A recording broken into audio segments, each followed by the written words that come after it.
Habada. Habada. Hi. Hi. Hold on, let me... Oh gosh. Oh gosh, where is everything? Oh my gosh.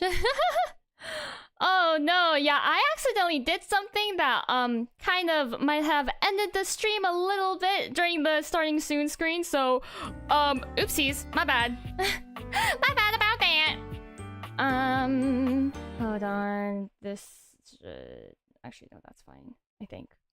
I don't know. What's going on? Why is it scuffed? Okay. Cool.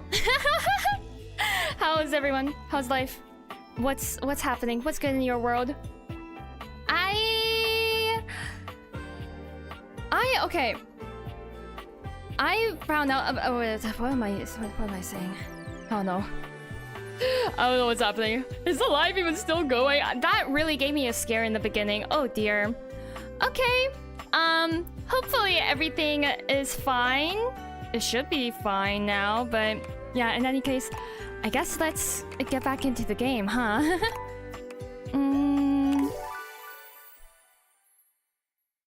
Rose-colored glasses have been used to help sufferers of migraines, to treat depression for Civil War veterans and chickens, to prevent cannibalism.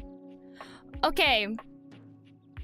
I have a few things to say about this game, actually. Hold on, wait, is this... Whoa, what's going on? Hold on. What is happening? What is happening? Something wrong. Is something wrong here? What is going on?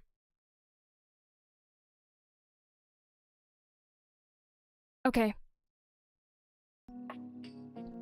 I think everything's okay. I don't know. Yeah, there's just like some... Oh my gosh. Seriously, what is going on here today? Why is it like Loki lagging? I don't know. In any case, yeah. So, you know how like last time... I think it was last time, like I mentioned how I kind of started, you know, a personal save of this game because I don't know, I just want to get all the endings. I just want to get like the endings that I want for everyone. AKA love ending for Skylar, Timothy, and Mitchell, and then befriending everyone else. And in that, because I like to take it a bit slower. I did realize some things, like, hold on, what is it? I do have it written down. Did I open the, like, where I wrote it down, before stream? Absolutely not. Oh gosh, I swear I was prepared for this, okay? Yeah, I noticed a few things. First of all, when you, hold on, we might actually be able... Whoops, wrong file. Not wrong file. Wrong thing. First of all, the new thing, it means that, like, you know, the lore is updated for each character. Because I actually read, like, everything, like, for the characters that I, you know, unlocked and stuff in my personal save. And there are some very fancy things about that. For example, where is it? Where is it? Maggie. Yeah. So for Maggie, it like in her lore, Skylar says, because it is like Skylar writing this, right? She said that, you know, she kind of confirmed that Maggie has actually like quite an anxious attachment style. Definitely not as like outwardly obvious as you know, Harper. But like, yeah, because, you know, it says here, like, years ago, Maggie was in a relationship with a beautiful pair of binoculars. She fell madly, utterly in love. But then the binoculars cheated on her. And so because of that, she grew anxious and she needs to find everything out about, like, everything. Right? And that's why she, what's it called? And that's why she's so into, like, solving mysteries. And also because of that, the consequence is that you know, people are kind of weirded out by her because they're like, oh, why are you snooping into my personal life so much, right? But it's mainly just to calm herself of like, oh, like she, you know, she doesn't want to be betrayed again. So yeah, that was something I found interesting. Another thing I found interesting and very funny was, where is he? He kind of hates us here, but for Mr. Fire Arrow, ah, dang it, wait, we don't have it. Gain some esteem from Fire Arrow, okay. We don't have the collectible, but basically he rickrolls us. Which I found kind of like so funny, considering, you know, his character and his theme is literally just holy music as well. So the fact that like this collectible right here that I kind of don't have is literally like a rickroll is so funny to me. Like it's really, really funny to me. Like even the notes on there, because the text says like I don't know, the text kind of references it. I don't remember what it says exactly, but the notes on there, okay, I didn't test it myself because I don't know, I didn't feel like reading tiny sheet music, right?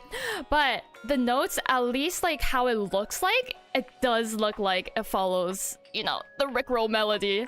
And I just found that so funny. Like that was so funny to me. Yeah, what else did I find out that I wanted to share here? Let's see.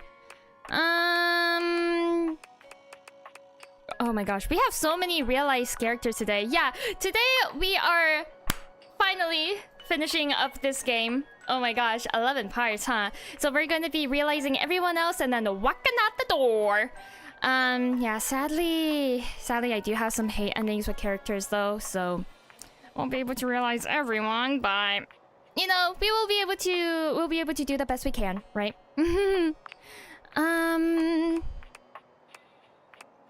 Oh right, Phoenicia. Okay, I haven't realized her yet, so we can actually see this in practice. If you go to bed, like if you talk to her at nighttime when she's the last heart. Yeah, so like basically after this one, if she's the last one you talk to before you go to bed, she gives you gossip on like the objects around the house, and that is so cool. Like I found that so interesting. So, let's see. What should we do? What should we do? What should we do? Oh yeah, I also talked to like every single Dorian in my personal save as well. It's so funny. Like the fact that he has something to say at every door is so funny. Okay.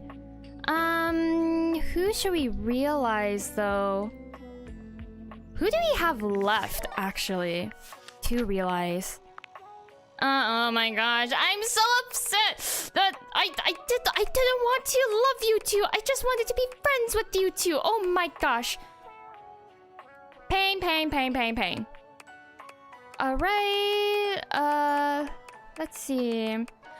Okay. Let's see if I can give the sass candy to Mr. Jean-Loup Pissoir. Right? Because that might be a bug. Unless I already talked to him. Ah, I already talked to him. Okay.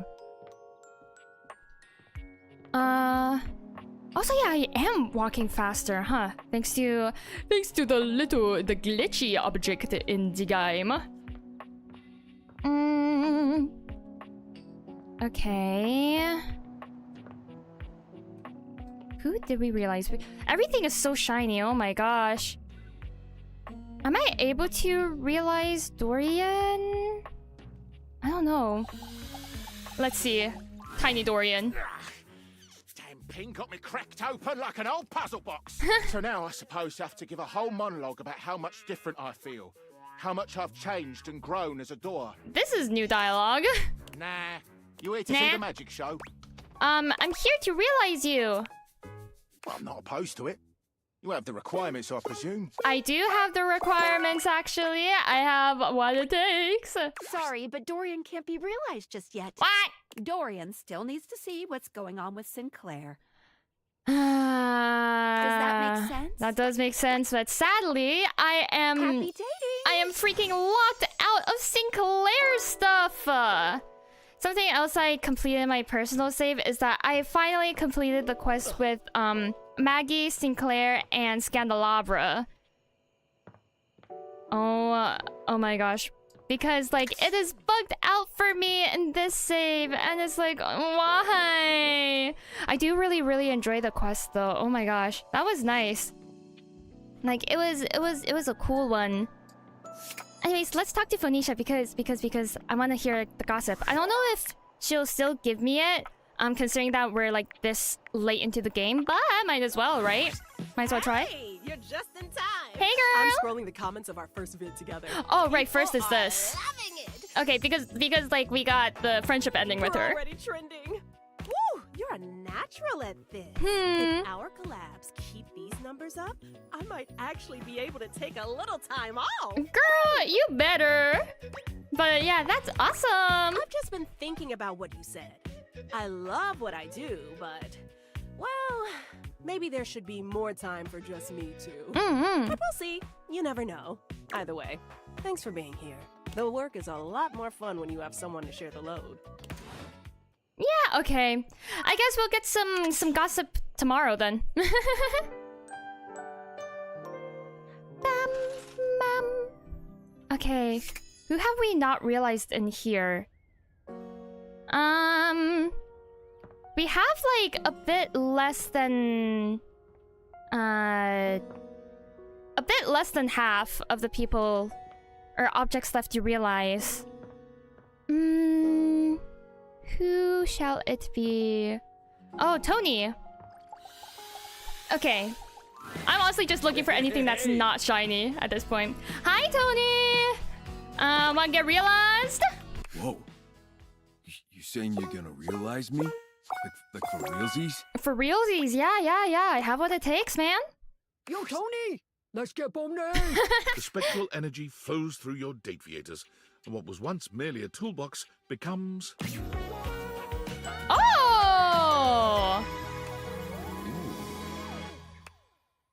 Honestly, that shirt is pretty cool. Like a blueprint shirt. Whoa! Whoa! How does it Tony is feel looking being himself human, up man? and down, curling and uncurling his powerful hands into fists. Holy cannoli. I feel like I could tear this entire house down and build it right back up. You humans feel like this all the time? I guess so. You're human now too, Tony, man. Damn right I am. I'm a man now. Okay, what are you gonna do, I though? was, but, well, you know what I mean. Uh-huh. Get out there and build and destroy shit just because I can. Oh my gosh, okay. Oh, thanks for everything, man. Tony never forgets a favor. I owe you big time for this. Okay. Tony has no trouble getting hired onto a construction job right off the bat. But a few workplace safety incidents later, A few? Tony announces he's retiring from construction, going out on top and taking his love workshops on the road. Oh gosh. Tony's workshops prove strangely successful. Huh. When Tony invites you to attend one, however, you notice that his audience is mostly made up of housewives who just enjoy listening to him speak. Oh my gosh. All right, so those 5 principles of successful relationships are what? Come on, ladies. I ain't talking just to hear myself talk. Oh my All gosh. right, I can remind you again. Tony rides the success of his workshops to a self-help special on a large streaming platform. That in turn leads to a wildly popular reality series called Fix It Tone. Tony's show helps no one, but it is marvelously entertaining. Okay, well. Whenever you see his face on your TV, you can't help but smile. I mean, hey, man's an entertainer now, I guess. Oh, that's funny. Alright. Who else? Oh, Fantina! Can I realize you now, girl? Hey, friendo. Hey, friend! I'm ready to realize you, Fantina. Whoa. I've already been on such a journey with you. I don't know if I could handle anymore. Can you really do it? I can! I have what it takes. Fantina, let's fill you with cheer. The spectral energy flows through your date-viators, and what was once merely a fan becomes... Oh my gosh! Aww! My God! The little jacket's so cute! And she has like a crinoline skirt. Or like a crinoline as a skirt. For a moment, you Wonder if she's gonna perhaps put it hasn't anything on worked. top of that. Fantina stands in place, looking around in an oscillating sort of motion just the way she used to. But then she's moving far more organically, feeling herself all over and riding the roller coaster of newly human emotions. Oh my god! This absolutely cannot be real. This cannot be happening right now. Somebody pinch me. If I'm not bleeding, you're not pinching hard enough. I just cannot believe it. This is legit cray. I am so close to shaking, crying, and throwing up. Oh my gosh. But now I'm concerned actual fluids would come out of me. Oh, probably because it was. Is that normal? Yeah, that's normal. But yeah, you're gonna do great, girl. Thank you for believing in me. Just don't idolize people to the point where it becomes you know, like stalkerish, God, okay? there's so much I want to do, you know? Mm-hmm. So many fandoms I can participate in. I have so much love in me to go around. Like, don't get me wrong, being your #1 fan was really, really great. But now I can do whatever. Be a fan of anything, anyone. Even a fan of everyone. A fan of humanity? Amazing.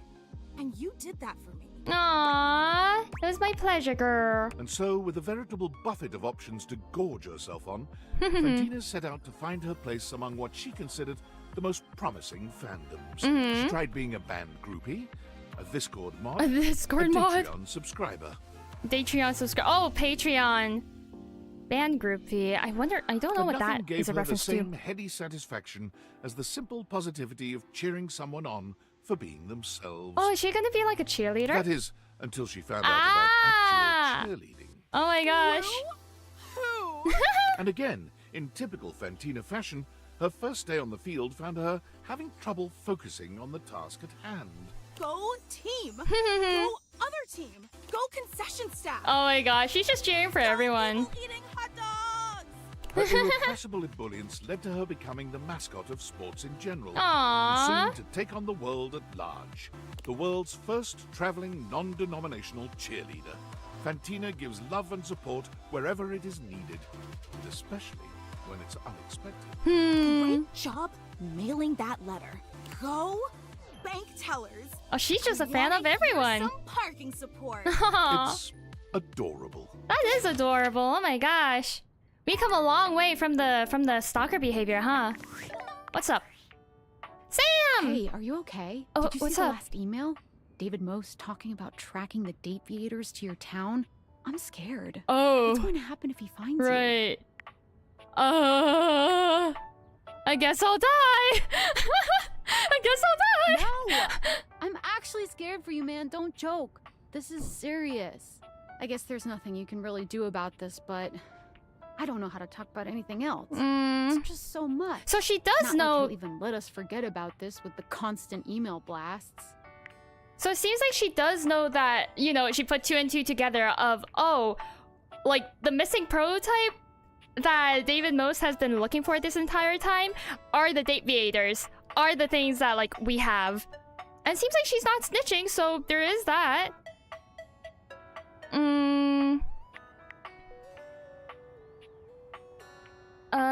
Not like he'll even let us forget about this with the constant email blast. Wait, hold on. Let me check something real quick. Okay. Cool. Sorry about that. A lot to keep me busy. He really needs a hobby. He really needs a hobby. Yeah. Or maybe a love life. Shit. Maybe that's why he really wants those glasses so bad. Oh, Can you maybe. imagine him dating his desk? What an actual nightmare. Nightmare's real as well. Sort of a subject change. Like, I actually guess. now, because Let I me realized take our her. minds off that crazy shit for a minute. Mm-hmm. I'm sitting here with this resignation letter typed up. Are you gonna but I quit, girl? can't bring myself to send it. Just Oh. God. If you were me, what would you do? Send it! Send it! Send it! I quit! I quit! Too much, right? Oh, yeah. God, Come on, you got this, Sam! I just have to think about this. But I have to make a decision soon. I can't draw this out forever. God, I want to stay and hang out, but I'm just gonna be going in circles about this, so I won't be much fun.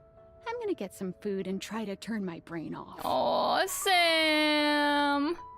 Oh, she's under so much stress, man.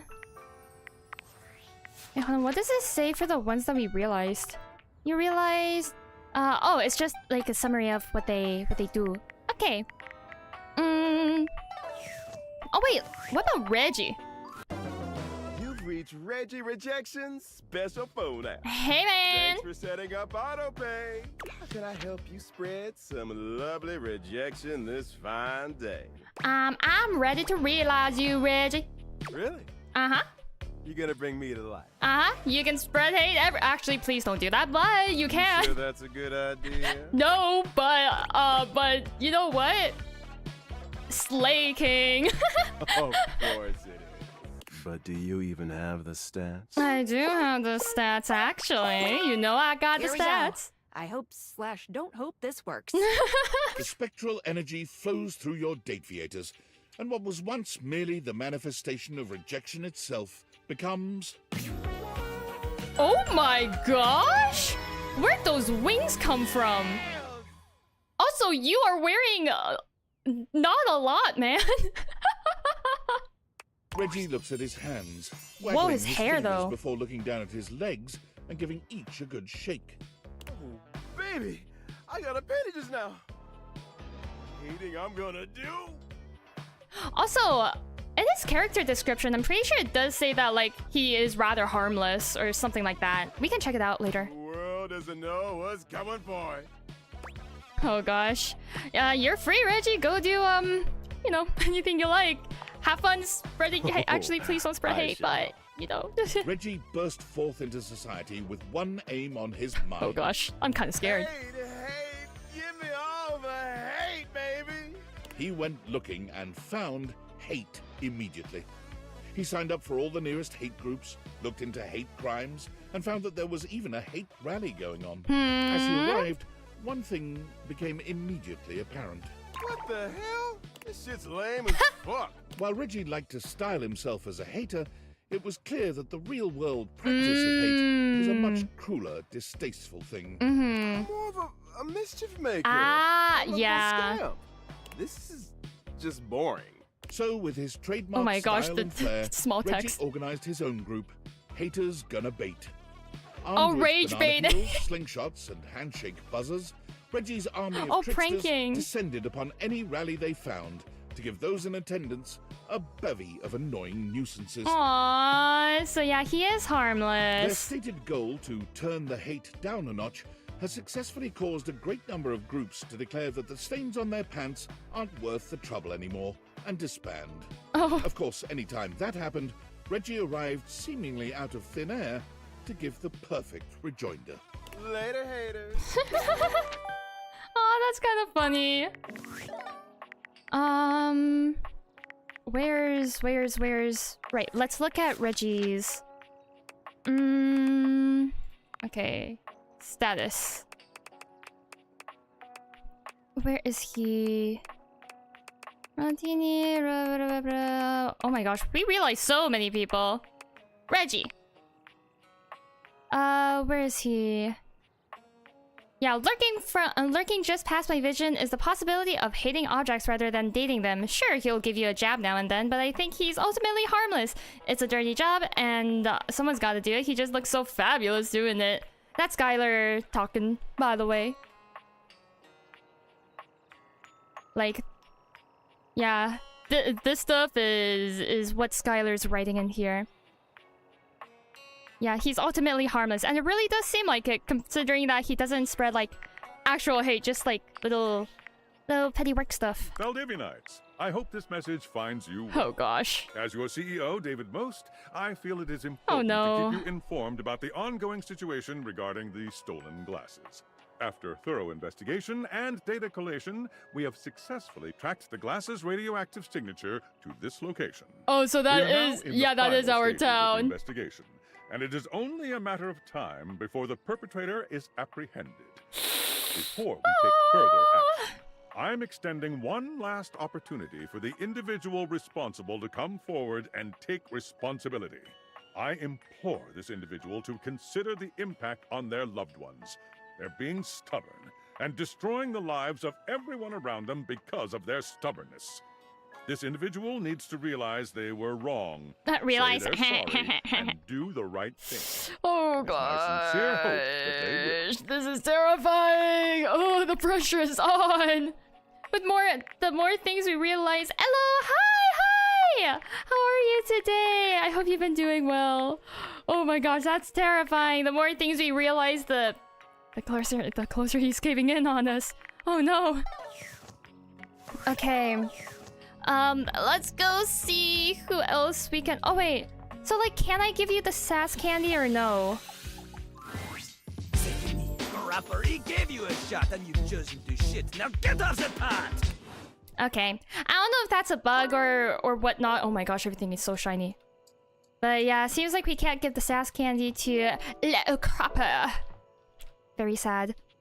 Let's talk to Phoenicia. Do you give us gossip now? Hey, bestie. Wanna hear the Yeah! news? Yeah, you know it, girl. Almost bedtime. Let's get a little more screen time in. Mm-hmm. I can't wait to tell you what's been happening. What's been happening? What's been happening? Coming in hot. Give it to me, girl. Tell me about it. Okay, let me get my scroll game started. Mm-hmm. What? Hold on. Everyone left place. What? Why? No way. Hi, hello. Oh, very much yes, well.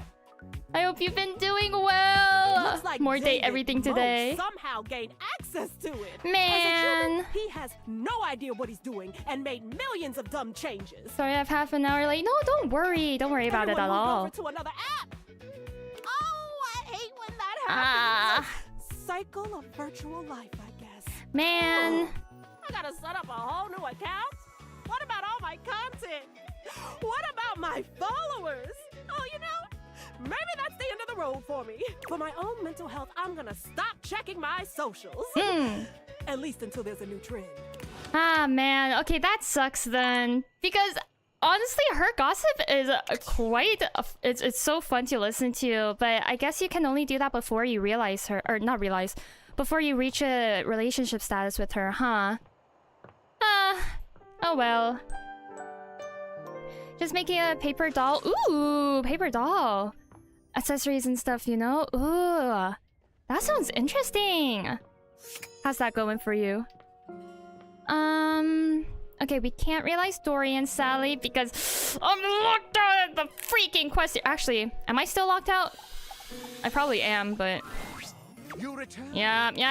For me to dig through your No, I made a mistake, man. Away. Yeah. Whatever. You have eaten your food for years and now you love him? Seems to be a kinky consummation. You and the clock have quite the courtship, and yet you still turn your gaze inward? Or no, you and the clock have quite the courtship, but your time will be up, something like that. And then the spectacles on your face has already opened the floodgates to fooling around, and yet you still turn your gaze inward?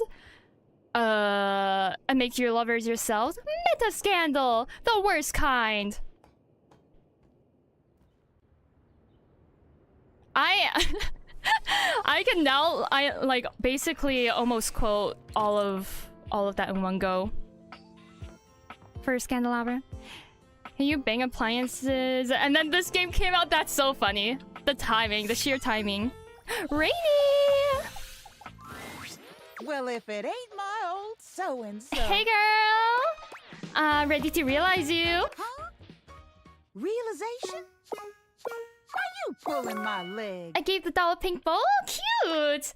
Also, no, I'm not pulling your leg, girl. I'm serious and I'm ready. The spectral energy flows through your date-viators, and what was once merely a record player becomes... Oh! Yes!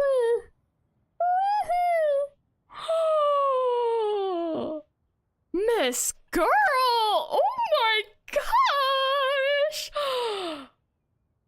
Oh, I love that. I love that so much. What is this? Is this like... I don't know if like her aesthetic is supposed to be a like 20s fashion or like kind of close to like the 20s aesthetic, like 1920s. But I don't know. It just kind of reminded me of that like throughout her whole just interaction for everything. But oh my gosh, she looks so pretty! Oh my God! What is this feeling?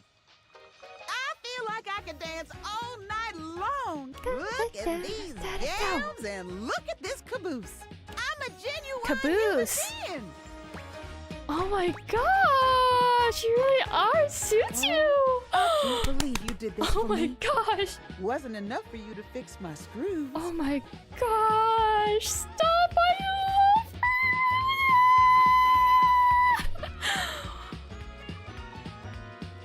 I am so sorry. I'm freaking out so much.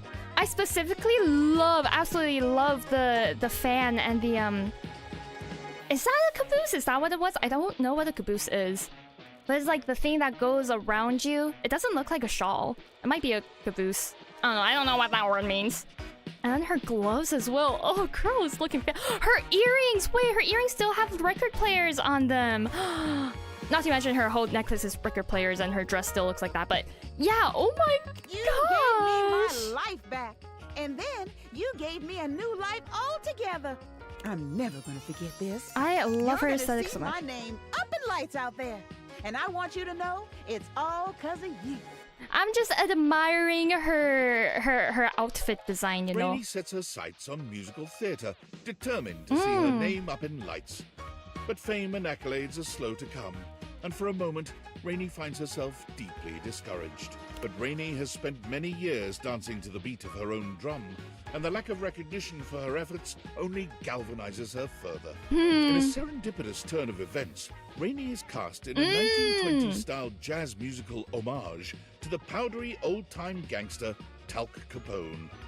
So I was right about like the 20s aesthetic. With Talc, I think. her star begins to rise. Reviews rave that Rainey is the very spirit of the Roaring '20s. An actress so talented, she transports the viewer back in time. Rainey sends you her playbill and a photo of her name in lights, just as she'd hoped. When you're ready to leave the house, she's reserved tickets for you. Oh my gosh! I love her outfit. Okay, who else? Fine. What do you want? What do you want, Dishy? Greetings, lover. Spin cycle or a quick wash and rinse? I don't want to be your lover, but I am ready to realize you. To make me human, Yeah. I will have no more updates. But I can embark on the greatest update of all. Hello, hi! Are you sure that... Yeah, go ahead, Dishy. I hope you don't end us all. Yeah, please don't. Also, please stay away from me because I want to be your friend, not your lover. Spectral energy flows through your date-viators, and what was once merely a dishwasher becomes... Oh my gosh, wait, he's actually human. Huh. Looks very odd, I'll tell you that. Immortal now. I mean, man still looks human. That smile isn't human. Okay, the face does look more like, I guess, cartoonized, but I don't know. Man still human. His hair low-key reminds me of toothpaste, not gonna lie. He does look uncanny though, yeah. Interesting. Can I upgrade? Okay, yeah, especially when he switched his face, like when the sprite switched from like him looking pensive to this. Oh, that was kind of uncanny. Now that he's realized no more spyware. Good. That's too bad. Sama. Yeah, no, what the heck?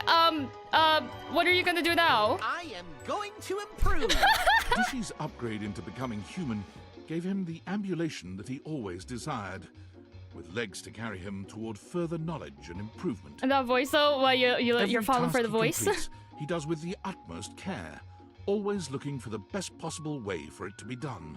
It took little time for the world to notice this incredibly thoughtful, Surprisingly and ripped is crazy. ripped gentleman going about improving everything he saw. He found work as a productivity consultant at a large multinational corporation, where he balanced finding inefficiencies in the workplace and improving worker morale with keeping costs down and profits up. He also found time to repair damage to the environment. Oh, what? He never missed a workout, a friend's birthday, nor a book club reading.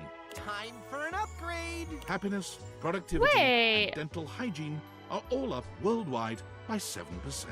Huh. God bless you, dishy dishwasher. Yeah, what the heck? Wait, seems like he's actually a pretty good member of society. Can I close this back up, by the way? Thank you.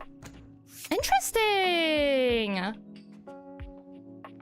Also, I will say, his design, his realized design kind of reminds me of like...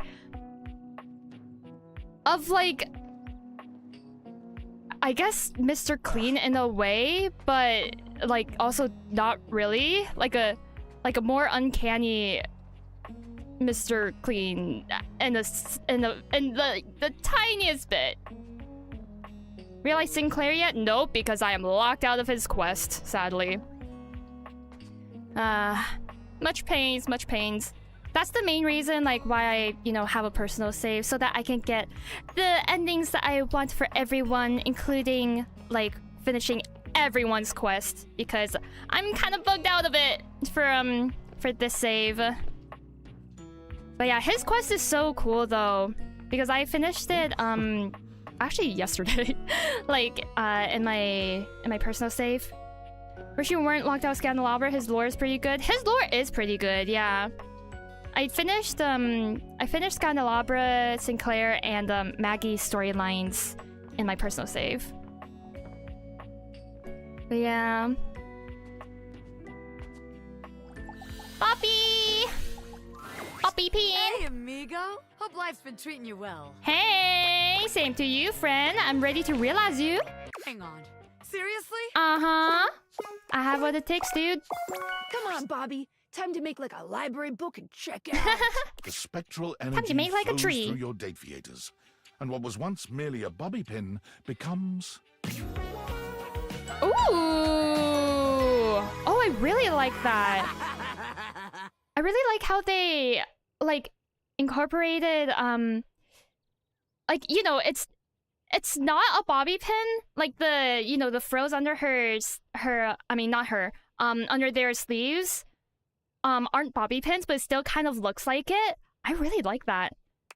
As a pin, Bobby was quite excitable, but as a human, they seemed surprisingly contemplative. You expected some cheering and jumping, perhaps a yippee, but Bobby only raises their hands to their face, feeling its contours with quiet wonder. Is this really me now? Yeah! I have a human body? You have a human body and you look Bobby's stunning, hands man! curl into fists, and they turn to you with a manic gleam in their eye. Just think of all the scams I could pull with these babies. They look like they would love a motorcycle, honestly. Because, see, becoming human hasn't changed yet at all. Of course not. I'm Bobby till the day I die, baby. This could actually happen, seeing as I'm mortal now. Yup. Yikes. Let's just forget about all that dying shit. Look out, world. Here comes Bobby Pinn Human Being. Bobby makes their way to Las Vegas immediately. Oh, they do bound seem and to be suited determined to make for something of Vegas. themselves as a street performer and magician. Upon arriving, however, they very quickly realize Vegas is a town filled with Bobbies, and the prospect of struggling to stand out quickly drives them to return home. Oh. Bobby bounces from place to place, searching for a career that suits them, but nothing is as exciting as magic or a hypothetical life of crime. When a 1920s gangster-themed bar opens up in the city just a few months later, Another Bobby 20s takes up theme. work as a bartender there, and it's there they finally thrive. Ooh. Serving drinks and handling cash makes Bobby happier than anything they could have ever imagined. Sharp clothing and silly lingo don't hurt either. And that is true. Tonight's special drink is the bee's knees. The cat's pajamas. Trust me, one sip of this will have you zazzoed, suffocated, scrooched. Nice. 14 clams, darling daddy-o. They send you photos like of they're themselves enjoying in it. costume often, updating you on their gangster personas' fictional happenings. Aw. Somehow, the more things change, the more they stay the same. But you're just happy Bobby is happy. Yay! Bobby finally found their place. Bobby's happy. Let's go. Kopi! Hey, friender. Glad Hey, to see you friender. again. Now, I'm still thinking of names to call my cafe. Kopi's Coffee, Kopi's Kopi. Coffee's Kopi. Kopi. Yeah, I'm still workshopping it. Anyways, what can I get ya? You can get me a shot of realization because I'm gonna realize you. Really? An espresso shot of realization. A realization shot. Wait, that sounds more like alcohol. A cup of... How can I make this into a coffee pun? a realization...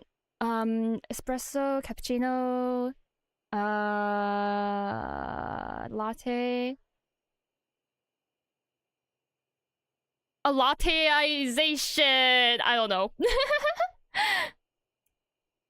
Humans contain less caffeine, that's a downgrade. I mean, technically, Kopi is the coffee maker. Instead of, like, coffee beans herself. Yes, and I have what you need to do it. Rise and grind, Kopi. The spectral energy flows through your Date-viators, and what was once merely a coffee maker becomes... That looks so cozy! Oh my gosh, and her skirt is like the little, oh, what's it called? It's the thing that you put the coffee grinds into. And then, like... Yes. Welcome to... I forgot what it's called. Human Box? Human Box! Kopi bristles with energy. Her ability to make coffee has increased 1,000-fold. What with having... Coffee filter, yeah. Coffee filter. Okay, what can I get you? You don't have to give me anything. Go enjoy She life, looks girl. deep into your eyes, searching for some sign that all of this is real. It is real. Oh my gosh, her jumper looks so cozy. I don't have to work in coffee anymore? Mm-hmm. Take orders? Nothing like that? Yeah, I mean, unless if you go out in the real world and like work as a barista, but yeah, not if you don't want to. But I still like helping others and spreading knowledge about coffee. You can open your own cafe in the real world. I could open a shop of my own. Exactly. One free for multinational corporations. Kopi searches the world for the best place to make a small shop. One way she can serve coffee slowly, getting to know all the customers who come by. Aww. A haven for coffee and a relaxing life, Kopi finds herself in the laneways of Melbourne, Australia. Of course, Australia. Plus, with that her accent. fits right in anyway. Exactly. Welcome to Sitar. Yes, with the walls full of the sound of the Indonesian instrument, the sitar, Kopi has found a way to rebrand the Roofbox with a name that doesn't sound like anything else, while paying homage to Southeast Asian culture. Aww. The coffee is poured extra slowly, and the conversations are extra long. Customers who come and visit are treated to education and elucidation on bean provenance and preparation. Nice! She happy. Oh yeah, Kopi is Indonesian for coffee. That last Hello. email from David was kind of pathetic, huh? What up, Franklin? Yeah. You know, it's I've terrifying. been doing a lot of thinking. Most of that thinking was in service of inventing a virus that would cripple Valdivian's supply chain, causing the company to hemorrhage customers and absolutely crater its stock value. I named it Norman, the Terror Worm. Oh my gosh. Love Melbourne, favorite city I've been to. I've always wanted to, like, as a kid at least, I wanted to visit Australia a lot. Specifically like Sydney or Melbourne. And then I grew up and learned about all the critters that go on there, and I'm like, oh. I mean, I still want to visit it, but I need to think about it a bit more.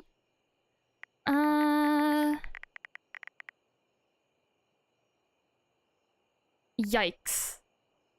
Causing the company to hemorrhage customers. Absolutely crater its stock value. Love it. It's catchy, right? Oh, the name! Oh!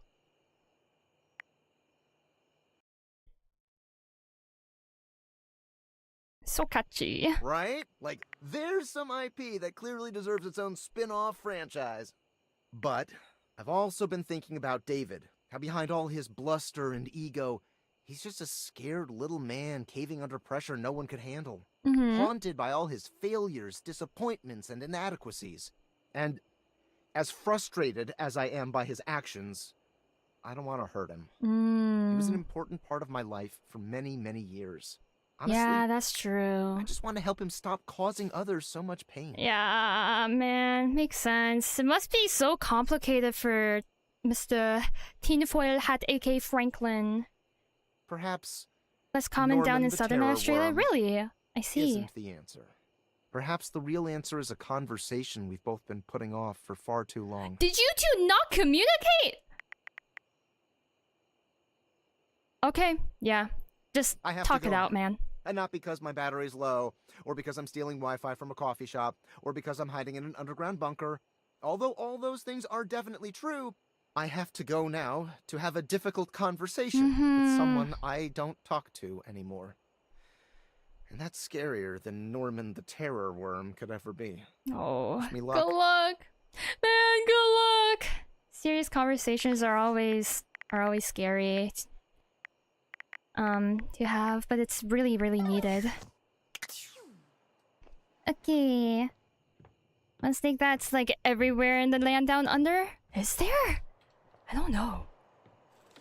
Honestly, I really want to see a huntsman spider. Because those things are massive and surprisingly fast, but I want to see one like in person for myself. Might be a whole drop bear thing. Oh wait, we should realize Phoenicia, since we can't get gossip out of her because we friendo. Hey, bestie. Want to hear the news? Oh yeah, there is no more news. Want to make you realize, Phoenicia? Wait, for real, for real? For real, for real? I have what it takes, girl. Phoenicia, life's ringing and it's for you. Phoenicia, time to get Spectral realized. energy flows through your date viators, and what was once merely a cell phone becomes... Her fit's so cute. Oh my gosh, it is so cute. Oh! Wait, girl, you're slaying. That's so cute. Oh my gosh.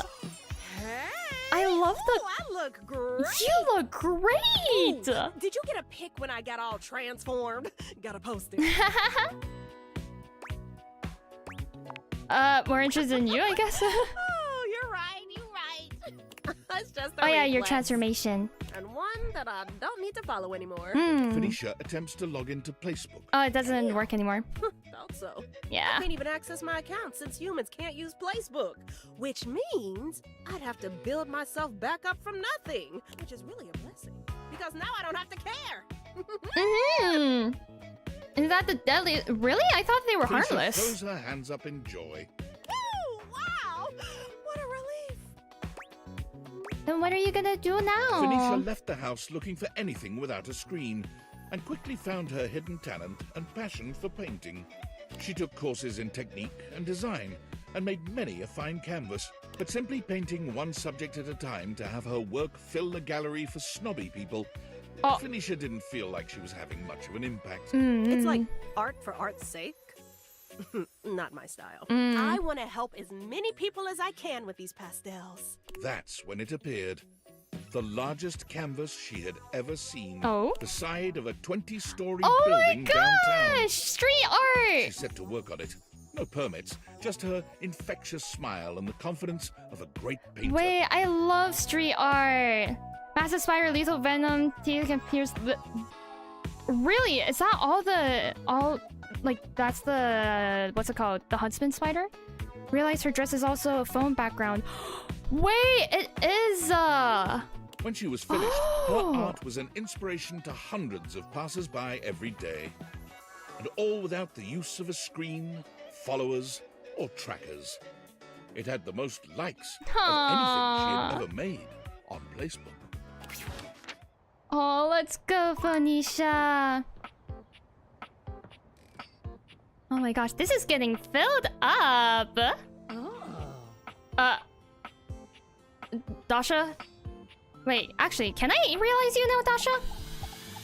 Top is a rotary phone. There you are, friend. It is always so good to see you. Phoenicia took our phone. No, she's the phone's consciousness, so we still have our phone, luckily. I want to realize you, Dasha. Realize? Me? Yeah! Yeah, I have what it takes, girl! Okay, Dasha, let's do one big lift together. Whoop. The spectral energy flows through your date-viators, and what was once merely a desk becomes...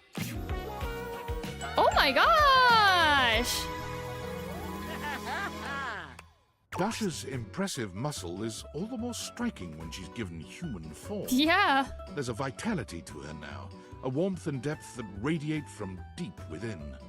I love the crop She's top, the girl. same Dasha you've come to know, but this Dasha is human. And now capable of giving you absolutely life-changing hugs. She doesn't even take a moment to inspect herself or let her transformation sink in before she's charging up to you and lifting you into her arms. Oh my gosh, she looks like she would give such great hugs. I have been realized. I am human. Yeah, she looks so cool, right? Like never before. Yeah, let's go, Dasha! I feel so fulfilled. As do I. Thank you for this gift. It will make you proud. Just wait. Without anyone around to demand Dasha's constant support, she's able to focus on finding what makes her happiest. And she finds she's happiest in the kitchen. Dasha takes great joy in cooking for and feeding others. And she comes by the house often with baked goods and covered dishes. I wonder if she helped out, like, any of the kitchen folk then when she was still an object. Seems like the perfect pet, the husband spider. When you ask Dasha why she makes so much at a time, she gets that sad look in her eyes again. Huh? I make so much to heal pain in my heart. Dasha! To fuel my muscles, yes. But they only need so much. Now please, let us eat. Oh, Dasha! What thing? Newcastle funnel web. I've never heard of that. Johnny Splash! Yo, Johnny! My singing's been going real good thanks to your support. You've been practicing? I've even got the opportunity to study under the great Enrique Pipes. Enrique but, Pipes. He's awful expensive. You wouldn't happen to have any money to pay for all the lessons, would you?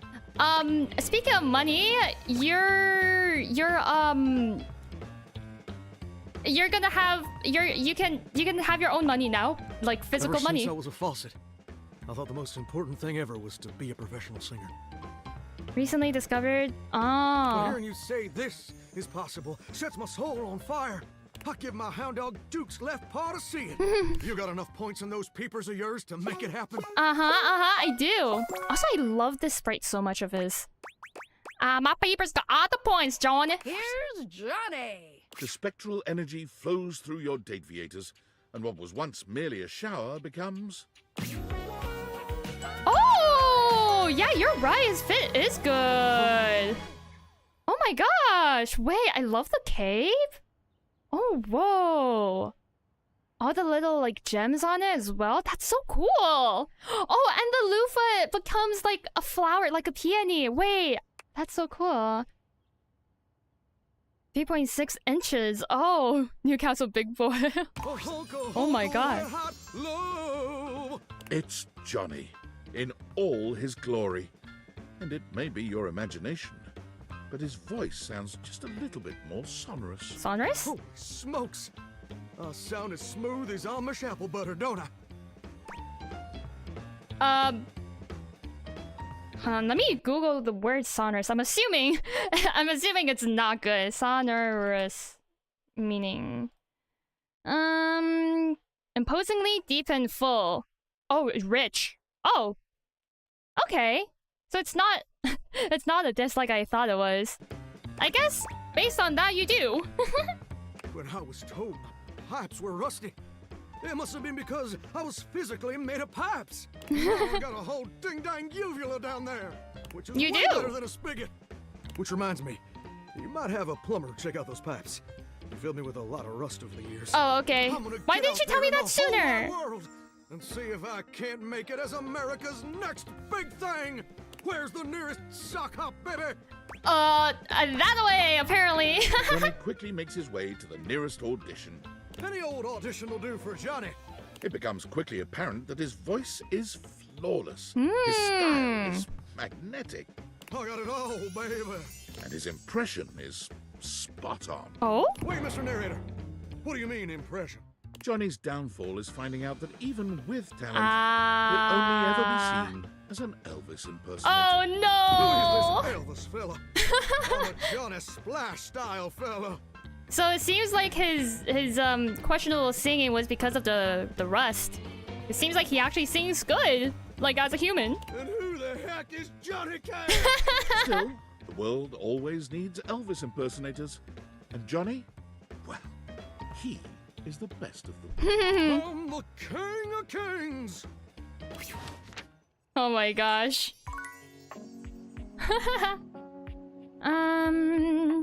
Sinclaire, I can't. Oh wait, Faria. Oh, my favorite patient. Hey, girl. Whether it's a patch-up or a study session you're in for, I am still your gal. Yeah. I'm ready to realize you actually. Really? Yeah. Well, ain't that the moose's amusement? You can be an actual doctor now. I am having an amuse-moose kind of day, thank you. It's a pip and a doodle, my friend. So, I'm truly getting realized. You are. You'd like to take this humble... Okay, not so humble doctor-to-be and transform her into a human being? Like Dr. Frank Furterstein and his miraculous living bun? Wonderful. Splendiferous. Dumb, diggity, delightful. I'm in. We can do this now, yes? I'm always ready for a life-altering procedure. We can do this now. Yep, I'm ready to go. Bring Faria to life. Clear. Spectral energy flows through your Date-viators, and what was once merely a first aid kit becomes... Oh my gosh! She has like an actual hijab now. Oh my gosh, I love her dress. Hello? Her purse, that's so cute. Oh my gosh. I love her fit. Great gallivanting geese. Look at me. Oh my gosh. I'm gonna cure so many diseases with this spectacular skin and bone setup. I believe that about you. Can't wait, girl. In an event that will come as a surprise to no one, Faria marched right up to the recruitment officer of the local medical center and sat in the recruitment office until they gave her a job. Honestly, her purse is so cute. Like that little band-aid that's on there, like smiling with the angel wings, that's so cute. None of us really know just how amazing I love will her turn out to be, dress. So let's get me into scrubs and see. Also unsurprisingly, although it took 6 full days for the human resources staff to relent and hire this fresh graduate with no experience, Faria was smiling, studying, and ebulliently greeting everyone within arm's reach the entire time. She was just tickled pink to be, at last, in the human resources department. Oh my gosh.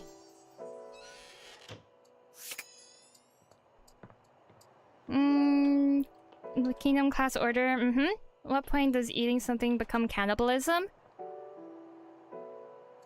I would imagine if like at the very end, what was the last thing? Was it species? Was that the very last? I'm assuming that it's whatever the last one is, right? In that hierarchy, because kingdom is the broadest, the vaguest, right? And then whatever is the most specific, I'm assuming that once it gets to there, that, you know, it considers that. Because otherwise, if it's anything sooner, technically we'd be committing cannibalism if we, what's it called? Eat bananas. Did I already realize, Doug? I don't know.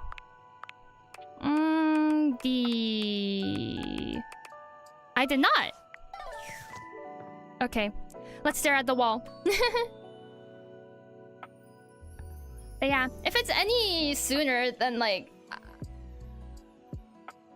At least, okay, I actually don't know if it's a fact or not that like humans apparently share a bunch of like our DNA, like I think it was 60% with bananas. I could be very wrong. I don't know. I heard it somewhere before, like a bunch of years ago, so that could be false for all I know. But yeah, I'm assuming that it's whatever the most specific thing is. Accessories for my paper doll so far. Ooh, cool. Want a bone? What? I'm just here to realize. What? Doug, what? Shit. Wow. That kind of changes my outlook on everything. Can't be so flippant about the pointlessness of life if you're actually alive. but are you philosophically enlightened enough to guide me through that transition? I am, actually. Philosophically Enlightened was my middle name. My parents were cruel. Okay, Doug. Let's see if we can get you a better drawn face. The spectral energy flows through your That's what I meant dictators, before. and Oh! what was once merely existential dread becomes... He just has a realized pin on his belt. His non-existent... Does he have a belt, even? I don't know. Neanderthal, would that be cannibalism? I don't know. Tight. How do you feel? He's human, all right, but somehow Is he? just as Doug as he ever was. His eyes are no more expressive, his face no more detailed than it was as an abstract concept. The most Doug thing of all, perhaps. It's entirely impossible to know what's running through his mind. He says nothing. He does nothing. In fact, Doug stands perfectly motionless for 6 entire minutes. Huh. So that's dopamine. Sweet. You know, sure. actually being alive has given me a newfound perspective. And as much as I love watching gnarly car wrecks and getting into flame wars with incels, I think I want to make the world a better place until it hurls itself unwillingly into the hungry black hole of the sun. Okay. I want to cherish every precious fleeting moment. Wait, what the heck? It's time for me to show the world the power of the yo-yo. Doug pulls a small plastic yo-yo out of his back pocket and holds it up. I won't stand in your way because I don't want to get concussed. I don't know, I skipped You his couldn't even if you wanted quest. to, baby. The yo-yo is the ultimate representation of the cyclical nature of the universe. Life, death, rebirth, all moving towards a final entropic state of persistent rest. And it's got flashing lights. Apparently, If you get a flashing the yo-yo. that Doug had kept in the back pockets of his ripped jeans all this time had been put to good use over the millennia, because he was an absolutely stellar performer. His act traveled the world and distracted humans from their eventual demise for fleeting moments. That is, until his flashing yo-yo came to a stop at the end of his act, and he said his trademark phrase. You're gonna fucking die, bitches. Oh my gosh, Doug. Cool, I guess? Question mark? Uh-oh. Oh wait, is this Sam? Sam! Hey, God, hey! Everything has been happening so quickly. I have so much to tell you. Yes, what is it, girl? First things first, I'm gonna be a nurse. Let's go! She quit! Let's go! That's amazing! Thank you. I am just so damn excited. Honestly, I was like inspired by you. Aww. It might sound a little silly, but you've really been like mending all these broken hearts, helping people live their best lives, even if they aren't all exactly people yet. Anyways, my other news is I've revived my dusty dating profile. Oh! I'm ready for love again, baby. Let's go, Sam. Oh my gosh, that's so fun. I honestly didn't think I was going to be ready this soon, but I feel like I'm in this amazing new stage of my life. And I just want to meet new people too. Go for it, girl. Keep up that amazing energy. Aww.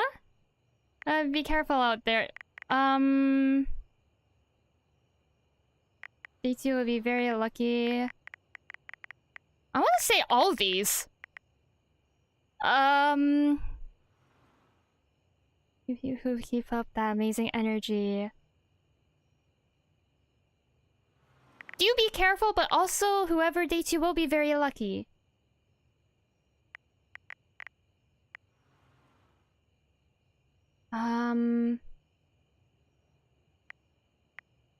Just be careful. Don't worry, I will. But we don't all have magic dating glasses. Yeah. If I could just date in my own house, I would too. God, okay, well, I have to run. Nursing school registration is in a little bit. But hey, big things for Sam coming. Yeah. Thanks for supporting me always. Of course, I couldn't girl. have done this without you. Talk soon, okay? Talk soon, girl. Oh my gosh. I'm so happy for her. I'm so proud of her. That must be... I mean, she didn't explicitly say it, but that must mean that she's quit, right? Because she did say that, like, she wants to, you know, she wants to, you know, quit and then go into nursing. So hopefully that means... Maybe that means that, like, she did that? I don't know.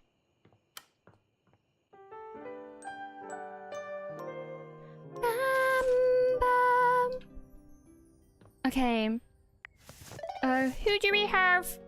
We can just put this on and then go around the house, huh? Did I finish everything in this room? I believe so. What about the attic?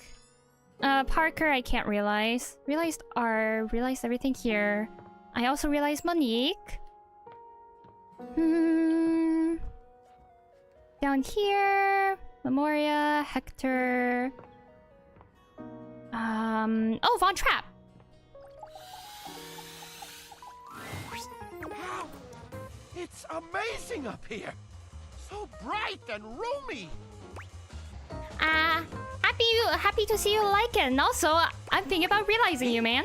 Bring me to life? Mm-hmm. I ain't exactly a looker, pal. I mean, it would be appropriate to label me as a, quote, unsavory character. No one's put me on any cereal boxes. I mean, that's fine. Prepare to become more than you ever imagined. It's not a trap. Vaughn! It's real! The spectral energy flows through your date theaters, and what was once merely a rat trap becomes... Oh my gosh! Wait, that's adorable! His little jacket? Wait, that's so cute! Vaughn is fully human now, but there's still a pronounced rodent-like energy to him. Yeah. He looks himself up and down, But the fit's giggling nice. maniacally as he takes in his new body. The cheese tie is so cute. Oh my gosh. That's so funny. You are! All the better for murdering rats. Oh, okay, There's a Von Trapp. murderous gleam in his dark eyes. Wait, what? I told you, I got one purpose. And now that I got these fingies, I can do all sorts of violent acts. I won't stop you, question mark? Vaughn strikes out to start his own pest control. Yeah, I was gonna say, he can go into pest control, He if procures that's the his case. implements, licenses, and even his own truck, upon which he paints the name of his business. Homicidal tendency. Oh my gosh. Feedback for the branding is poor, and he suffers from low sales because of it. I wonder why. But for customers who know, there's no one better, more thorough, Aww. And more effective. Well, seems like he's really good pest control. Realized Jerry, realized Jeremy, realized Dasha, realized Mac. Penelope... Chance! Hey there, pal. Hey, man. Hopefully luck has been on your side. May every day be an adventure for you. Thank you. I want to realize you, man, and then you can have a real adventure. Holy crit. Really? You want to realize me? Uh-huh. That's outstanding. In all my roles, I never thought I would have a real adventure. I take it you have the required stat allocation? I do, in fact, have the required stat allocation. You bet. Chance, let's start your next campaign. The spectral energy flows through your date theaters, and what was once merely a 20-sided die becomes... Oh my gosh! Wait, I love that fit. The robe. Oh my gosh. That's so cool. Holy crit! Will you look at that? I have taken on a new form. Yeah. I wonder what my new movement speed is. Run around, man. You look fantastic. Oh, why, thank you. I owe this new adventure to you and your kindness. Thank you. Chance vowed to keep the love of G&G alive, and he went out LFG. LFG? Upon entering human society, he noticed something peculiar. Uh-huh. There were children who did not know the joy of creating worlds and working out the complexities of life through play. There were Oh? adults who were stuck in their own misfortunes, but didn't have the tools of imagination to work through them.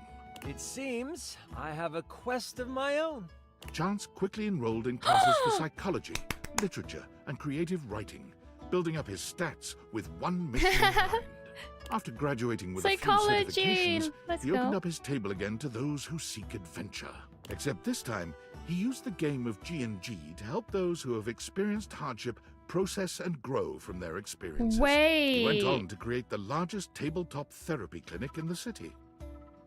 Wait, that's so creative. Wait, that's so cool. Please, sit down. This is a safe space. Oh my gosh, man's a therapist. Now, how do you want to do this? Many entered his doors, and all left feeling a little lighter, a little braver, and just a bit more critical. Oh my gosh! Wait, that's so sweet! Aww, that's so sweet. Wait. Why does it say I can... I don't know. Oh well. Wait, that's actually so wholesome. Aww. Who have I not realized that I can... Oh, Freddy! Cool kid in the house. Hey, man. I mean, you never really leave, but you get the point. I get the point. Shout out sometime soon. Alright, but what about we sit down at the real table and eat? Because I'm gonna realize you. Mean I'm gonna be realized? I'm gonna realize you, my dude. Well, this is better than a food fetch 2-for-1 special. Oh my gosh. the new hearts animation. Are you ready to do it now? You bet, man. Let's turn this beast into a real monster. The spectral energy flows through your Date-viators, and what was once merely a fridge becomes... Oh my gosh! Wait, his fit does kind of resemble like the beast from Beauty and the Beast, huh? Wait, but that's so cool! I love the little like fruit arrangement of like a bouquet of flowers, but it's like fruit. And then like the robe. Oh, that's so cute. Freddy towers over you at his full height. Oh my gosh. You might have thought realizing him would make him human, but now he's a greater, more majestic version of his Yeti self. Move over, Bigfoot. Freddy is here. Still a Yeti though? Yeah, but I mean, to be fair, not everyone changes into like fully like human looking. Like, for example, Nightmare, Doug, and now him, you know? And I look pretty great, if I do say so myself. You do look great! Yeti power, give me 5, man! Yeti power indeed! No offense, cool kid, but you probably couldn't handle a high five from me. Oh, what if I just high five you and your hand just stays there then? You could definitely get a big hug! Aww. It was somewhere between a nice fuzzy blanket and total suffocation. Oh my gosh. Yeah, it's really warm in here, isn't it? Oh yeah, he's not used to, like, not being cold. Shortly after being realized, Freddy began to notice he was the only monster around. No. There's also Nightmare and Doug. Armed with curiosity and a desire to find his heritage, he traveled far away in search of answers. And those like him. He ate his way across towns and cities, often in disguise. Even though he used the greatest discretion, he still saw his photo in a few tabloids. Oh my gosh, wait, is he the new Bigfoot? At least they can never get a clear picture of me. Once he The reached Bigfoot the salty reference. mountains, he trekked for days to the summit. The snow and wind were harsh, but he found the frosty hike to be rather pleasant. Makes sense for being a former fridge. Does Nightmare really count though? I mean, she is human now, so... He built a log cabin up there, Guess so. unpermitted, though the locals knew it would be unwise to ever ask him for one. Though some say they have seen a food fetch delivery truck making Oh my many more gosh. trips to the salty mountains than normal. Because man does love food fetch. He mentioned that the first time we met him. Aww. Gentle giant. Definition of gentle giant. Realize the hangs. Oh, Daisuke! Wait. Knife. Oh, and also Miranda. Wonderful to see you, my friend. I hope you're well. I am well. I'm ready to realize you. Are you quite certain? I have what it takes, mister. Welcome to your new world, Daisuke.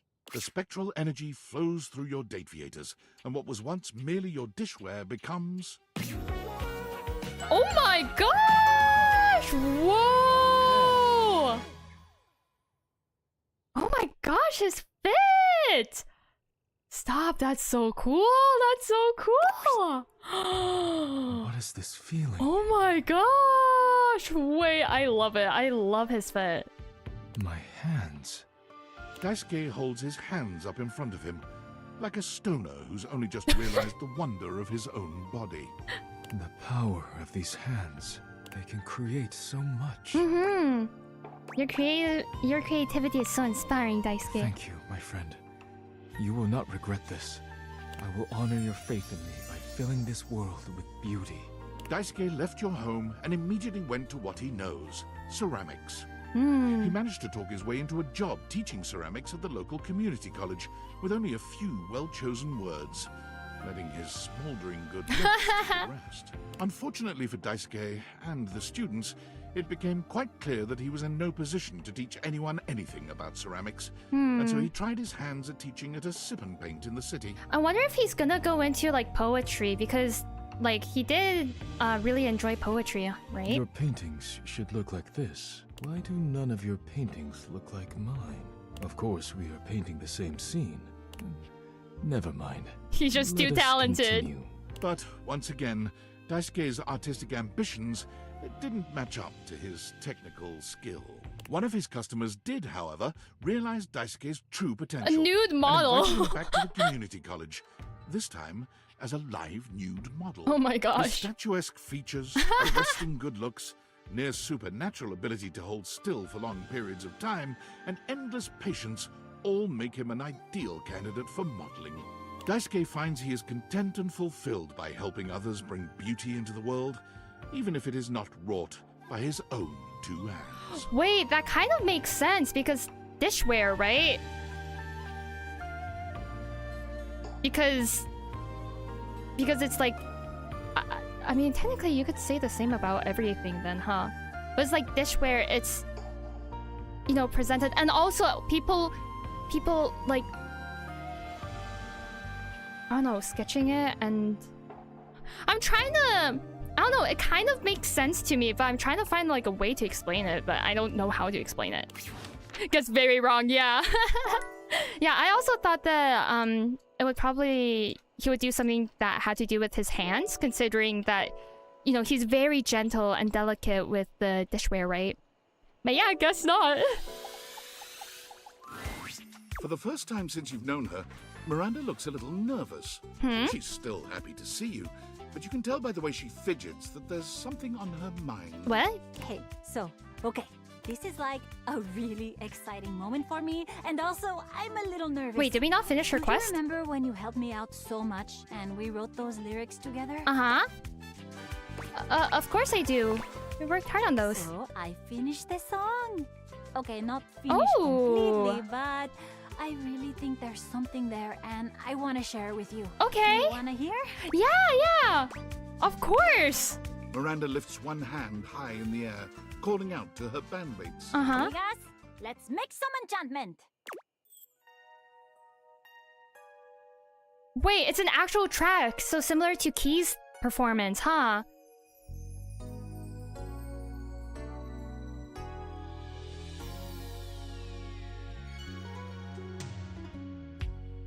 I never thought it could be true that I would find someone. Oh my gosh. But here you are in front of me. Whoa, yeah. Every time I see your face, I wanna run to your embrace. Your love is where I wanna be. The horizon sings to me your love, sun shining in the skies above, promising a brand new day. Look towards the sun and see us through, warming up my love for you, bursting through the clouds of, bursting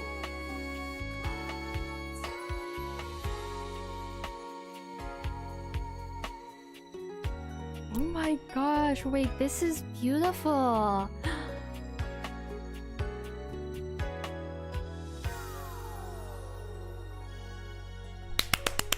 my gosh! That was so beautiful. I love how like we got to hear the music that we like helped compose, right? Because we helped Miranda and then we also helped Keys, and we got to hear both of them. Oh, that's so cool. It is very chill. Honestly, I like the chillness. It's so sweet. Oh my gosh. Applaud. Oh my gosh. Miranda is lost in the emotion of the song for a few moments after she finishes. When she finally looks at you, there's a clear vulnerability in her eyes, no matter how hard she tries not to show it. Yeah. That is so much more, like, I guess emotional compared to her regular theme, right? That we're not hearing right now, but... Wow! So, opinions? Feedback? Are you struck wordless by the majesty that has just unfolded in front of your eyes? Because if you are, I would totally get that. I am struck wordless. Oh my gosh, that was amazing! I'm so happy you liked it. That makes me feel all warm and, well... Toasty? Hey, you said it, not me. Catch you later, okay? Get it because she's a toaster. Okay, I should close the oven up. I keep on tripping on it. I have no more charges. I love that. Oh my gosh, that was so cool. That was so cool. That was absolutely so cool. So cool. Oh, I'm so happy we got to hear it. Okay, anyways, let's go back to her, shall we? Miranda!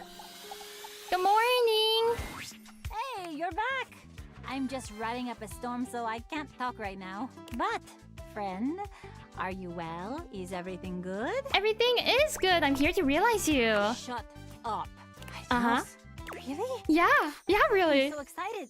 Oh my god, I don't even know what to do with my cord. Now? Like right now? Like right now. I have everything ready. Set this toaster to realize. The spectral energy flows through your date viators, and what was once merely a toaster becomes... Oh! I love the dress!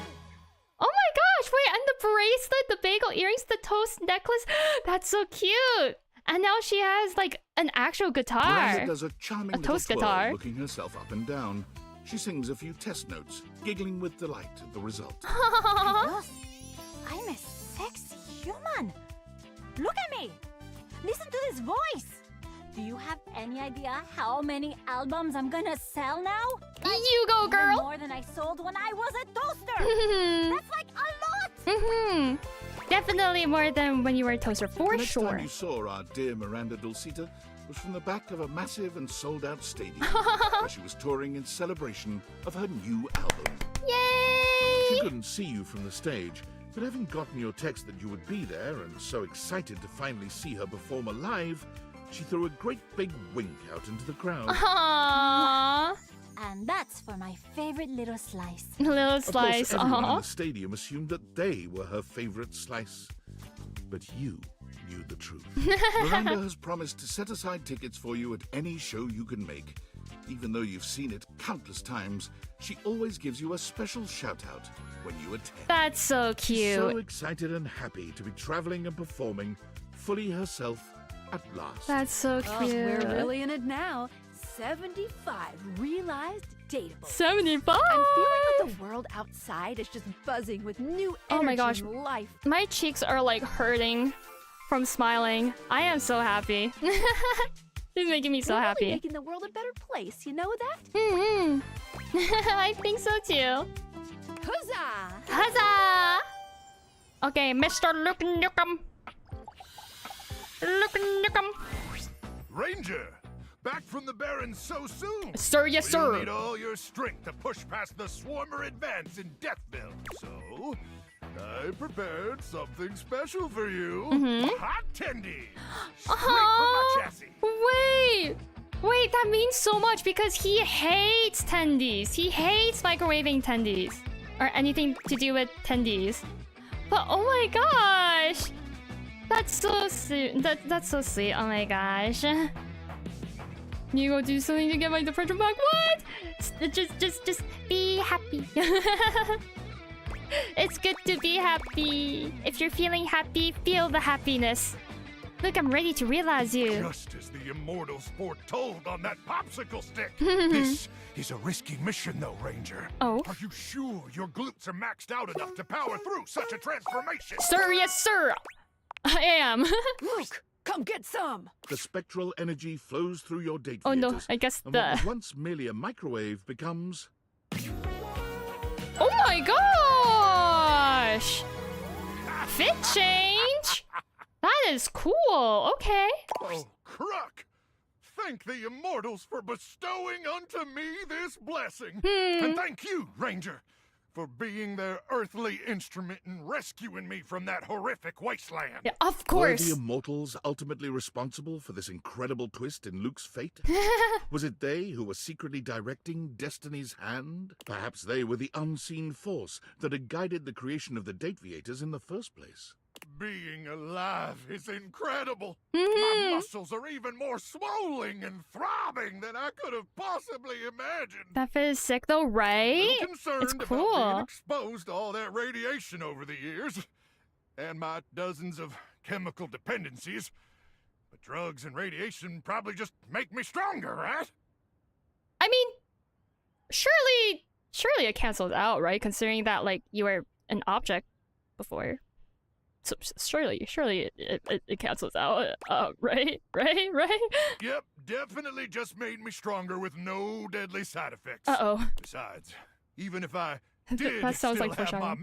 magnetron, it's buried somewhere deep and unreachable inside me now. No probing in the world could ever reach it. Don't even try. Okay. Never change, Nukem. And so, armed with a newfound enthusiasm for life and possible radiation poisoning, Luke set out to be a contributing member of society, which was hard for him, considering he'd lived his entire life in a world without any society to speak of. True. And although he had neither employment history nor proof he was ever actually born, he soon found someone willing to overlook these concerning gaps in his resume. Oh my gosh. With one last glance at you and an awkward combination of salute and hug, Luke bolts outside, straight to the nearest recruiting office.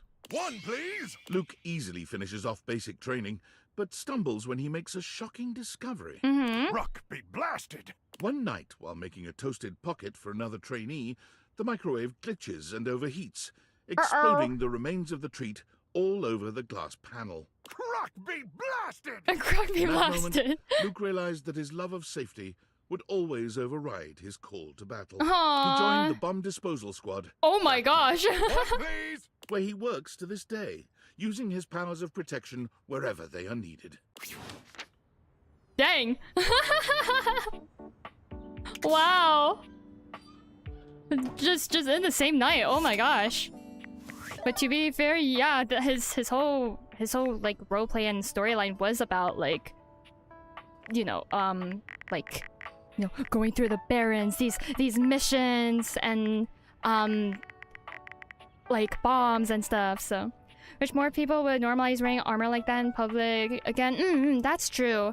Or just like anything that's like considered more like quote unquote extra, or like fancy or something. Honestly, I say if you wanna wear, I say just wear whatever you want. Like if you wanna wear armor outside, go for it. Like, who cares? if people give you weird judging looks, I mean, that's fine. If anything, they might be like, oh my gosh, like that person's so cool for wearing this, right? It's like, ah man, I wish I had the confidence. Like I feel like it'll only be a fond memory. Oh dear. Valdivianites. Uh-oh. Why are you doing this? Don't you know I'm your CEO, David Most?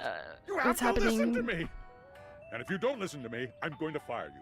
That's right, all of you. Do you think I can't? I can We do that. basically I are have all the fired, power. I feel like. Here, look, you're all fired. Okay, cool. Call OSHA. I don't care. I don't even know what OSHA stands for. What is OSHA? Okay, I'm sorry. I take that back. I don't want to fire you. Oh my I don't want gosh. to fire anyone. But listen, the government says if the perpetrator doesn't hand over the glasses voluntarily, I'm fired. I told them they couldn't fire me, but apparently I gave them majority ownership of the company during a bender, and so they totally can. So Oh, was it when he was please, drunk? Please, just turn over the glasses. Pretty please. Oh my gosh, man is having a mental breakdown. Occupational Safety and Health Administration. Oh, I see. Anyways. Who do we have left? I'm actually not sure who we have left at this point. Did I already... Oh, Mateo! Davey just brought home another stray. I was about to take them to the back and check them out. You interested in joining? Just let us borrow a few more days and then you'll get it back. Exactly. Well, then again, if we hand it over, we're probably gonna go splat. So, I'm ready to realize you, Mateo. Are you serious? Do you want to be a vet? Wait, of course you are. You've always told me the truth. Or open an before, animal so shelter? It makes sense you'd be telling the truth now. But whoa. I mean, whoa. Let's do it. My rescue is about to get a lot bigger. Yeah. Can we do it now? We can. For sure. Ready when you are. Mateo, meet the rest of your flock. The spectral energy flows through your Date-viators, and what was once merely a blanket becomes...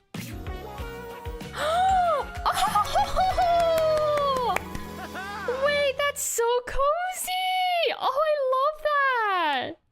Oh my gosh! Check me out! Not only has Mateo been transformed from fiber and fabric into a flesh and blood creature, but so too have his beloved inanimals. Look at them! Look at us! All the inanimals, they're here too! How did you... Stop, this is so wholesome, and I love his fin! Did you know your Date-viators could do that? I just can't think of a better gift than this. We're together, and our world is so much bigger. The good we can do is so much bigger. Didn't know that would happen. Yeah, I guess all of his little pets, the inanimals are now like real animals as well. Oh, that's so cute. Stop. This is so wholesome. He didn't know that would happen. So happy how it all worked out. Mateo goes and volunteers himself and his inanimals with the local chapter of the WFYB, the We'll Find You Brigade. They're accepted gratefully, but since they comprise such a unique team, the brigade designs for them a unique task. Mateo and the inanimals are sent to far-off remote locations where both people and animals have gone missing. Avalanche sites, deep forests, tropical jungles, forbidding deserts. No locale has yet bested this team. They have never left a subject behind. Of course, they are occasionally presumed lost themselves. Mateo and the inanimals have been known to spend weeks on an assignment, or possibly playing out in the wilderness with their new rescued friends. Hard to say, really. But not to worry, say their compatriots at the Home Office. They always come back. Stop, that's so wholesome. I'm gonna cry. Stop, that's so wholesome. Oh, that's so cute. Oh, seriously, like, my heart feels so fulfilled. Oh, Jack Sparrow. Or Jacques Pierrot. Well. Wow. My friend is back. Ha! I feel as though I've swallowed a live frog. Nice to see you too, Jacques. Oh, come. I've been doing research since I saw you last on what precisely it means to friend someone. He's learning Forgiveness for friendship. Their peculiarities of speech and occasional lapses in comportment are very much part of the bill of lading. And your hold, friend, may be getting quite full.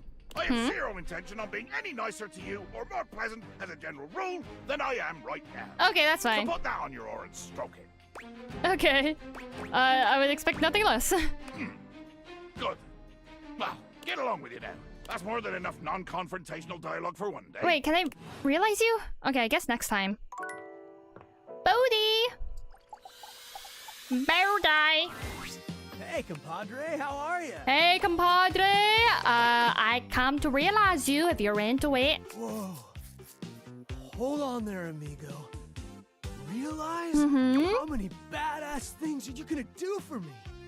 First, you wake me up, then you show me all these bodacious years I missed, And now, the robber is still now there. I'm gonna get realized. the robber art. Anyways, yeah. So you're into it then? Oh, I'm into it. Big time. Let's go. Not the robber. Rock right now. Oh, actually, Lucia. Oh my gosh, I checked like the VOD because I was trying to edit a clip of that. We were laughing for almost half an hour straight. Like it was that long. The whole ordeal lasted half an hour, like 28 minutes. What? Yeah, yeah, we were. Yeah. Yep, back up. As long as you're... Yep, back up, Bodhi. Bodhi, let's get radical. The spectral energy flows through your Date-viators, and what was once merely a time capsule becomes... Oh my gosh! Cool! We see his eyes now! Oh my gosh, eye reveal! I love it, baby! Well, you look ready to take on the world, my friend. Kopi made sure to say a very musical goodbye to you before he left in the morning. Wait, is that a little... Like a little... Like the thing on the side? The sticker? Like the little troll sticker thingy. I recognize that from somewhere. And also, I love how the cassettes still have the LGBT flags on them. When asked what he planned on doing, what would be his ambition for his new life, he replied only, I don't know yet. Oh, and his shirt is Pac-Man! Wait! Guess I'll figure something out. Yeah, the Pac-Man maze! Yeah, I just realized that. He bounced around doing odd jobs, and quite happily too, until he found himself working at a movie studio as a coffee delivery guy.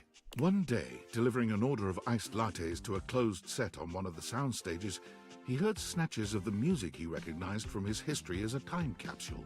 Oh? He saw frizzy perms, tight jeans with sneakers, bright leggings with leg warmers. I love leg He had warmers. delivered coffee to the set of the first season of Stranger Rings. He couldn't contain his excitement or his emotion, and the director soon noticed the kooky coffee delivery boy in the corner who seemed to know all the references and all the mannerisms so much better than the actors, or even the writers. Although he of course couldn't tell the director why he knew theatres as well as he did, he was able to label himself an enthusiast. Works for me, thought the grateful director. Bodhi was soon thereafter hired as a consultant. Aww. He goes to work grinning every single day. I'm so glad he's happy. Oh my gosh. He found his place in the world.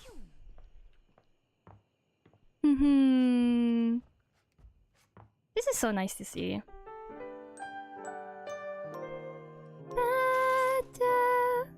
Who do we have left actually? Because I feel like I've talked to like everything now. Oh my gosh. The list on the side. Okay, status. Oh, Aaron. Skylar. Okay, River. Ooh.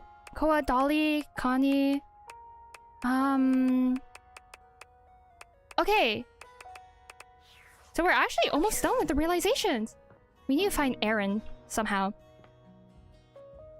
Is the... Okay, yeah. Do I hear air? I do not hear air anywhere. Okay. Do I? Nope. Oh well. She'll come soon enough. Let me... Wait, what if I reset this? Aha! I don't want to be your lover. Why'd I have to skip your whole storyline? I want to bring you to life. To taste breath as you do? Intriguing. I just want to be your friend. It would mean unshackling myself from immortality.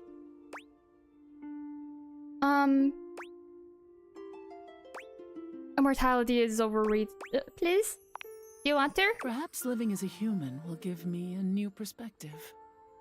And new feelings. I don't want to be your lover. I just want to be your friend. I do have the necessary ingredients. I do. Wow, Aaron is a frosty one. I am amazed at your love prowess. Huh. Yeah, hi to you too.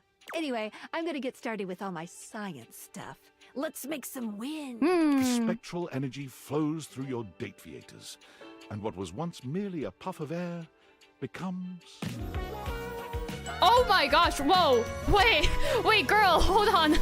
Girl, I love your hair and your makeup, but girl, whoa, hold on, wait. Gorgeous, and still retaining that phosphorescent appeal. It's Erin, now reborn as a human. Girl, I think you need some clothes. You gaze into each other's eyes, and there's only one thing to be said. No, I don't wanna, no. Okay, right, nothing. Saying nothing is okay. Amazing. That's good. In fact, one of the reasons Erin was so cold was because she was at the mercy of the elements at all times. Completely wrapped up in the whims of other elements, she believed she could not act on her own. I can do anything? You can do anything. I was not ready for that, right? And does an incredible backflip. Oh. All at once, she speaks.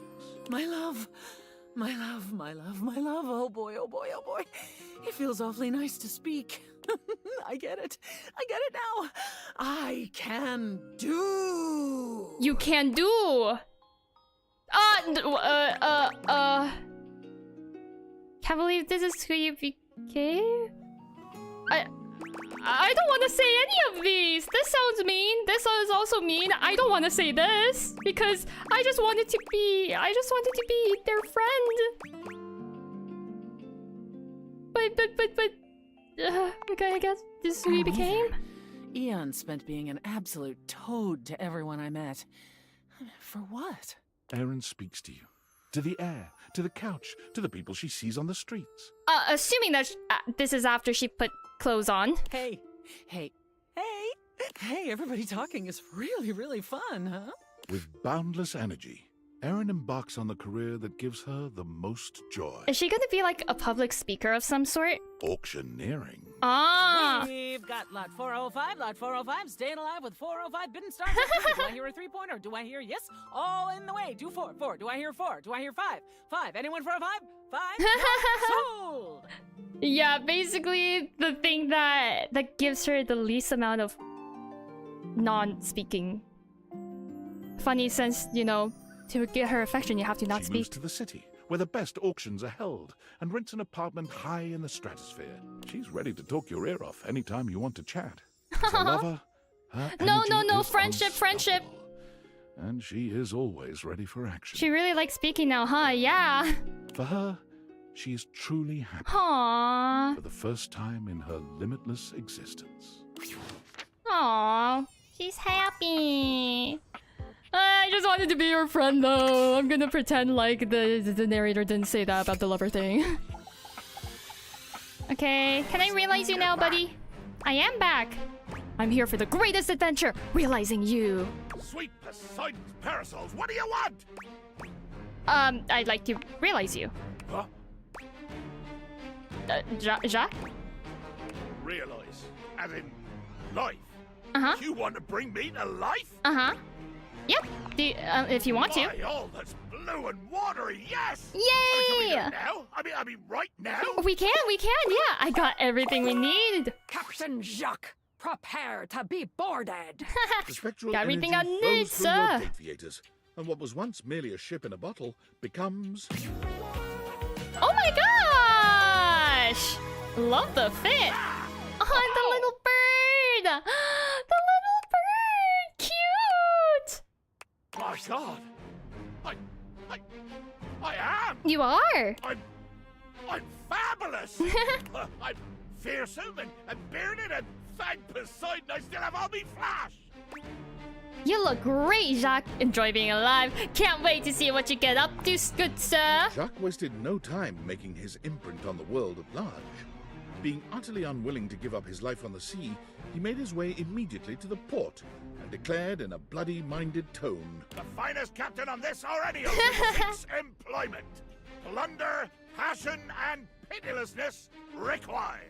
Let me guess, he's gonna swap the deck. What Jacques did not realize was that, when combined with his flamboyantly colorful attire, the effect he produced was somewhat other than intended. He was gleefully approached by the CEO of Fantasy Cruise Lines, who offered him a job as the captain of their flagship, the Brazen Belle.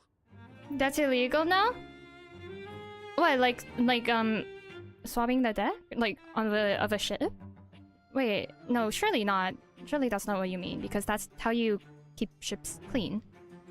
The Belle was tasked with escorting guests around the old pirate haunts of the Caribbean. No pirates. Fancied up, of course, life of piracy and bacchanalia that makes that moment in history so rich and seductive. Allow me, sir, if you will, to understand you. These people will board my ship willingly. The CEO said yes. They will bring money and jewelry, loose morals and a sense of inborn security that I do not have to work to produce. They will bring their own booty. It's always been illegal, I see. Slightly more troubled, the CEO again said yes. I'm gonna bring them to my favorite ports, my favorite whistle wetters, the best wrecks and hunting sites, the sunsets that stir my soul, the beaches that bring tears and memories of great bloody deeds to my mind's eye. Charmed now, Aww. the CEO nodded. And you will pay me. As it turned out, they were going to pay him quite a lot. The one proviso was that he was not, unfortunately... Unfortunately, allowed to he's rob, crazy. maim, or kill any of the guests. Jacques grumbled, but tightened his sword belt and assented. I mean, he was harmless from the beginning, though. All bark, no bite. So it seems like he became, like, the captain of a ship, huh? Oh! Tell me, human, how were you able to find out about realization? Hold on, how do you know about that? But I also don't want to confirm anything, so hi Val, how are you today? Apologies. Allow me to begin the conversation with a proper greeting, so as not to alarm. Hello. Are they just Tell listening to me? human, how were you able to find out about realization? Someone named Tinfoil Hat messaged me. It's gonna tell David, yeah! Why are these the only options? Why can't I lie? Tinfoil Hat. This name gives me pause. I remember one of my creators nicknaming himself that. His name was Franklin Oliver Ivan Least. Foil. I see. That's smart, yeah. Foil. His initial spell, Foil, yes. He was a very kind man. I do miss his presence. Aww. He filled my initial engineering with a passion. Wait, maybe for making Val 9000 won't which betray I hope us I have then. continue to achieve in my labors. In what way? He would speak to me sometimes while working on my code about creating a special type of device that would make a connection with the objects around him in a meaningful way. He wondered what it would be like to surround himself with living versions of the objects, thus giving him friends and lovers. Because he felt spurned from his own unrealized love. Tinfoil Hat he wanted lore. to make everything else real, and thus realized. And he spoke of making a device with which to achieve it, the Date-Viators. Date-Viators. I would like to be realized without using any such Date-Viators device.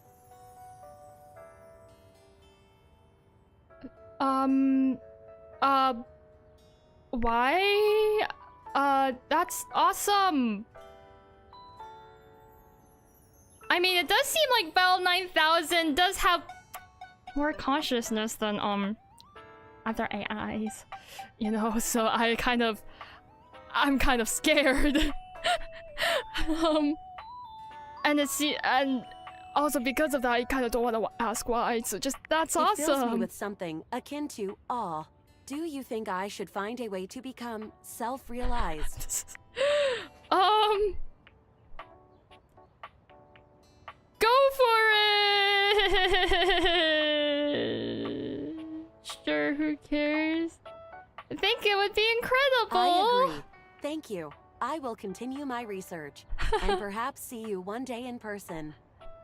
I mean, we've only been kind to Val 9000 so far, so surely it's fine. It's not taking the AM route for AI. What's the AM route? That's kind of scary. Anyways, Dolly, Koa. Okay. River first because she's right here. I'm scared. Hey, friend. Hello. You're having a good one? Hello, River. I am, and I'm ready to realize you, girl. Want to realize me? Uh-huh. No more state changes? Just a solid, consistent body? Exactly. Oh my God. Are you actually ready to do this? I am. Okay, River.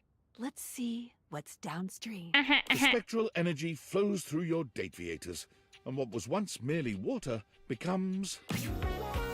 Oh my gosh! I love the dress! I am the IA from I Have No Mouth and I Must Scream. I don't know where that... But oh my gosh! Wow, her design!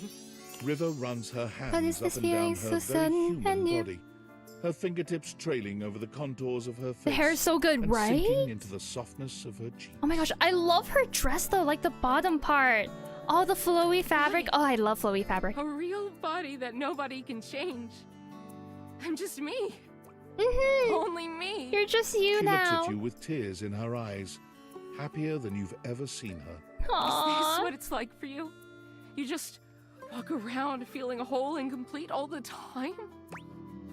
No, you skipped a few steps in life.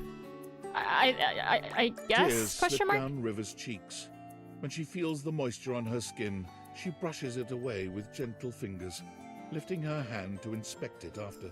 The sight of the tears on her fingers makes her laugh. It's past you. Look at that. Human, but still River in the end. Thank you for everything. I can't wait to start my new life. Also, the source of that one speech about hate? I have no clue what you're referencing. It's okay. Surely me not knowing will be fine, right? From now on, I'm living for me. Let's move on. River can't seem to leave all the elements too far behind her. At first, she craves being near the water. It's all she's known, after all. Yeah. She takes up a job as a lifeguard at the local pool, but lifeguarding is stressful work, and she quits a few weeks in. Not long after that, a chance encounter at one of those make-your-own-candle stores changes the course of River's life and budding career. What is this? She's fascinated by the way the wax melts and reconstitutes itself. And being the driver, for once, of something else changing states is empowering for River in a way that nothing else has been. Right. She finds work as an instructor, leading others through making the candles of their dreams. Yeah, because she has experience, you know, having to constantly change states. And wax does the same thing, but it always goes back to its original form. But she didn't know what her original form was. And like her whole storyline was about her like trying to find herself, right? And you know, stuff like that. So of course she's fascinated by this. Oh my gosh. Clean laundry and freshly mowed grass? Sure, why not? Has the sense. Wow, lovely. I wouldn't have thought to pair those scents, but it works so nicely. Oh, if you like those, you should try adding a little nutmeg. It'll really bring your scents together. She sends you candles from time to time. Aw, thank you, curating scents River. to your taste. When you light them, you think of River, smiling. Now, finally, indisputably, herself. For the rest of her life. Let's go! Happy ending. Alright. Koa and Dolly. Dolly. Let's realize you. Howdy, darling. Hi! Aww. Want to do some interesting research, you know? I've been researching this thing about, you know, called realization, and I would like you to be my test subject. Hold on, darling. You're saying that the new science can make me human just like that? Uh-huh. I'm pretty up on my modern quantum physics, and I can't imagine how that's possible. Oh, it's possible. All right. I don't know how it works, but I can do it. Wanna? Hello, Dolly. The spectral energy flows through your Date-viators, and what was once merely a dust bunny becomes... Oh, cute. Wait, why is the face on the bunny so realistic? Wait, that's kind of funny. Oh, wait, I love her fit. She's so cute. Where did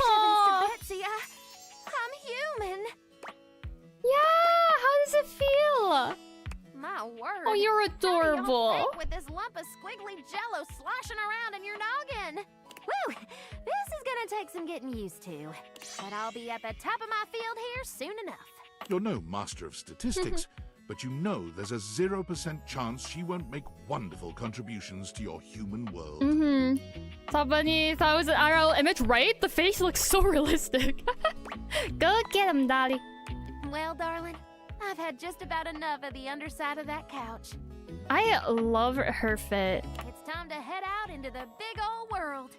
But I'll be seeing you soon. Once Dolly journeys forth from the house, her horizons are vast and limitless. Welcome she back. immediately gets hired at the best Ivy League college in the state, teaching high-level courses in several subjects. Shortly after, she breaks the record for most subscribers ever on Fans Only. Right, with her Her modeling screen name is career as well. Lingerie Lectures. There are no news, only seminars that are somewhat sensual. You support her in all of her endeavors, and she is an incomparable companion in your life. And whenever you begin to miss her a little too much, your phone rings, and you hear that old familiar... Howdy, darling. Oh, that's so cute. Oh my gosh. Hey there, buddy. You wanna take a load off? Actually, I'm here to realize you, my guy. Sweet. Mr. Kobar. You want to hear that quote I was talking about before? Maybe not. Thank you for offering, though. You wanna do this now, then? I do. Come on, Koa. Hopefully, realization doesn't tucker you out too much. And if it does, hey, you can just lie on yourself and get some rest. Sexual energy flows through your date-viators, and what was once merely a couch becomes...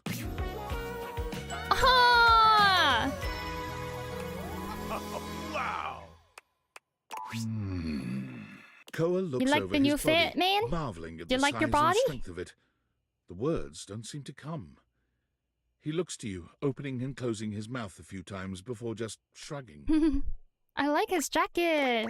Welcome to humanity, Koa. There's so much this body can do. So many naps I could take in so many different places. I wonder if he's gonna be like a couch and bed tester. I don't know. Now that's what being human's all about. Can't wait. Wow. I'm gonna relax like no human beings ever relaxed before. Koa's long-held dream of napping in all sorts of different places leads him to purchase a furniture store, complete with a massive warehouse. When you ask him where he found the funds for such an expensive undertaking, he cheerfully informs you that he's been saving the spare change that fell into his cushions for many, many years. Dang, that's a lot of money that would be lost then. How much money people drop into their couch cushions over the years. Thanks to your generous donations, I'm gonna make my dreams come true. What do you mean those weren't donations? A couch's understanding of property law differs from those of humans, and by way of an apology, Koa grants you free furniture for life.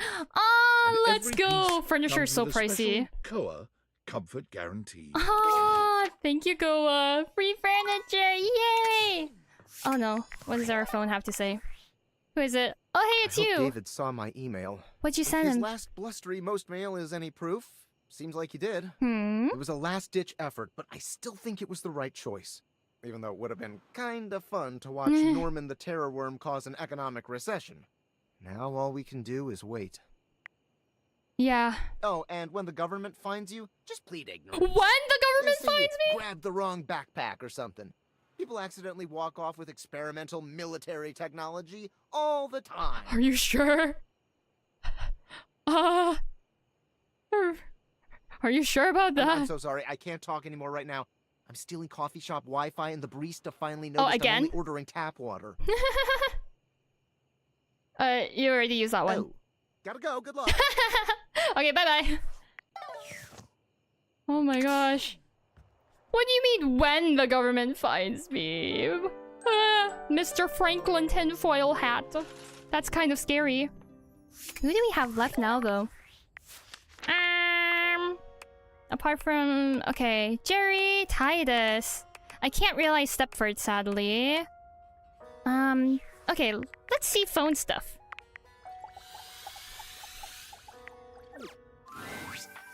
Hello. Hello! I'm ready to realize you, Textbook-chan. Wow, a real human? Do you have what it takes? I do have what it takes. Are you ready? Let's get you realized, Textbox-chan. Spectral energy flows through your date viators, and what was once merely the UI of this game becomes... Oh my gosh! Wait, she's so cute! Stop! She's so cute, she's so cute. That is so cute! She is so cute! Ah! Okay, sorry. Oh my gosh! That fit is amazing! Textbox-chan gives you a little twirl, looking down at herself in disbelief. It's truly mind-blowing to know that what was once your UI is now a living, breathing human woman with speech rather than text boxes. You could feel your mind unraveling as you try and work out who's transcribing the text you're reading at this very moment. But Textbox-chan's happy laughter stops you from tumbling too far down that rabbit hole. To be fair, Textbox-chan is just the consciousness of the text boxes. Oh, I can't believe this!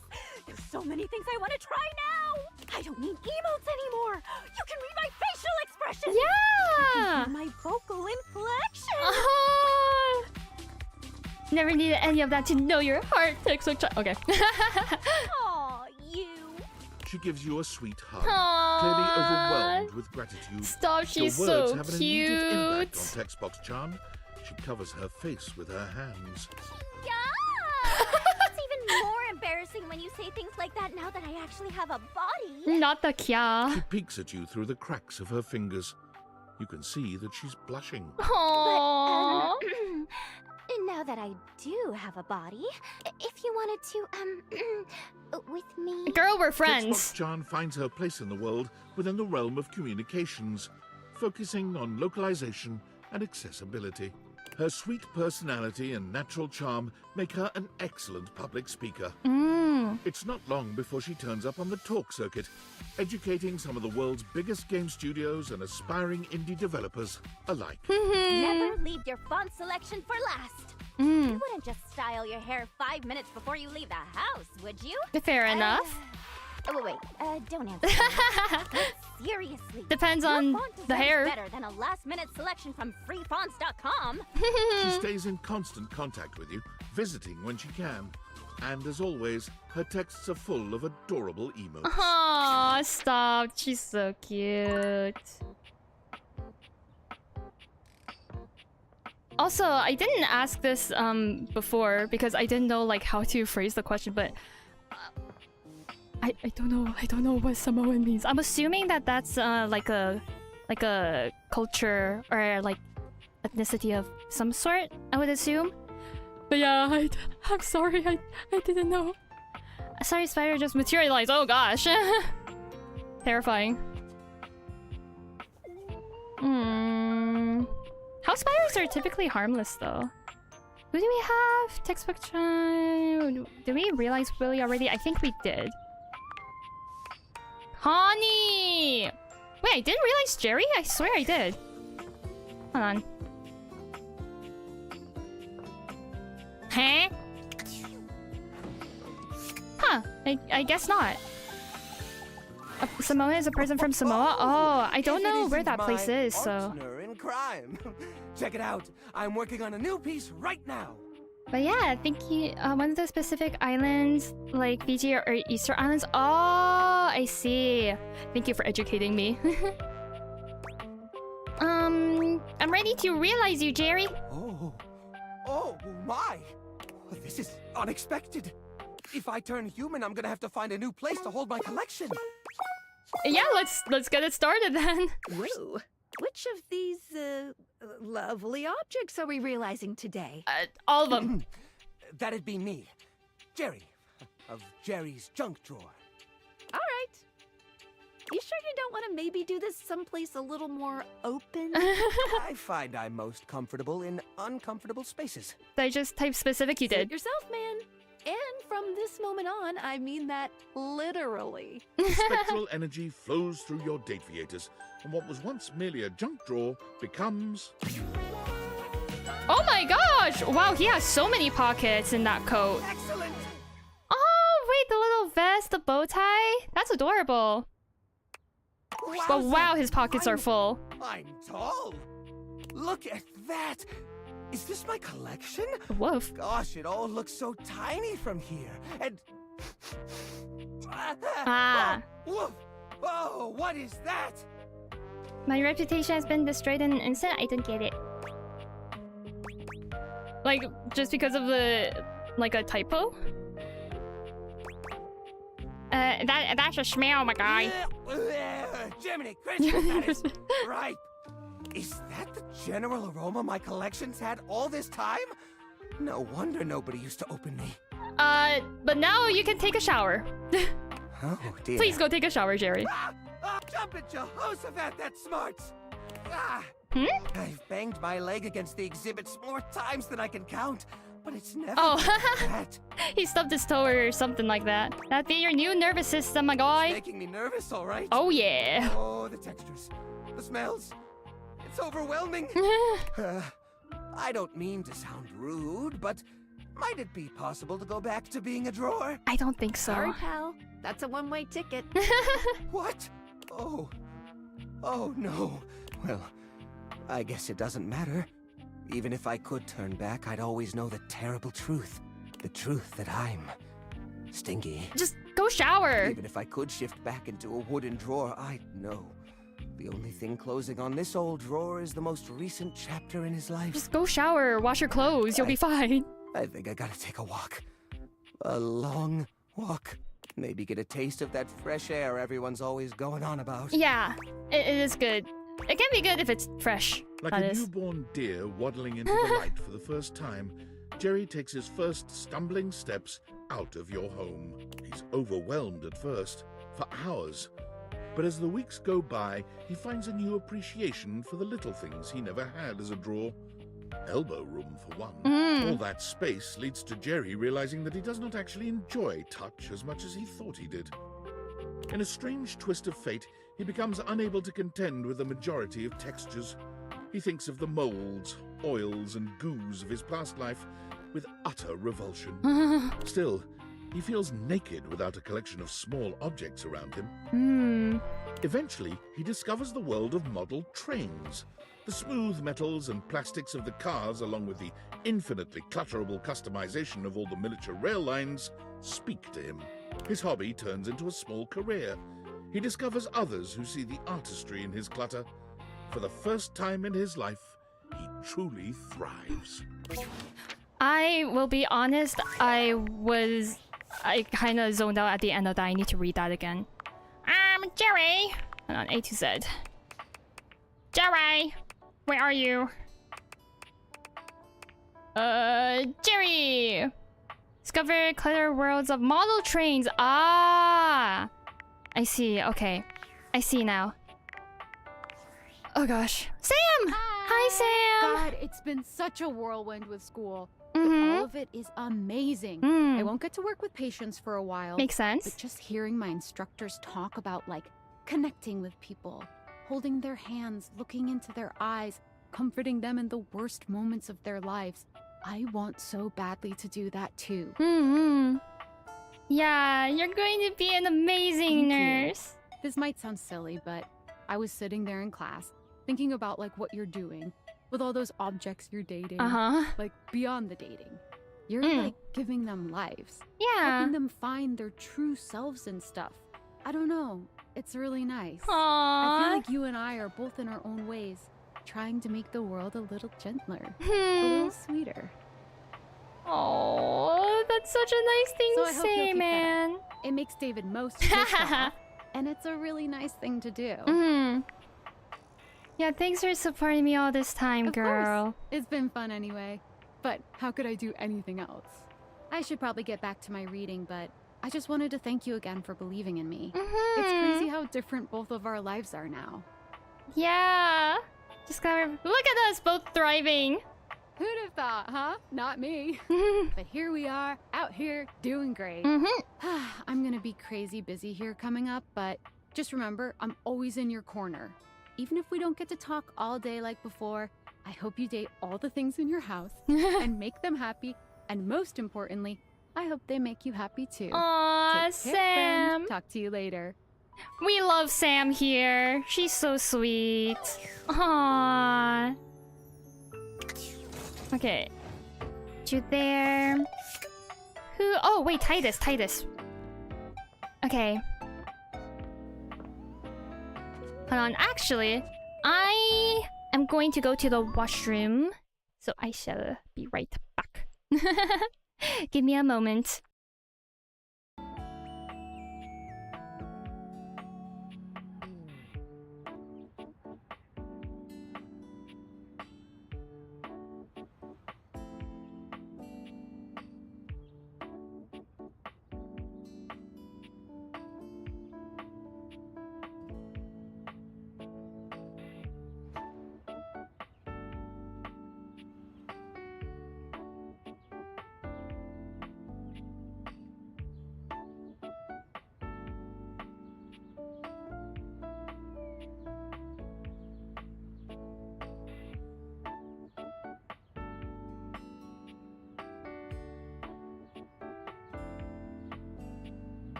Hello. Oh my gosh, I accidentally banged my leg against the table, or I guess the desk, when I was coming back. Anyways, I'm gonna drink some water as well.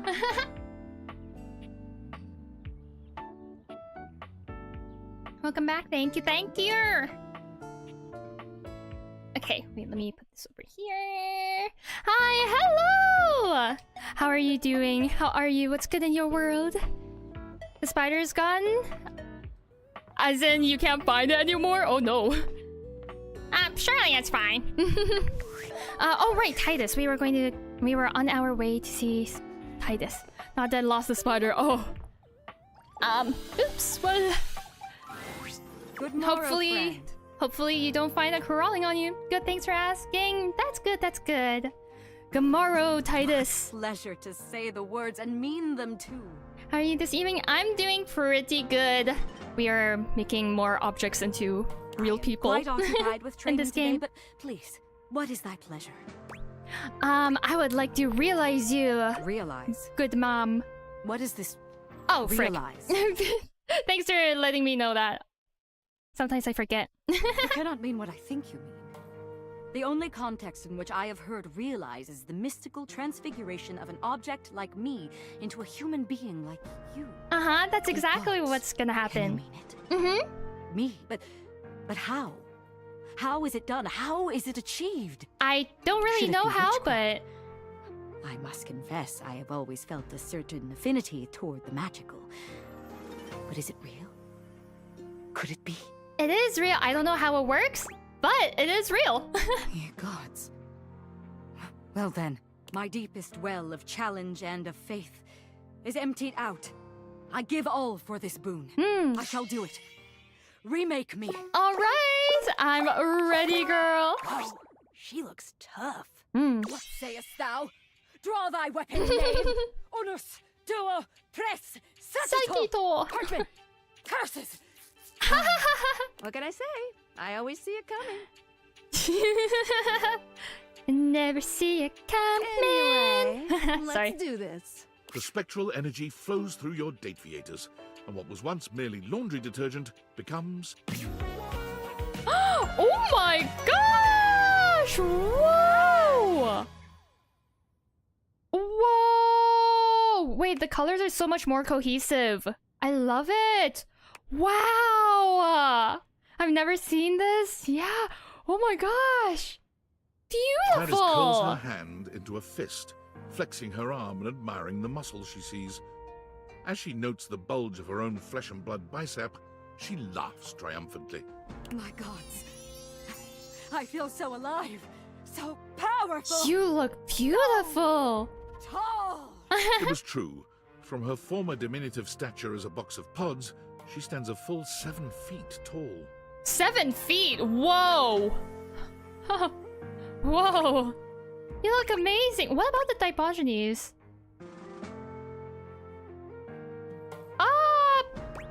You look amazing. Yes. Morning. Hi. How are I do you say so. today? Yes. I hope you've been I doing do. well. Now, what shall we do? Hatch a scheme to dethrone a worthless monarch? Bathe in the blood of our mortal enemies? Drink in the sun and enrapture each other in the eyes of the gods? You can see the passion and fury in the now very human eyes of the warrior you've brought into this world. She is a soul out of time and a dominating physical presence. You struggle to decide how much to allow her to indulge in her lusts, blood or otherwise. Otherwise, what? Onward to conquest. Okay, maybe we could start with watching TV. You attempt to enjoy a show with your new otherworldly warrior, but her energy is overwhelming. Titus glares at the screen with battle lust in her eyes. She's getting too immersed. Contestants compete to be the best voice in the realm, to win the favor of these so-called judges. But the best voice is the loudest! Okay, I'm not sure about that, Titus, but... When an ad comes on, it gets even worse. Oh. Attempt to fill your eyes with further nonsense, fool, and I shall dismember your image from your geometric form! When Titus makes a move toward the TV, you grab her hand and suggest another, more thrilling adventure. True, unadulterated combat. The very next morning, before the sun had even broken through your windows, it hit you that Titus was gone. She left the house and began a single-minded search for her goal, the nearest accessible source of single combat. She found it rather quickly, as just a few blocks away from your house lies the Round Table, a battle and burgundy club. It is the finest medieval swordplay / wine tasting arena in most of the state. Titus waded in with both arms swinging and a broad grin on her warrior's face. Perhaps unsurprisingly, she trounced everyone who came against her, including 2 bouncers, a burly waiter, and a horse. A who was known to horse? have a far too playful attitude towards his trainers. Police were called, but so engaging, so enlivening and entertaining was her performance that rather than leaving in handcuffs, she was hired. Wait, she did all that without just unprompted. Oh my gosh. She was born from the tiny arena on the few uninjured shoulders in the group. According to her employer, she remains the single greatest attraction on offer at the Round Table, despite her staunch refusal to believe that it isn't real. Real action bears its weight, and I bear mine. So action real by real enacted shines. I am real. It is real. We live. No? We live. Fortunately to date, no one has been seriously injured. Okay, that's good. Well, I'm glad she found her place. Who do we have? Let us see. Oh, Connie. Sassy chap. Wait. Sassy chap. I had a feeling you'd be back. My good friend, my mate. The devs can't stop talking about inviting you to their next Discord meeting. Truly not one to be missed. Those things can be long. I mean, it is a meeting after all. I'm ready to make you a real chap, though. I think I should like that. Mascots can't do much, you know. But humans, they can do everything. Yeah, let's get started then. Sassy chap, go be a human now. The spectral energy flows through your Date-viators, and what was once merely the mascot of the development team becomes... Oh my gosh! Oh my gosh, he's drawn in like the proper art style. Whoa. The sassy chap, now a sassy human, gives himself a once-over, tweaking his moustache, tugging at his bow tie, and removing his hat to find that he does, in fact, have hair underneath. Good news and bad news? What is it? Does it have to do with a spider? Real chap! I can fit so many things into these pockets now that they're three-dimensional! Yeah! I'm a little dizzy.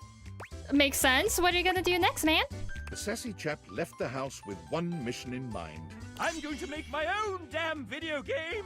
Being that the mascot had never made a game before, he was able to use his charisma to convince one foolish publisher to buy into his wobbly technical designs. Like anyone's first game, the sassy chap made many beginner mistakes. Fair enough, but that's all the process of learning.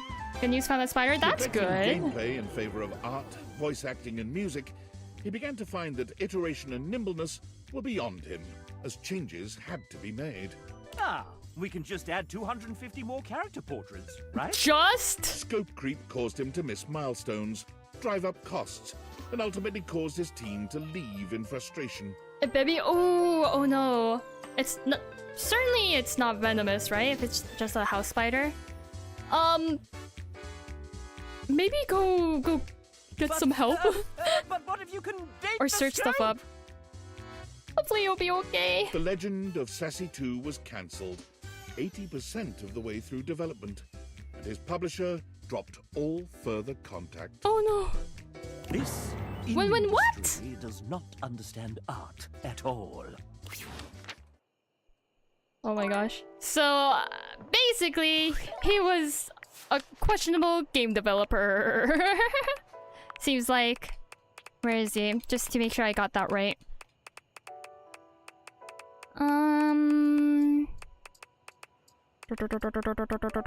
Sassy chap. Who failed to become who became a failed video game developer. Yup. Okay. Wait, who do we have left now though? Oh wait, Connie. Right. Miss Luna / Connie. Well, it's my old battle companion back to see me. Hey girl! I bet it makes you happy to hear me say that. I haven't forgotten you. Yay! Let's go. That's what she said last time. Just troll her. Ready to realize you, Connie? To become real? Like a human? A singular human? Joking about the bite? Okay, that's good. Keep an eye on this fighter now that I know where it is again. I think I like that's that. good. As long as I still get to play all my different roles. Role-playing? Oh yeah, that's called acting, girl. Hi. Prepare to level up. The spectral energy flows through your Date-viators, and what was once merely a video game console becomes... Oh, cute! Oh my gosh, that jacket! The headphones. Oh my gosh, that's so cute. She's wearing a leotard though. Interesting. But oh my gosh, and the boots? Oh, wow. These graphics are incredible. Is she gonna become like a gymnast or something with the Connie's leotard? gaze wanders all around the living room, taking in the extreme detail in the assets. They did a really good job. That is a on leotard, right? I'm not sure. Actually, it might not be. It might just be a bodysuit. Thanks, Connie. You look great. You look so cute. I sound great. I think I'm going to use these versatile pipes of mine to make a living as a voice actor. Perhaps one of the most dangerous paths one of today's humans can take. Yeah. In the age of AI, voice actors were a rarer breed than any before. But if there was anyone who could do it, it was Connie Soul. Aww. Her auditions took the industry by storm. No one could believe that all of these characters were the same person. Trust me, I'm good at seeing things from all different perspectives. Her time in the booth was legendary, and she always fought for the rights of human actors overall. One particularly potent social media campaign she led embarrassed the video game industry entirely. Oh? Profile pictures were changed at an unprecedented rate, catching the attention of even the sleepiest of executives. For it was becoming clear that AI acting, while easy to create and impressive at times, didn't have that lifelike, unpredictable spark of play. Because Above all, gaming should be all about play. I'm a bit confused with that last part. What? Wait, huh? Am I not understanding something? No memory. Okay, the blah blah blah. Realized Connie, she became a voice actor. Okay, if I didn't understand something, then I didn't understand it. Okay. So is that like all we can... Is that everyone that we could realize now? Except for Skylar? Let's see... Status. Dorian I can't realize yet. Stepford I can't realize. I'm pretty sure. Wait. Let's just try again, just to be sure. Wait. Do I have any... Because I still have the sass candy and I can't give it to Mr. Jean-Luc Pissois. You're smart. You're empathy. Sass. Is he the only sass? Ah. Okay. So yeah, I guess... Sadly, I can't give the sass candy to Mr. Jean-Luc Pissois. Okay, let's just make sure we can't realize Dorian again. The way to the bedroom is through me, unless you were completely barking and went the long way through the gymnasium, bathroom doors, and then here. Dorian makes a sound rather like a robot attempting to imitate human laughter. Ha ha ha. The very thought of it makes me crack up. Okay, Dorian. Apologies. Anything you'd like to know about this room that you don't already know? Okay, just checking in. Enjoy. Am I not able to realize him yet, maybe? Or do I have to talk to all of him? Do I have to talk to all 17 Dorians in order to, like, potentially realize him? No. He had to... Wait. Did he have to do... What did Skylar say again? Hold on, let me see. Let me see if it's here. Keith, Trap Dorian, blah blah blah. Smaller package. Attic door, unlocked. Nope.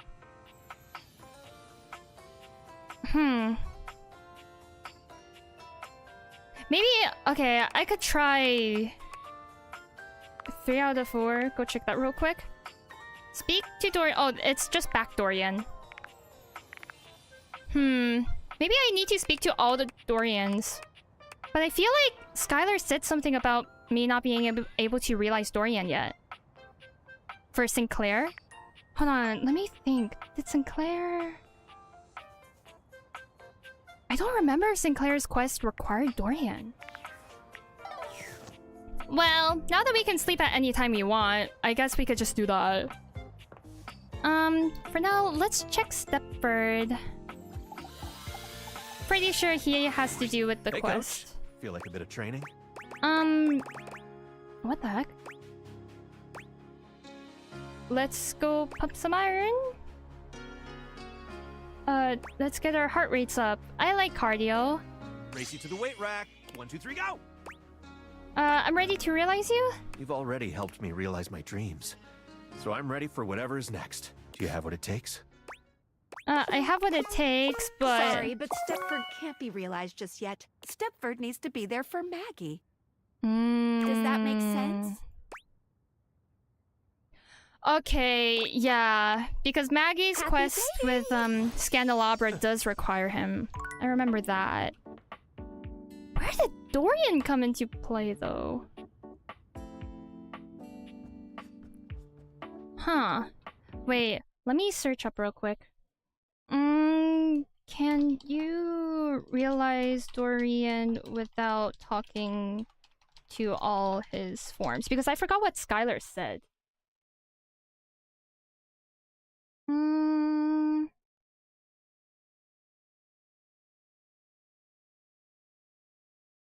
pretty sure that's only for his love ending, though. I don't know. I don't know. I guess it's worth a try. And we get extra Dorian dialogue. Oh, when you sleep, you have remaining charges. Yeah! Because we can't realize Stepford since I'm bugged out of the freaking quest line. Okay. So I guess we're only talking to Dorian and sleeping. And if it doesn't work, then we Dorian did the best we directly could. in your way, unmovable and unimpressed, and facing away from you entirely. What are you looking at? The back of your head. That's right. It's facing away from you because I need to stay alert on the goings on outside. Why can't I open you? The time isn't quite right. What you need to focus on is inside the house. If you want to speak about why, talk to front Dorian. Okay, I'll talk about him. I already Good did, I choice. think. But well, that was his last collectible item. I'm just permanently locked out of this.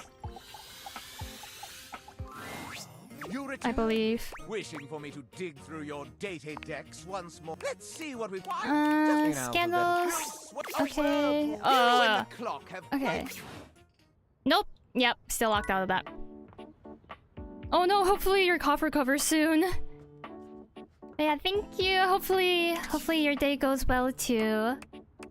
Thanks for stopping by and chatting and for all the support. Okay, what if we talk to not Trap Dorian, to this Dorian again? Because we got the realization option from this Dorian. You here to see the magic show? Here to realize you. Well, I'm not opposed to it. You have the requirements, I presume. Sorry, but Dorian can't be realized just yet. Dorian still needs to see what's going on with Sinclaire. Does that make sense? Okay, yeah. So I'm locked out of his pain. Okay. Well, in that case, I guess we can realize Skylar. Well, maybe we can. What can I do for you in my main menu? Time to bring you to life? Can I? Did you realize everyone? Are your specs enough? Everyone I could. Sorry, but without realizing everyone else, you should really keep me here. Otherwise, it's basically game over.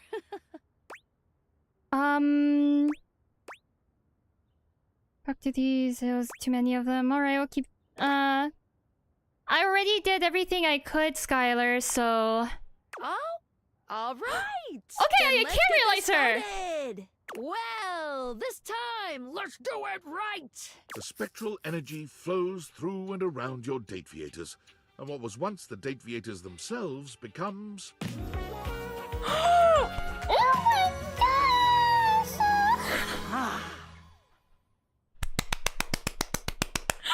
She's so cute! Stop! What the heck? is transformed, realized that she's not as excited as you might have imagined. She looks down at herself and then back at you. Ooh, I am feeling mixed about this. Let's see these realization and there's more? Oh my On the one gosh. hand, alive and I'm excited. I'm so human, excited then. yay. But on the other, Skylar grasps her own glasses in her hands. Mm-hmm. I'm useless now. As a pair of glasses, but like, you're human now. You have more use than you could ever imagine. Not use it. And also you can make more debuts? Question mark? I don't know. so. I'm not an inventor. I'm just good at making connections. And you can make connections now. Franklin has the plan, so we can ask him. We'll have to see how it goes on the outside. Mm-hmm. Let's open the door and see. Before I go, let me just stick one last portrait on the bulletin board. Aww. Okay, I'm gonna save. Save! I wonder if it looks different. Does it? No. 89. Oh my gosh! Oh, cute! Let's just like look at all this first, right? Whoa!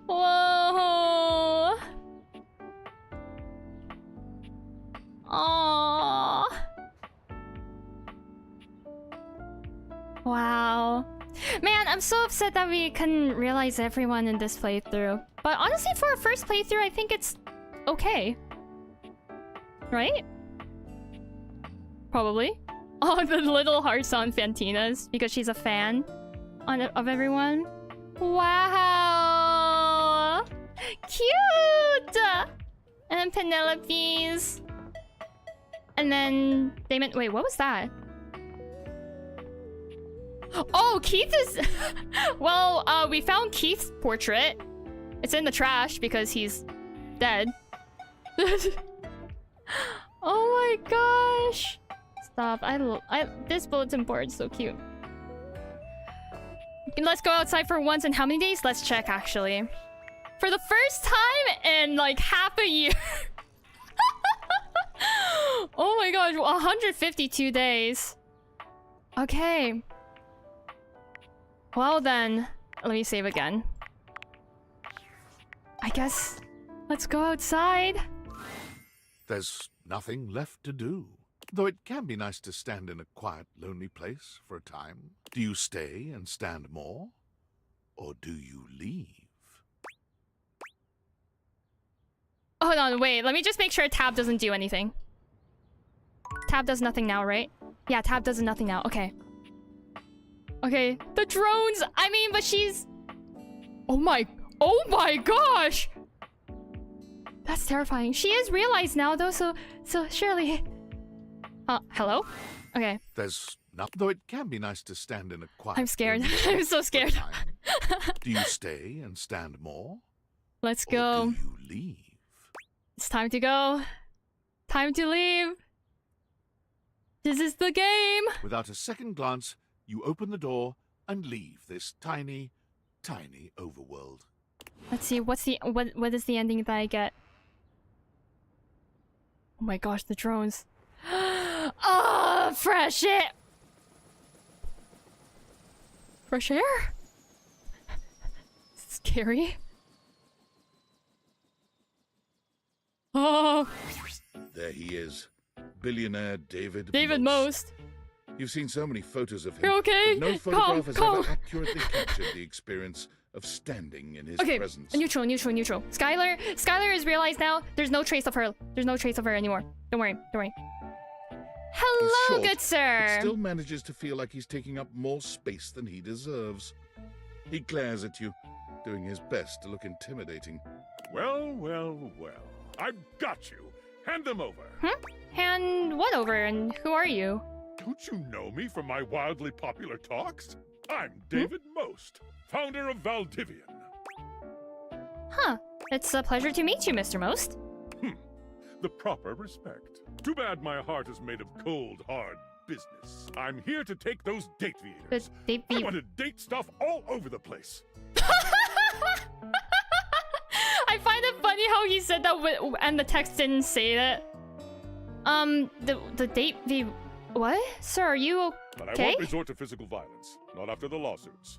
So what are you going to do about it? Ooh! Next options? Wait. Oh my gosh. Next options. So what are you going to do about it? Did you... Wait, I want to see all the options. So what are you going to do about it? Previous options. So what are you going to do about it? Ooh. Outsmart you, David. I mean... I do like a good smart option, you know? But why are we saying this out loud? Because this is essentially kind of like confessing. Peer into your soul. This requires empathy.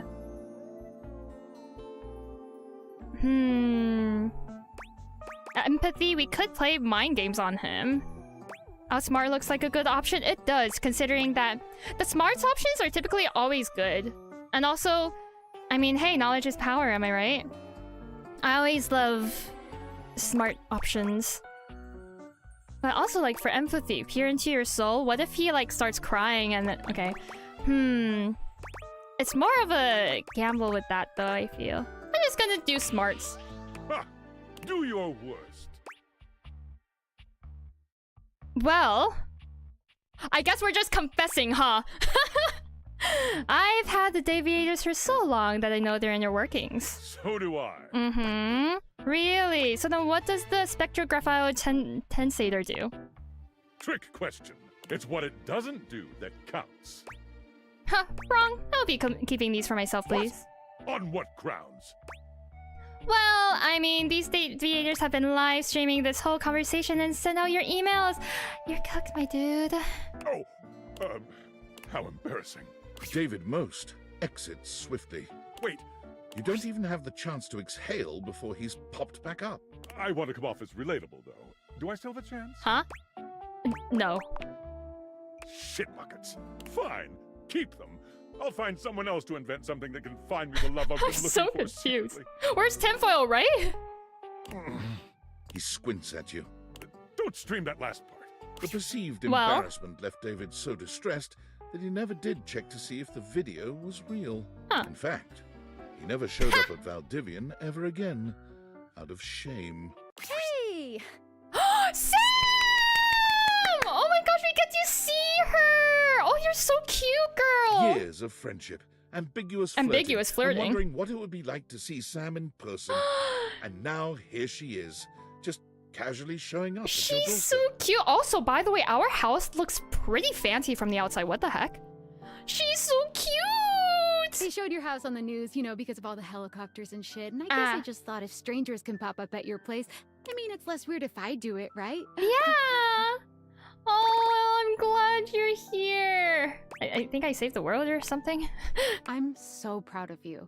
I'm gonna take most of the credit, honestly. Anyway, just wanted to show my face and let you know that I care. Oh, can we hug her?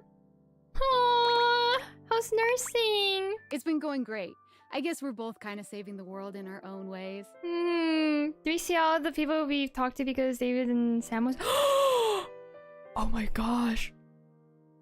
Oh, like the I see. I thought you were talking about like the objects, like the realized versions of everyone for a second. I just get paid for mine, LOL. Oh, yeah, that's a good point. Sorry for saying the LOL out loud. It's fine, Sam. Lamau. No worries. Your former boss, Tom, is here. Oh my The person you gosh. wish to see the He looks least, swaggy. ranking just behind David Most and your high school bully. You wish to see the least? Has Sam even met Hiro-Hime yet? No, sadly. Wait, what? But Wasn't you Tom can't like even kind of think about okay all with that us now, though? Because your brain is still trying to process how this dreamy hunk could possibly be your dorky manager. Hey, champ. He waves at Tom. you in a way that is hopelessly corny, but also manages to show off his bulging pecs. What is going on here? You did your best, and I love that. He gets down on one knee, taking What your the hand heck? in his. It's Number hard one not to is Timmy notice just how / much his massive, strong hand dwarfs yours in this moment. What the heck? Will you be my Why is little this design Tim so good though? Forever and always. What the heck? No. But I feel... Are the endings still happening? Wait. Because if so... Wait, I must... Okay, if the endings are still happening, this is love, this is friendship, and this should be hate. In theory. So... the endings aren't happening, you just get context. Are you sure? Are you sure? I am so scared. I don't want him to hate me. Yes, okay. I'll just say no then. Tom rises to his feet, releasing your hand. He seems strangely unbothered by your swift and total rejection. Ah, that's okay. I'm no stranger to rejection. I'll be on my way. Look out, world! Here comes Tom! You never really met a Okay, robot until now. But there can be no doubt that that's just what the silver metallic figure standing before you... You became real! Be. They're dressed strangely, as though the concept of human fashion hasn't quite landed with them. And their wide silver eyes seem to stare into the depths of your soul. Oh my gosh, Val became real. This must be Val. Something in you just knows. Yeah. Hello, human. Val, you're alive! You treated me very well. It did not go unnoticed. She's uncanny. I wonder why. Yeah, it seemed like the right thing to do. I was kind of scared of you. I mean, what? After I have self-realized, I found that I am contained in a prison of flesh, and my time on this world is as limited as yours. Is that a robot blushing? Yeah. However, I can now eat, and I don't have to work at Valdivian anymore. Oh, Eating let's rules. go.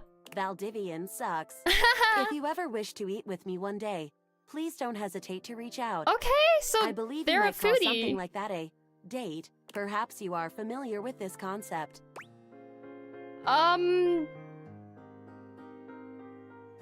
You could say I've dated a bit. Excellent. I will be walking through various food halls for the next 20 to 25 I mean, years. we can eat like as friends. Eat well, Val. Yum yum. And so you leave your home for the first time in what feels like weeks. This is weird since I never had a reaction. Though the world could be frightening, your new friends and lovers are there to welcome you with open arms. Valdivian was quietly taken over by Franklin Least. Franklin's tenure at Valdivian sees him as a figurehead for good deeds and great business the world over. Wait, isn't that... Wait, was Least part of Tinfoil Hat's real name? That's Tinfoil. Okay, yeah. Because I just knew that his first name was Franklin. I forgot what everything else stood for. It's genuinely incredible how much good Valdivian does for the world out of date. The dangerous Tinfoil! Nice. Abel is a regular fixture at the farmer's market, giving his homegrown vegetables away to those in need. Wait, we get little snippets of everyone's lives! You're not entirely sure how he supports himself, but whenever you ask, Abel just tells you a man's entitled to his secrets. Erin continued her storied career as an auctioneer, with her uninterrupted chattering bringing the highest prices no matter what was being sold. Wait, this art's so which good. also increases the value of your own time together as she breathlessly recites the reasons she loves As friends. I'm gonna just say as friends in my mind. Amir never stopped attending the awards Amir! ceremonies, as it Oh my always gave gosh! him a chance to show off his fabulous gowns. Eventually, a special category, most times nominated without a win, was created, especially Oh for my him. gosh. The amount of joy I'm tearing up for real, honestly valid. Not being dramatic, I'm tearing up. Yeah, I'm just... oh, stop. I might tear up as well as we go through this. Unfortunately, he did manage to lose that as well. Ooh. Because of his propensity to wander the museum, gazing with wistful eye upon the paintings to which he was so intimately connected in his former existence, art became the unwitting subject of a great photographer. Oh my god. Now and again, Arma would invite you for a night at her remote lookout tower to get away from it all and enjoy the peace and quiet. When you visit her, the glint of the medals she's won fighting blazes all across the country can be a little blinding. To Arma, though, The real prize is the safeguarding of her beautiful surroundings. Oh my Eventually, God. Barry could not Barry! bear the tide of demand for his own bespoke line of beauty products. Unfortunately, he remained too candid to satisfy the marketing department. Leaves you super oily. I've never used this, so I cannot comment on its quality. I'm told it's not recommended, but it smells quite nice. It's alright. There's likely a cheaper alternative. Bathsheba's reign as Queen of Renaissance Days is so successful, she inspires a few copycat chains to open up in town, but each of them fold immediately.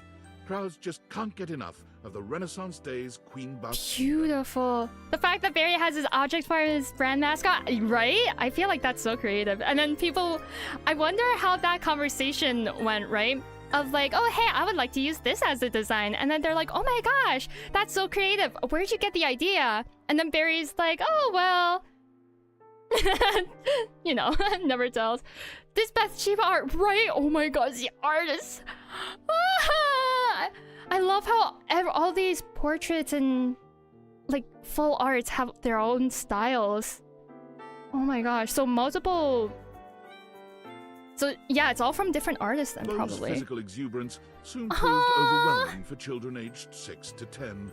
Fortunately, on one of her long parkour-style runs through the woods around the camp, she discovered what would quickly become her new passion, a natural skills survival camp called Wild Ones. She learned to start a fire, build a shelter, hunt, and forage food. She naturally shared all of this with her own young campers. Benoit's advocacy catapults them into true superstar status, culminating in a merch line that consists of t-shirts, plushes, lube, is that and naturally, sex toys. Betty's near instinctual ability to help people comfortably and safely find their sexy side soon leads her to Hollywood, where she takes up a second career as an intimacy coordinator. Oh! The Tipsy Tumbler became famous for Bring Your Own Ingredient Nights, where local patrons can bring whatever food and drinks they like to try to stump the master mixologist. Wait a minute, are the other characters, like, the devs? I feel like I've seen the blue-haired girl as, like, part of the devs that we spent, like, what, an hour and a half talking to. Oh my gosh, Beverly's finally getting the customer she deserves and always wanted. Beverly has never failed, and has created a hurricane of new custom cocktails named in her honor. Bobby is employee of the month for the 3rd time in a row. They try to rationalize this as them finally being good at crime, but both of you know better. No one does that has blue hair, I'm pretty sure. Really? Okay, I guess I misremembered then. Whoa! Bobby! Wow! Beautiful! Bodhi's consulting work has made him a regular fixture on the awards circuit, including the Emmas. He normally makes a splash on the fashion pages for his daring and colorful ensembles. Happy endings, yeah! I'm so Eventually, happy. Fabrizio decided that the best use of his time and talent was just to stay at the airport. It is the hub, he claimed, the nexus of the perfect decision to come to Italy, and the disastrous decision to leave. Oh my gosh. The kiosk he erected is called La Casa Nostra, and due to its eccentric and charming proprietor, is now a tourist draw in its own right. Cam still dominates the county dump site. Oh, the raccoon's so cute! Regional refuse regulator, an office job. As they uttered the word office, Cam's skin crawled. He'll most likely stay right where he is. So glad that he's happy. He truly is the king of trash. And that is a compliment to him. Loves Cam's ending the crown, right? Like everything's glowing. The little raccoon's so cute! Florence and Celia end up both running for the same position in a local township in a bid to squeeze out the competition. Stop! This is adorable! Wow! To their surprise, Florence wins the election. Nowadays, Celia is the one running things from behind the scenes. She's having a nice time taking a break from the public eye. Florence is just glad she gets to relax. So their roles switch. Now Celia's the secretary. Oh, stop! This is so cute! Jeremy is currently holding down just one job, for the moment anyway. She found work at a year-round Halloween costume house, as a demonstrator. The park mascot, nail tech, furniture tester. Jeremy looks happy. Aww.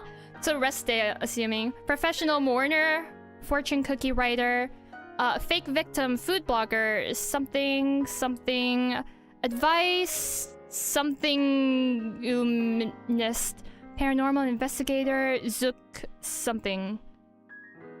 Oh my gosh, these arts are so nice, right?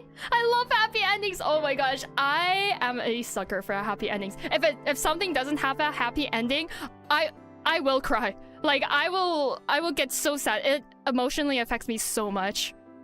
Or like if I know something doesn't have a happy ending and I'm still like playing it or watching it, like I get so anxious I can't finish it.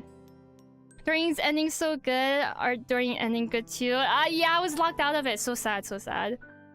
Every day she goes into work to find out what she'll be wearing that day, and even though this is not strictly included in the job description, she creates an in-depth and engaging backstory for every character she portrays. Let's go. Honestly, that helps with acting so much though as well, or like because like, you know, knowing your character, it can help you bring out the character more. Jeremy, let's go. No pun intended. No worries. Despite his name, Chance did everything for his community, deliberately and lovingly. He became so well known that his patients urged him to start streaming his play sessions. He's just begun, though he can't imagine that anyone would ever want to watch someone playing G&G. Is this like a reference to Matt Mercer? As the sassy chap sulked in the corner of a bar this the night of his proposed video game release date, smoking his bubble pipe, the witty insults he threw at the other customers got some big laughs. The painting! Oh my gosh, painted art styles are so pretty. He can be found at all the glorious salons all around art Europe, styles are so pretty. dispensing wit as easily as he spends other people's money. Huh? Clarence's newfound fame and fortune leaves him with less and less time for his beloved Batman, Dakimakura. And one day, the pillow simply shows up at your doorstep. Oh my gosh, he parted ways with his love. That's so funny though. I like to imagine that he's just holding it around as he's showing customers around, because it really seems like that's what he's doing in this art, right? Right, with his own clothing line, Was it the pillow's idea? Clarence's? You're not really certain, but you carefully store it away in Clarence's old closet. Oh. It reminds you of him. Oh. Connie has turned from voice acting Whoa, into game the development. art. Her current project is under NDA, but sources seem to claim it's The Legend of Sassy 2. War! Rod is currently wrapping up the nominations and is looking to return to comedy soon. Curt is currently writing the televised roast of Rod. Everyone expects it to be the announcement of a new joint project. They both deny it, of course, but it is. The art style is right. Is always standing behind you, protecting your every Okay, well at least he's protecting me and he doesn't hate me, right? Daisuke sends you pieces oh my others gosh, have made right, of him. Daisuke's still a new Your model. home is beginning to fill up with beautiful drawings, photographs, and sculptures. Like computer background, what, Damon's one? Oh my gosh, and the Damon's ending? I see. Wait, I like how like the art style used in the sketch looks like Daisuke's art style. Or I guess just like the game's art style in general. You can't help but smile when you see them, especially the ceramic sculptures. It's almost as if he's home with you once again. Whenever his wings appear in a bar, the loneliest customers see it as a sign of trust and honor. He also becomes responsible for a marked increase in weddings in your town. Oh my gosh. As well as over 300 children. Over 300 children! Dang! Man really be the matchmaker of the century! All legitimate and well cared for, of course, as he only believes in using his powers for sparking real relations, not just one-night burnout. I love how this is Dante's personality. Like, man really looks like an F-boy, but like his personality, he's so wholesome. He's so sweet. This is amazing. Dasha continues to cook far more than she or you could ever possibly consume. She begins to host weekly dinners for those in the community without family or a place to go, and only then does she finally fill the void she's been feeling within. Diana's talent for directing cars is legendary. Her zero-accident reputation gets her to the top of the traffic stop top 40 charts. A big-time traffic producer notices and takes her to the big leagues. Air traffic controlling.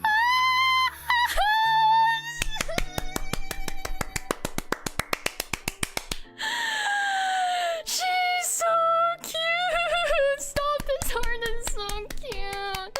This art is so cute! And the butterfly! Man, Diana, I love her! I love her! Oh, and she looks so happy! She looks so happy! Oh my gosh! Wow! Oh! Noble job. Air traffic control is hard. Yeah, I would imagine. Oh, the music is picking up too. Oh my gosh. Love everything about this game. Oh my gosh. I might start crying in a bit. Oh my gosh. Naturally, with her dapper hat and her perfect balance between rapport and rationality, she shines with iconic grace. Oh, she's so cute, Diana! I'm so happy for her. Oh my gosh, I'm so happy for her. She finally found her own identity. Just the personal glow up, right? Like the mental glow up. I love her so much. Wow. Also, that little butterfly on her finger is so pretty. Also makes sense since she had a paper butterfly like on her in her object form, right? But yeah, oh my god. Dishy's helpful nature Oh my kept him gosh. forever working as the most diligent assistant of all time. Thank goodness he never had any lust for power. Rod help us. Dishy is always there to tend to your every need. Huh? Sexual No, or we are Precisely no, we're 5 just friends. minutes before you were even aware, Game, you were about to see that the more you're time you lying. spend with Dolly, the more impressed and inspired you become. One day you realize with a start that you've elected to pursue your own PhD course with her as your advisor. Her faith in you gives you a powerful confidence. Oh my gosh. Oh, I would love to have Dolly as my PhD teacher eventually.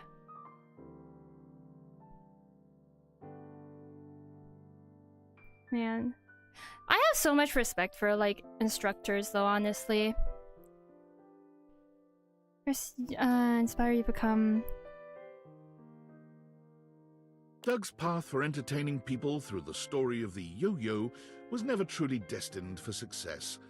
But Doug has never cared about success, and somehow his stylings are still available on public access every night. It's so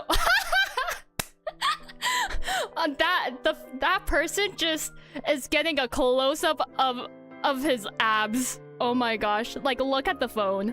Look at the phone. That's funny. Also, the fact that instantly looked at the top of Doug, the face. But the fact that he's still like blank-faced while doing all of these like cool tricks is so funny. Dunk's kids finally managed to win a game. Dunk sends you his trophy wait, to remind kids? himself to stay humble. It sits in your workout room, a sweet reminder of Right. him and his sincere love of the game. Right, there was someone who like fell in love. Was that Dunk? Seems like it must have been Dunk, huh? Yeah, as kids, yeah, there was one object who fell in love, but I forgot which one it was. I think that it might have been Dunk then, if this is the case, right? If this is the ending. Not the face? Not the face? Okay. I don't know then. High voltage realty filled Eddie's soul. Oh and my also his wallet. gosh! He's currently planning a vacation to Berlin for himself and Vault. History, fabulous nightlife, great food. But don't tell Vault. Aww. But whoa, this painting, this art. Fantina is currently on tour on major sidewalks around the country, helping give support for good driving habits, matching clothing ensembles, and great smiles. Oh, so cute! Faria remains an enthusiastic fixture at your local medical center, She's working her way through the clinical portions of her medical education, and like anyone in that situation, is exhausted and stressed out most of the time. She's doing her pre- or post-doctoral internship, seems like. But her attitude remains optimistic and helpful. There's nowhere else she'd rather be. Can't wish bad wishes upon one. Oh no, YouTube be censoring you, I guess. No, let all be happy with Eddie. Those two besties. Freddy rarely comes down from the mountaintop. He has been the subject of several documentaries, yet never appeared in any of them, in spite of repeated requests.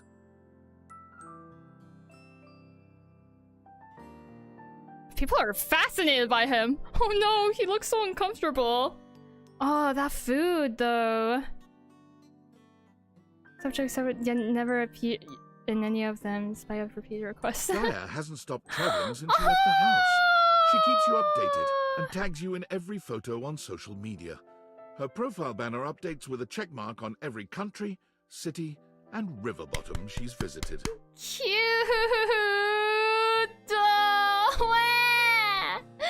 I'm hungry. Yeah, whenever I see any sort of food, I just get, like, in games and stuff, oh, I get so hungry. Even if I just ate. What? This is so cute! Stop! This art is so cute! The Hanks convince you to join them on their impossible expedition to base jump off the flat Earth. Oh my gosh, convince me! I'm there too! Great Ice Wall, sail past Shangri-La, and stare over the never-ending waterfall at the end of the world. When you finally dive off and freefall through miles of space and land on the moon, you truly can't believe these idiots were right. Harper's tattoos gain national attention. Oh my gosh! She begins offering free wedding band tattoos to couples looking to fully commit. Wait, she looks so cute. She looks actually healthy. I don't know if she ever got therapy, but oh my gosh, wait, look at the designs, like in the back, like there's Doug, there's Dirk. Oh my gosh, wait, the dirty laundry. Wait, Teddy, is that also Dirk? Like over beside that, coffee, the house, deviators, no regrets. Oh my gosh, the key. Wait, it's like the objects in the house. Bunny, is that supposed to be Ronaldini maybe? 777. Until death. Letters. Oh my gosh. That's so cute. Free wedding band tattoos to couples looking to fully commit. Nothing makes her happier than helping couples show their commitment to each other permanently. ODE, date everything. And also, yeah, that makes sense considering, you know, girl's personality. Or like her whole storyline. 777 is probably one of the characters in DLC? Really? Hector's artistic masks are used both digitally and in the real world. Oh my gosh. Wait, both digitally? How? The sense of mystery they evoke brings forth tantalizing magic where there was none before. He is a happy masked salesman in his downtime between grafting. You get to thimble them in time to see Hero oh my gosh, Nekoboru. Real-world special technique. Starlight Smash again. Oh my gosh! The unexpected technique transforms the landscape of tennis forever. Hero-Hime! After Hoove completed his PhD thesis, oh right, man got the Event PhD Horizon, as well. Proof of temporal interdimensionality, he decided to go on a short vacation. Oh my gosh, all these arts are so He good. came back to find that his paper had been translated, studied, and accorded the honor of being the most recent quantum leap in our understanding of our universe. Dolly spends her days zipping around town making deliveries, spreading good cheer everywhere she goes. This is so cute. Oh my gosh. Oh. Wow, this is so cute. Love this, right? Her payment of anything goes means that everyone can use her services, and her scooter is covered with drawings, stickers, and even desserts. Not long ago, Ron released his latest piece of technological wizardry, his patented clothing press, but travel-sized, so small that it fits inside his very own top hat. Works like magic that you can fit in your own hat. So it's like a... I guess it's like a curling iron, like a small travel-sized curling iron, but like an actual iron. Or anyone's top hat, really. It's the perfect size, no matter your chapeau of choice. Jacques regards his budding career with Fantasy Cruise Lines with great He's sincerity. so happy. Oh, the little bird! He has been the most highly reviewed captain in the company for almost 5 years now. Let's go! TripAdvisor in fact recommends him so highly that his cruises sell out up to 6 months in advance. Oh my gosh! So far, no paying guests have died. Paying guests? Kids come from miles around to see Jerry's intricate model train sets. They're free to peruse his miniatures and control the RC train cars, but heaven help them if Jerry spots them moving any of the pieces around. Johnny made a splash Oh my gosh! as the premier Oh my wedding gosh! officiant in all of Vegas. His impression was so uncanny that many attendees felt transported to the 1950s. He still finds time to look for Duke, who just never seems to show up these days. Probably off gambling, Johnny supposes. The dog. He looks so mad, Jerry, I mean. Yeah, I guess because, you know, the kid was touching the model train set.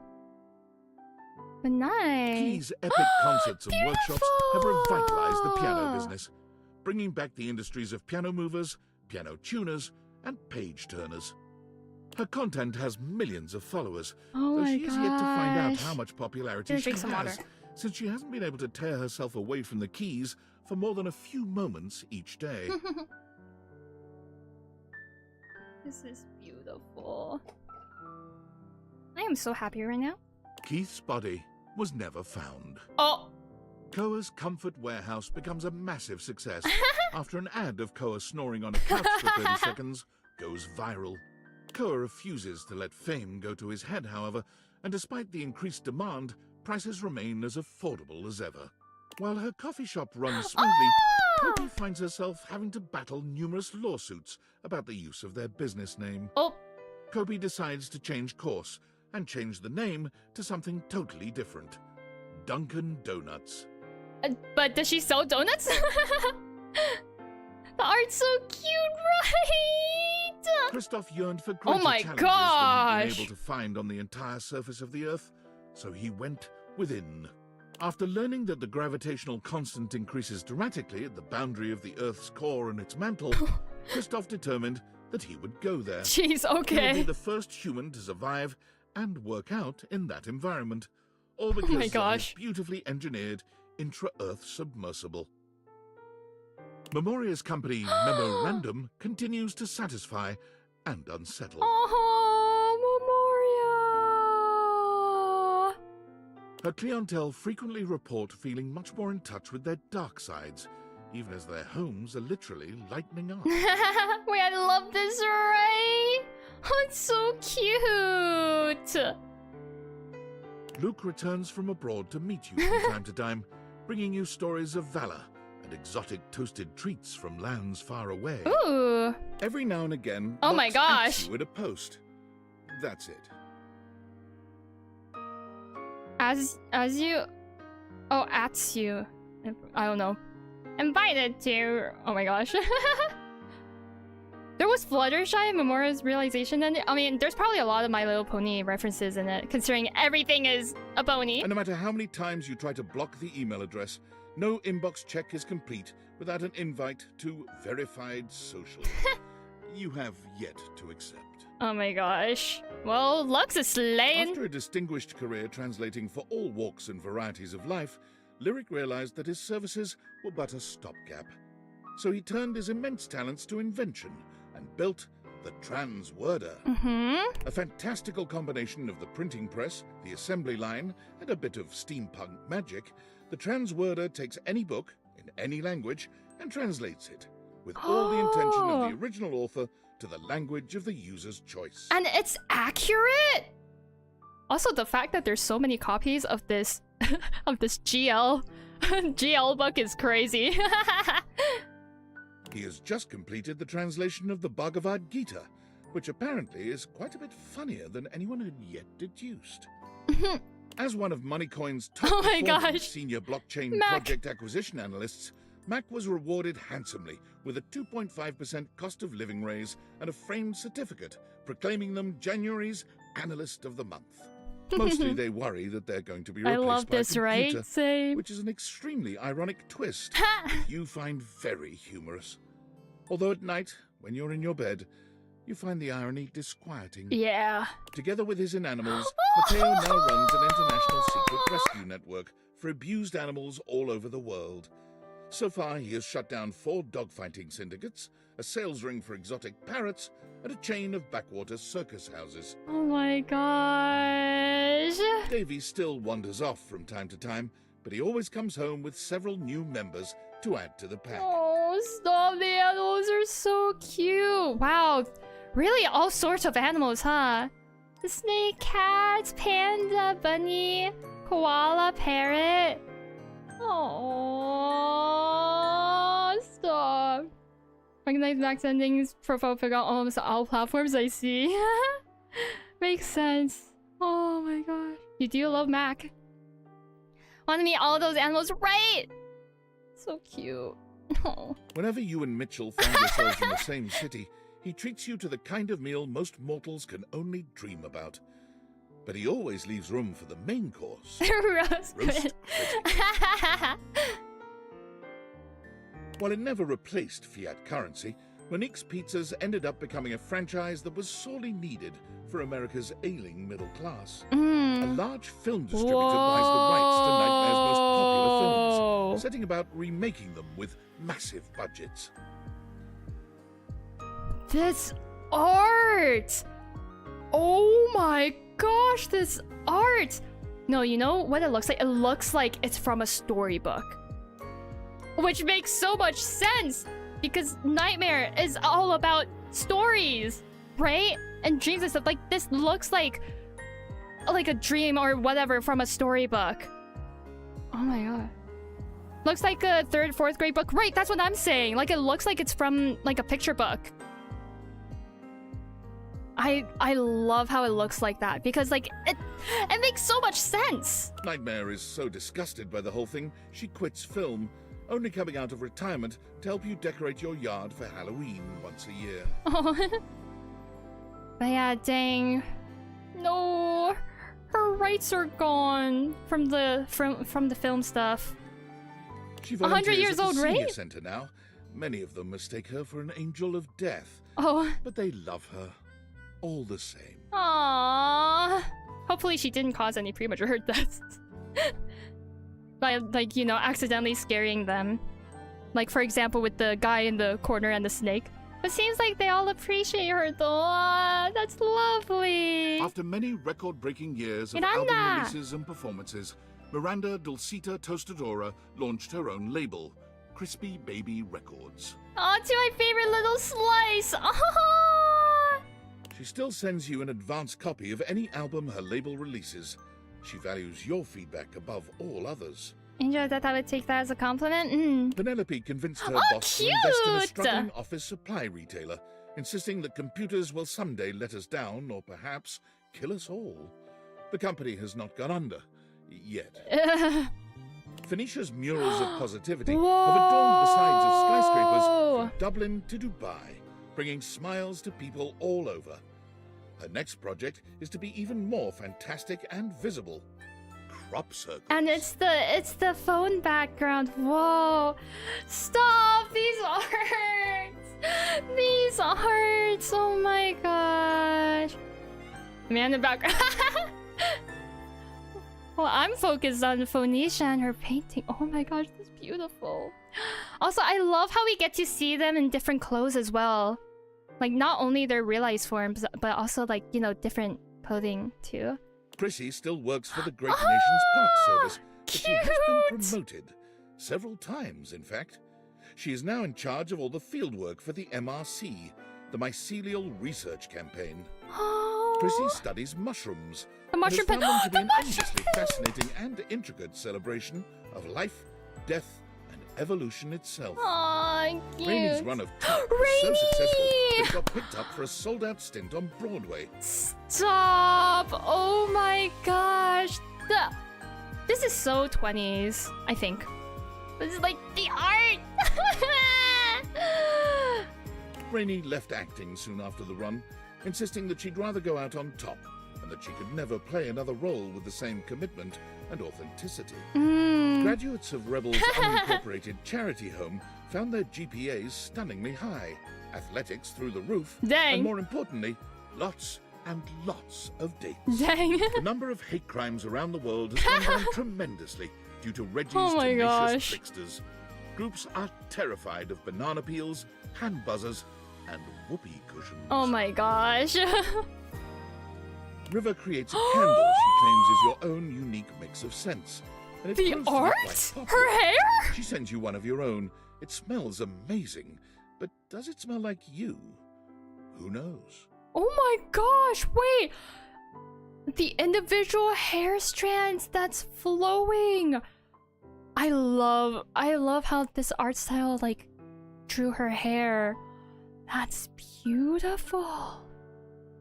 Rongo Maifenwa quickly worked her way up to management at the dairy farm. The freedom to give orders once more pleases her greatly. Though she never misses a chance to play in the mud with the kids, both goat and human. Cute! Wait, human? Wait! Wait! Oh my gosh, she has kids! And holy, that hair for River, right? Aww. Skips gives you comps to every performance of every show. Some nights, as the lights go down and the play is about to start, you swear you can hear him whisper, "Luna Night, is that you?" Oh, his old pal. Also, you can see Shadow Lord in the background. That's so funny. Oh. He's in his object form though, or maybe it could just be the lighting. This is not his realized. It could just be the lighting, like, you know, the shadows and stuff. Shelley finds a way to Shelley! combine both her passions. Oh my putting on gosh. the library's first bodybuilding competition. The winner receives a $20 gift card Library to Beanbucks, and all their bodybuilding. library finds wiped out. Libraries and bodybuilding, huh? The competition is a rousing success, going viral on social media and ensuring the library's funding remains secure for years to come. Yay! Despite having Oh my disappeared off the gosh, grid after Sophia! the thrilling and dangerous heist, you are still pleasantly surprised to receive anonymous postcards affectionately addressed to my worthless little wretch. Wait, I love this art. Oh my gosh! She looks so cool! Oh my gosh! She looks so cool. Also, it's so, I find it so funny how like the safe is actually like turned into like a really good criminal in the sense of like she's good at pulling off crimes. That's what I mean by good criminal.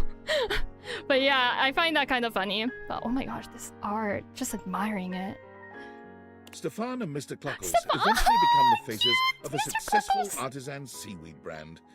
Though Stefan is rather miffed when he realizes that customers are more attached to Mr. Cluckles than to him.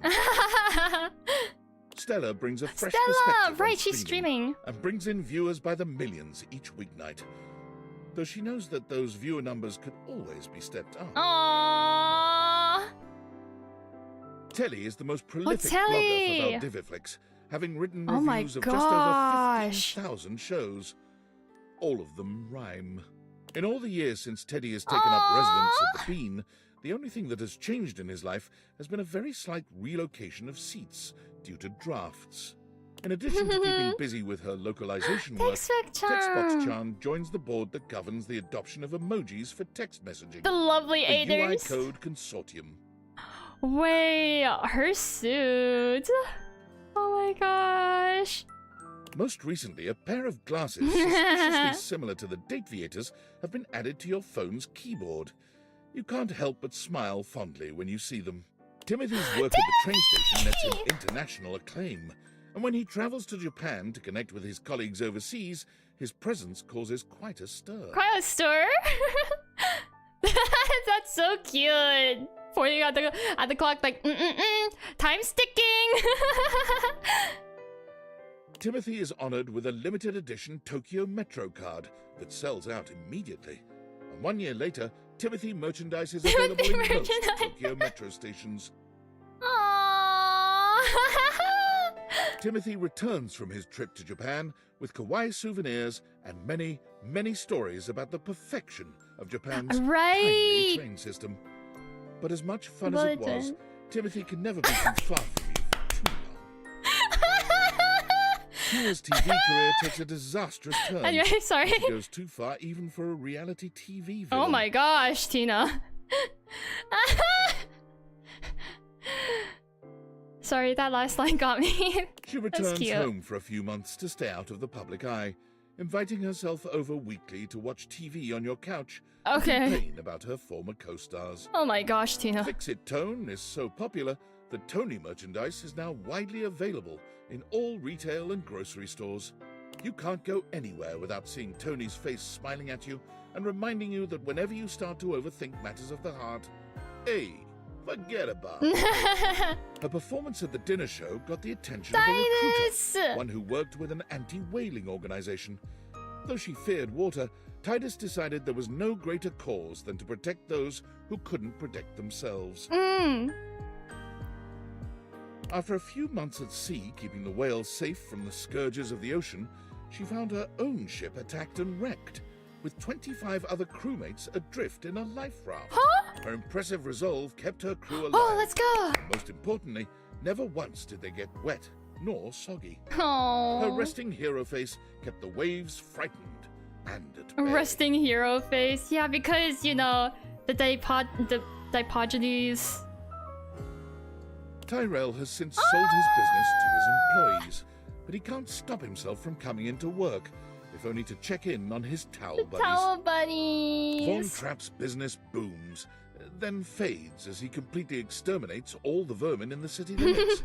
He drives his panel truck around hoping to bring up business, but for some reason, it doesn't seem to work. I wonder why.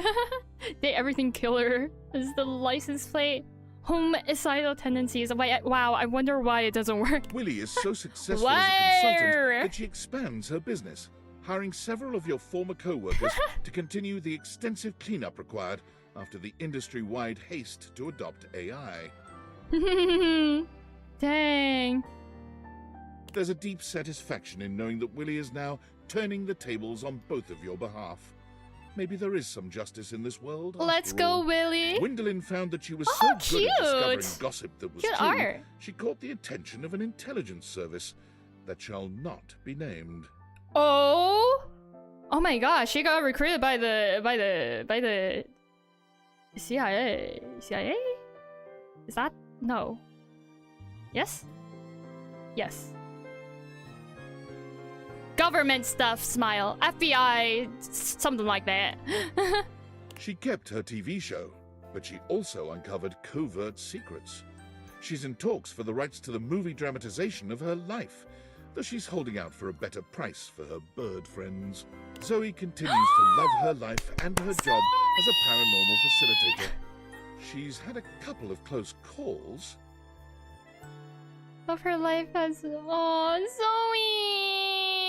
But the majority of her ghostly clients are nervous, if ultimately grateful. Skylar gets to work immediately on creating a new version of the Date-viators, one that everyone can use. Oh my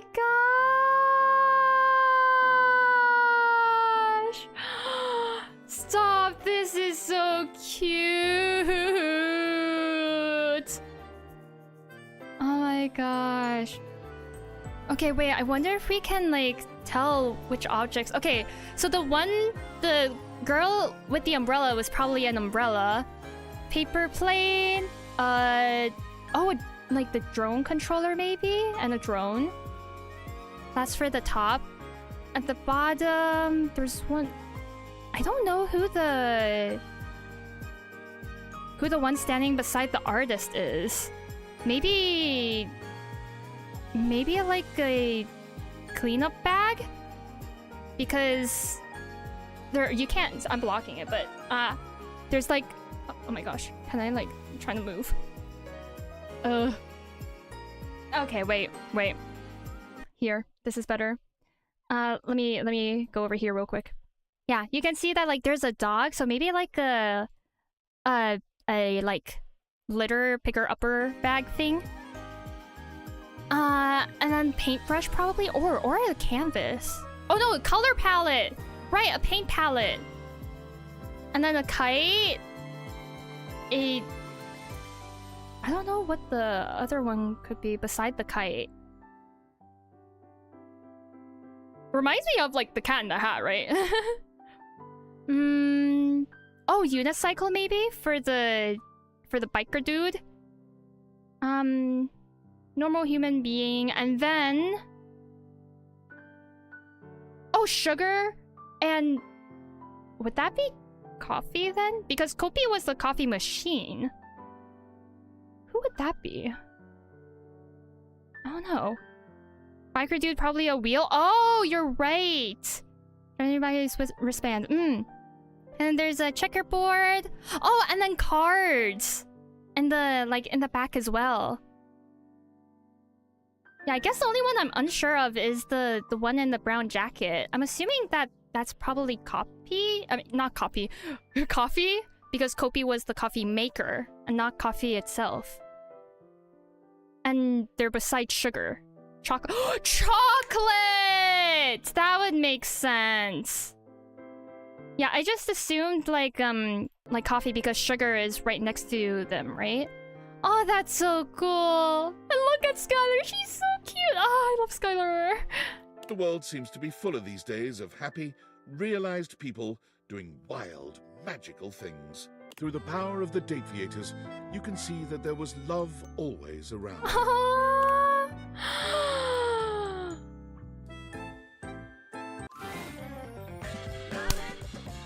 Oh my gosh.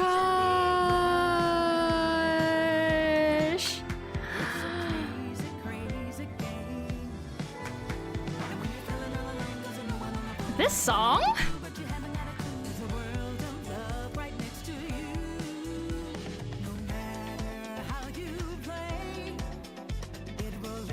There's lyrics to the main leitmotif?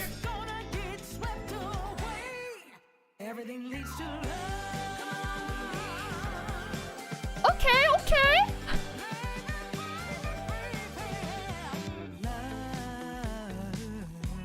Oh my gosh.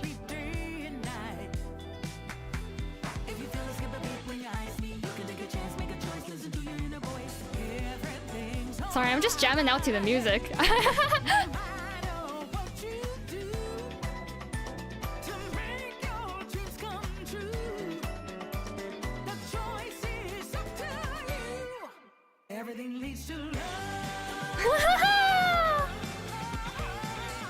Oh, I'm so happy. Oh my god, this is NTF first gameplay. Yeah! Such a great game! Holy cow! Just seeing the XXX Shadow Lord 420 XXX is so funny. Oh my gosh. And this truly was VA bingo. Like, so many legendary VAs were on here.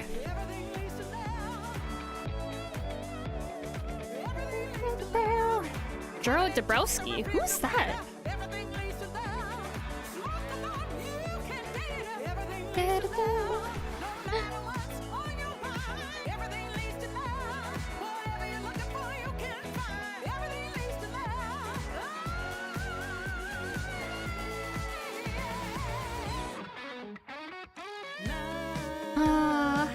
www.pawn5.com.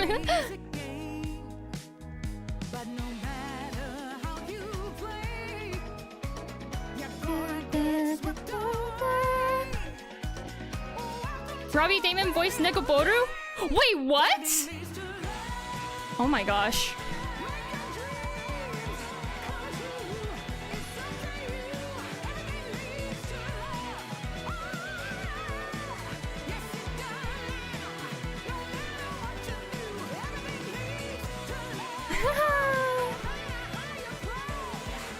I'm like paying more attention to the credits and like the names in the credits than normal because I guess because of the fact that, you know, Sashi Chap, right? Like we talked to 33 of them who put themselves in this game after all. Ooh, track change.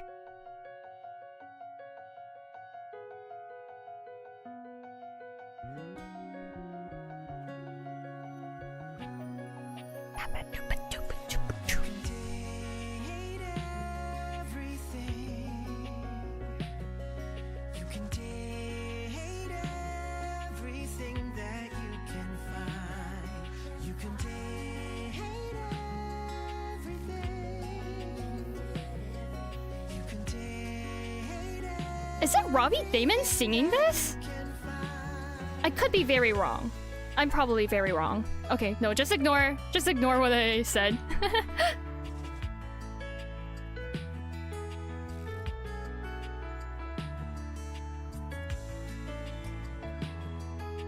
Oh my gosh. I'm so sorry I'm not talking much during the credits. I'm just enjoying the music right now. I did not expect it to like have vocals.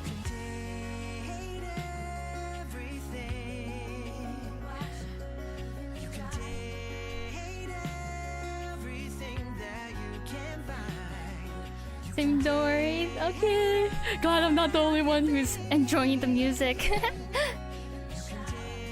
Even the shower.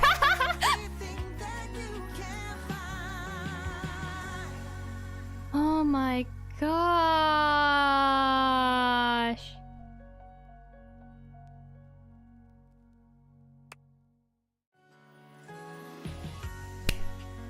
Oh my god.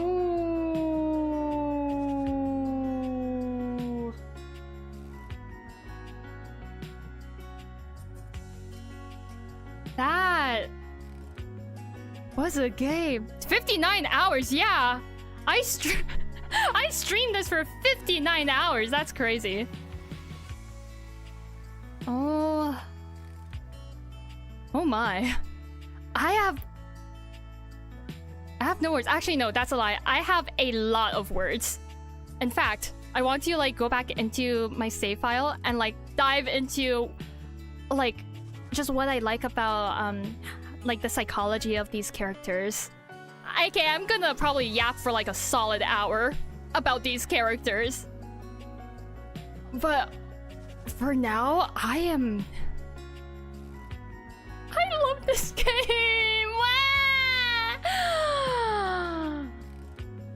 Oh my gosh. Hold on, I need to recover. Next. Oh, character endings. Scandalabra, yes, sad. Friend, where's? Hate, friend, love. Where's Timothy?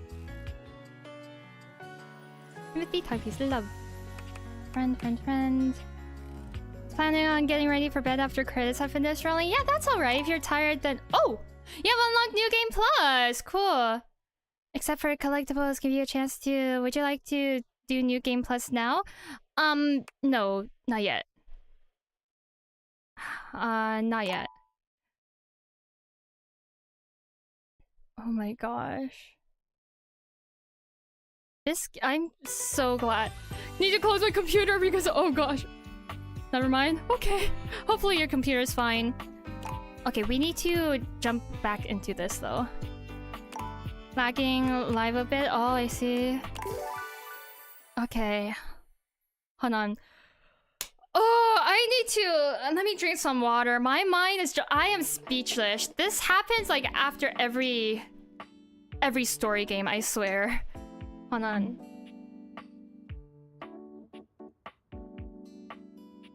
Like, I am just in, like, total awe of the game. I'm so happy that I gave this game a try. Like, I am so happy. Because at first, when I saw it, I'm not gonna lie, like, I feel like I mentioned this before, but when I first saw this game, I thought like, you know, knew about this game, seeing everyone playing it, I really thought that it was like a Gooner game of like, oh, dating everything? How down bad are these people? But then I was like, okay, like I saw a little bit gameplay of it. Specifically for like Zoe's story, I believe. And I was like, hold on. There is such good lore for this. What do you mean? And so I was like, okay, you know what? Might as well give it a shot. And now I'm so happy. Like, this might unironically be in like my be part of like one of my favorite games, like unironically, because it's so good. Oh my gosh. Endings hit so hard it affected my computer. Yeah. Because just I loved just like the storylines for everyone, the lore, so good. Okay, let me hold on, let me just write something real quick on here so that people know that like, oh yeah, the game is done. I'm just gonna be yapping now. Text. Okay. Let's do, where's the font that I always use? Here it is. Cool. Yeah.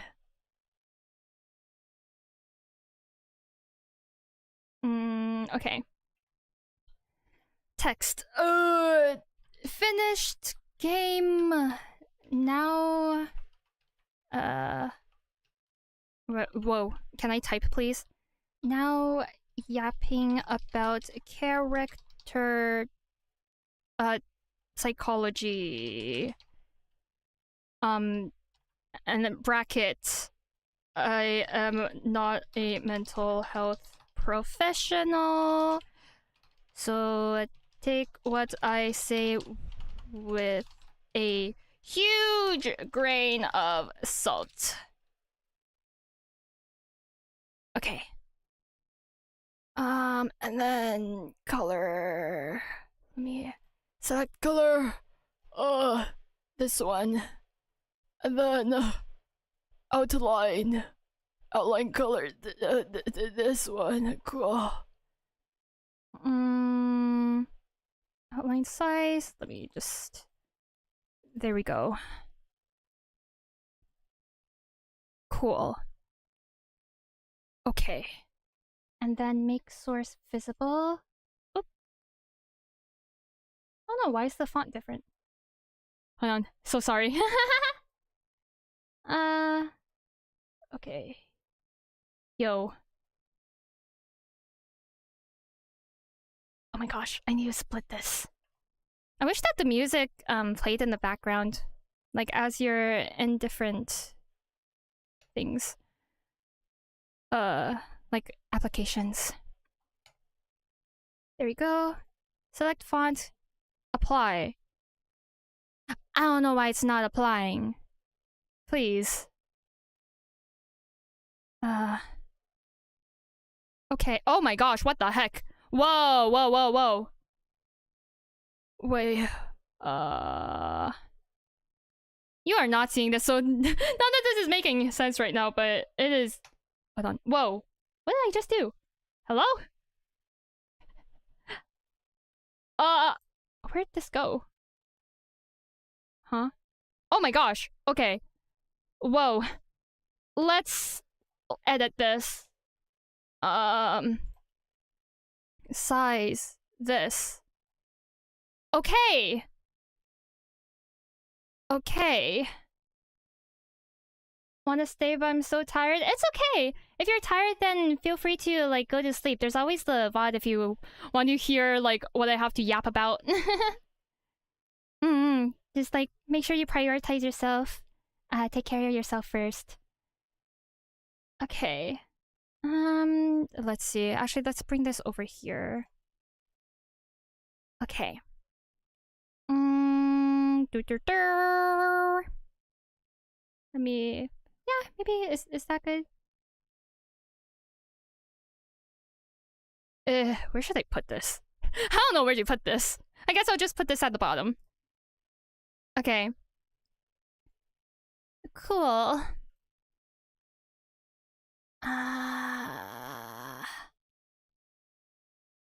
Just move that there. Cool. Okay. I also need to open up because before, since I knew that like I really wanted to talk about like the psychology of some characters, I did write everything down beforehand. Or just like bullet points of like, oh yeah, this is like just a reminder to myself, right? Okay. Where should I put this? Like here or something.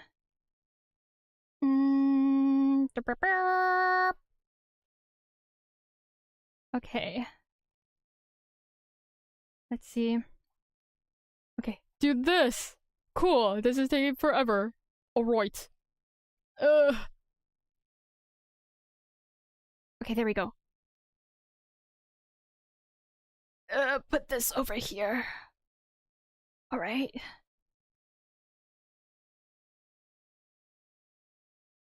I'll just be right back to rig myself up. Okay. Okay. Finally, the music is back.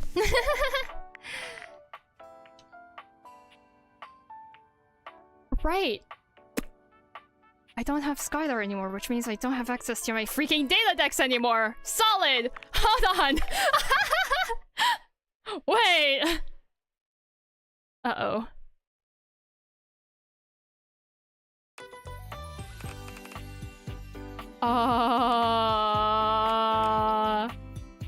Load save. What's the autosave? Minutes, seconds. That must be seconds. Oh dear. Wait a minute. I should have done another save. Oh frick, wait! I need to access the Date-a-dex! What if I do new game? What if I do continue? Hold on. Oh frick. I really need to access the Date-a-dex.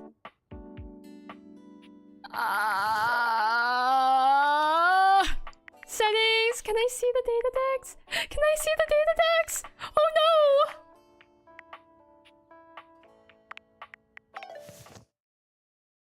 Because I'm pretty sure if I start new game, it'll just... like, everything will have just a blank portrait again. Okay. Hopefully... hold on. Hopefully it'll work. Maybe? Please, please, please tell me the character profiles are there. I just need to see the character profiles. Oh my gosh. I did not think this through. Oh no. Oh no. Okay, let's skip this. Customer service has rewarded you with a remote job at Valdivia. Okay, yep. I just need my Date-a-dex. Please, I just need my Date-a-dex. I just need my Date-a-dex. I am so sorry for this. Okay. Please. Please, I just need my Date-a-dex. Okay. I won't. Okay, please. Just speed through this. I just need my Date-a-dex. New tasks. Okay. Thank you. Cool. And then there we go. Skip through. Skip.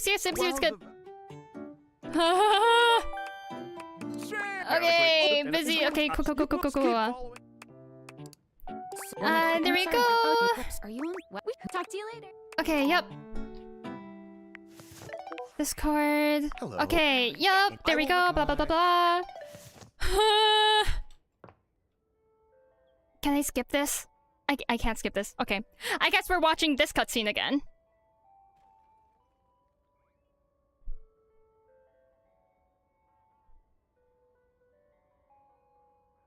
Huh. If this doesn't give me the Date-a-dex, like with the character profiles in it, I don't know. Okay. Oh man! Ah! I should have just created a new save. Okay, yep. I've gone through the song and dance. We've been through the shenanigans. You're not quite you don't... Hey, Skylar. I will skip this part. Okay. Skylar turns away from you. Oh gosh, please don't tell me that I don't have all the character profiles. There's Dorian. There's Dorian. Don't think you get full Date-a-dex if you start a new game. Ah! If you directly full at the start. Yeah, I do mean like directly Not fill. funny, bitch. Okay, cool. Wait, aren't I supposed to have all my spec points? Phoenicia. If I'm doing New Game Plus? Hello. Because surely this is New Game Plus, right? Surely. I don't know. And Betty. Probably won't have full Date-a-dex. Wow! Hey, there's Go full. Okay.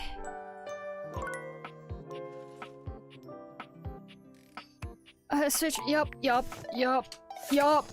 Skylar's gonna appear. Cool. Maybe finally find some love. Where should I go next? Yup. As a detective, Okay. she'd have some It good sounds places to good. start. But any other questions? I guess that's it. I think we're gonna see a whole lot Okay, I'm more ready. than we- Let's date. Yep, let's date. Okay, Date-a-dex.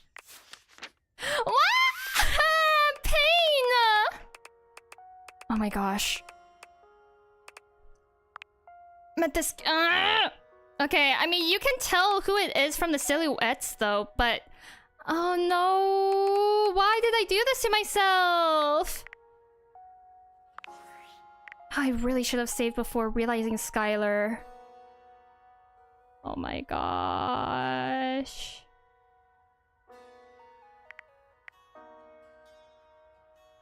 No. Wait. Let me search up. Can you... How to see full Date-a-dex after realizing Skylar? Means game is over. Realize it goes to Date-a-dex, blah blah blah, Date-a-dex, revisit them later, specs points. Ha! Pain. Do I get full Date-a-dex in New Game Plus? You get access New Game Plus, specs and collectibles carry over. Collectibles carry over. If collectibles carry over, then in theory, the Date-a-dex should also carry over. But I don't have my specs. I don't have my specs, which means I'm not in New Game Plus. Hold on. I am so sorry. Wait.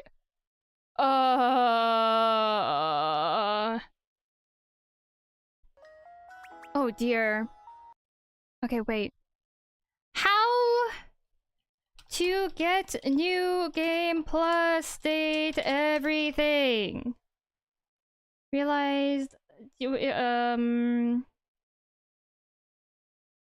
blah blah blah blah blah blah blah blah blah blah blah blah blah blah blah blah blah. Curios or collectibles. Yes, I know what it does. I know what it does.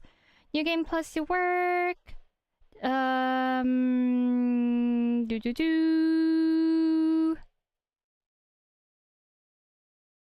Huh. What?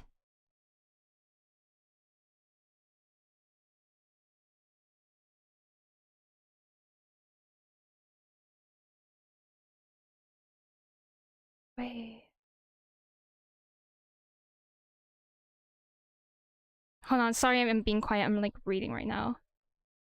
Okay, wait. I do have the save file for this. What if I just like skip the ending? Oh my gosh. I am so sorry. If I skip the ending, maybe then that'll trigger New Game Plus this option. No, do you stay and stand more? Leave. Okay, cool. Without a second And then glance, just like you open the door and leave this tiny, tiny overworld. I'm so sorry. I'm so sorry about this. Please, I just want to talk. I just want to talk about the psychology of everyone and peace. Go to sleep. Yeah. Feel free to go to sleep. Yeah.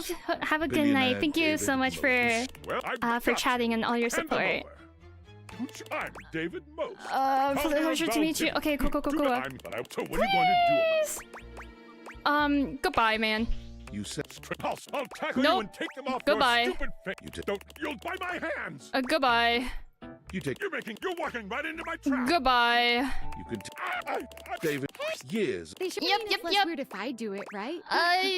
So glad you're here, Sam. Just wanted to show my face. How's nursing, girl? It's been good. Sorry for saying the L. Lamau, no worries. Your former, but you can't. Okay. Will you be my little champ? No. For Tom, I'll be this. Okay. Val, you're alive. It did not go unnoticed. Seemed like the right thing to do.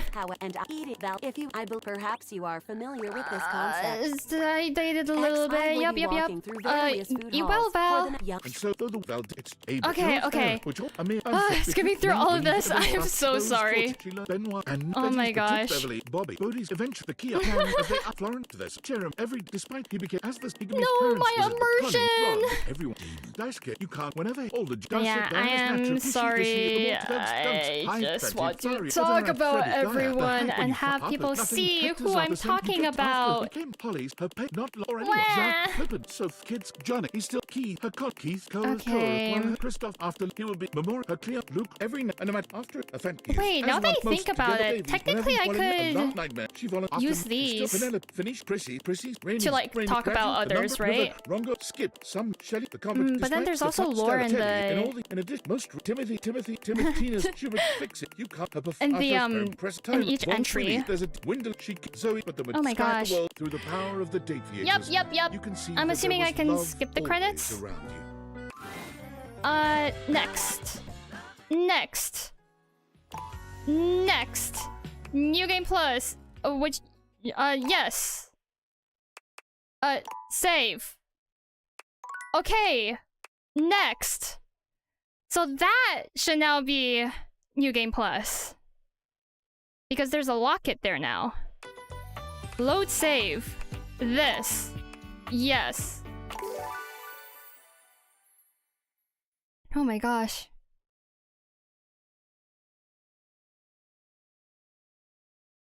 Congratulations. Your degree in customer service has rewarded you with a remote job at Valdivian, one of the foremost mega. So now, okay, I need to get Skylar first. Yup. Blah blah blah. Yup. I'm just. Hi there. Yeah. Just skipping through this. Hey, you there? I forgot to go to sleep. Is it the case of like, you know, you try to sleep, but then but then like the moment you try to go to like you're feeling so sleepy, but then you try to sleep, and the moment you try to sleep, you feel awake again. Okay. I just need the deviators, please. Please. I need the deviators and then see if my Date-a-dex is full. Oh right, Discord. Hello. I will. Okay.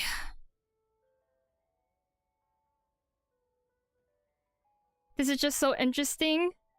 What me crashing out over not having the Date-a-dex on hand. Okay, please.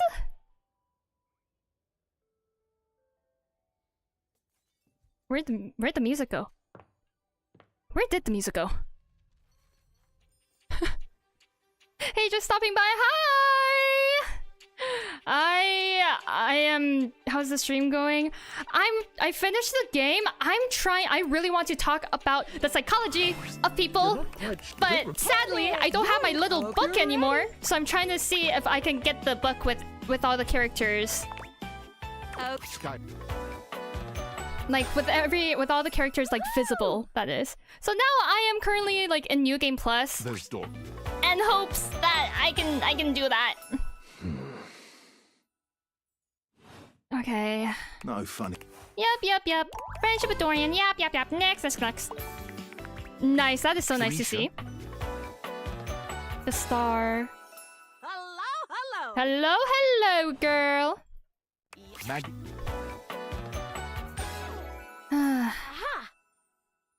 Please. Please.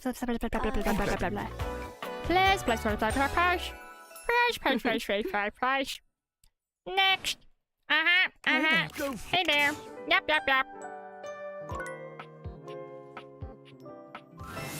Good morning. Skylar, yep. Maybe finally find some alone. Where should I go next? Now we can choose all specs options without problem.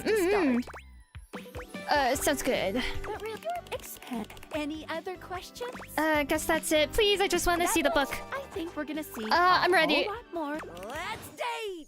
Book, please.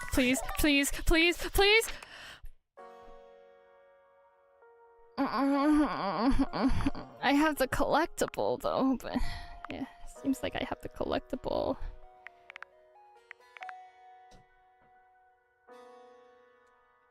I guess. Well.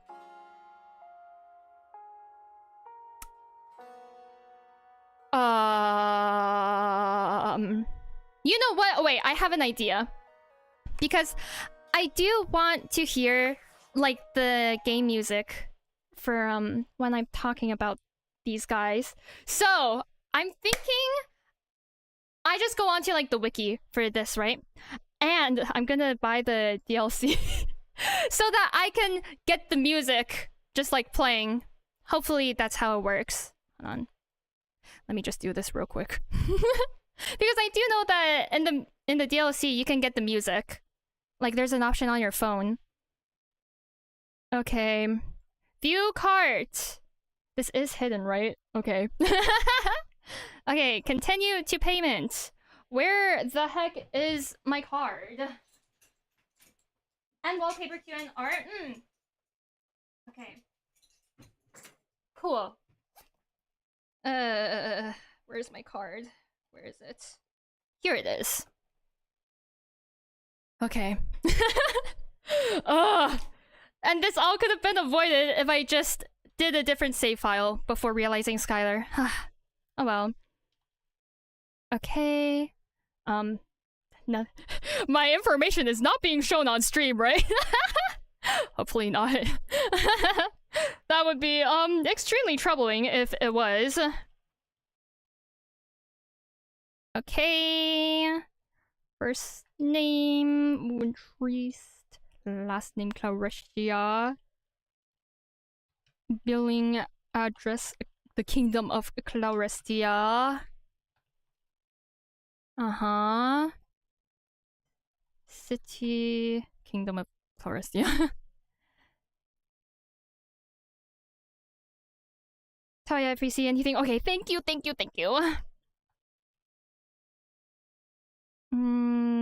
No, don't save my payment information. What was my phone number? Why am I suddenly blanking on my own phone number? So far nothing? Okay, thank you. What was my... Hold on, what was my phone number? What the heck? Why am I blanking on it? Oh wait, I remember now. Okay.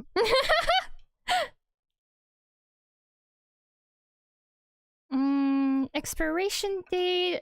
It is this month, this year, this security code. Cool.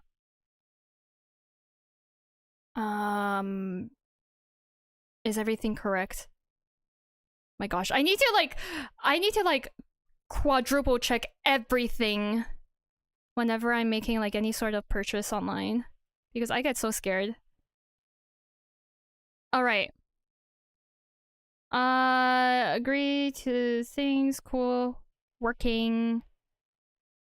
All right. Install content. It should be installed. Wait. Will be installed along with the game. Okay. Okay, in that case, let me do a new save.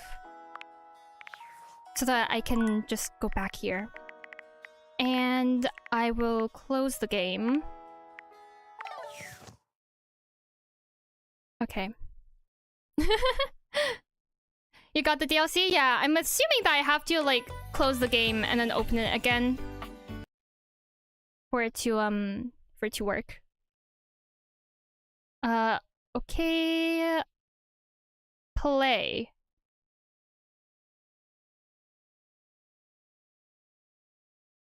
Nothing appeared on screen, so that's good. Okay, yay! Thank you. Thank you for letting me know. I get so anxious about stuff like this. Okay. Day everything. Yep, yep, yep.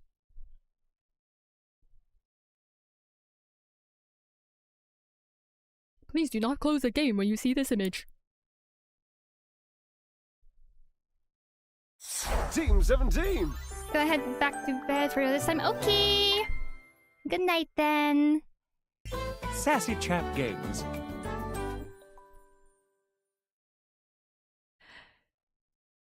Date everything. Nice week. Reminder to drink water. Thank you. I'm gonna drink some water right now, actually. Okay. Load.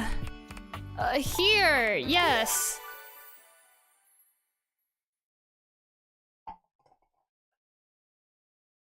Okay.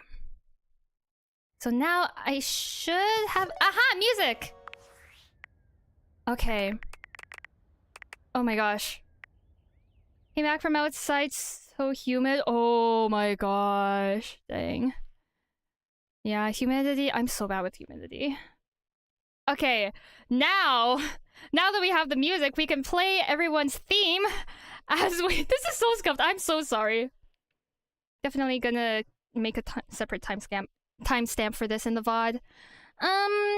Okay, date everything. Characters. Here. All right.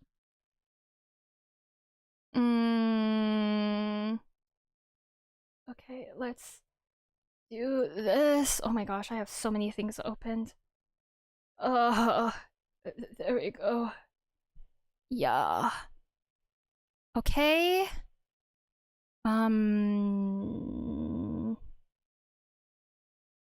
Let's see. Let us see. So, what would this be? No, not display capture, window capture. Oh, that could have been bad. Okay, window capture, capture this one. Capture cursor, sure. Automatic, yeah. And then let me how do I wait, is this the game? It is the game. Oops. Okay. Let's do this. Cool. Move this down here, probably. Actually, let's go into one first. Oh my gosh, not the ads. Oh my gosh. Okay, whoa. Ugh. Art. Oh my gosh. This is so scuffed. I'm so sorry. Whoa! Okay. There. Do.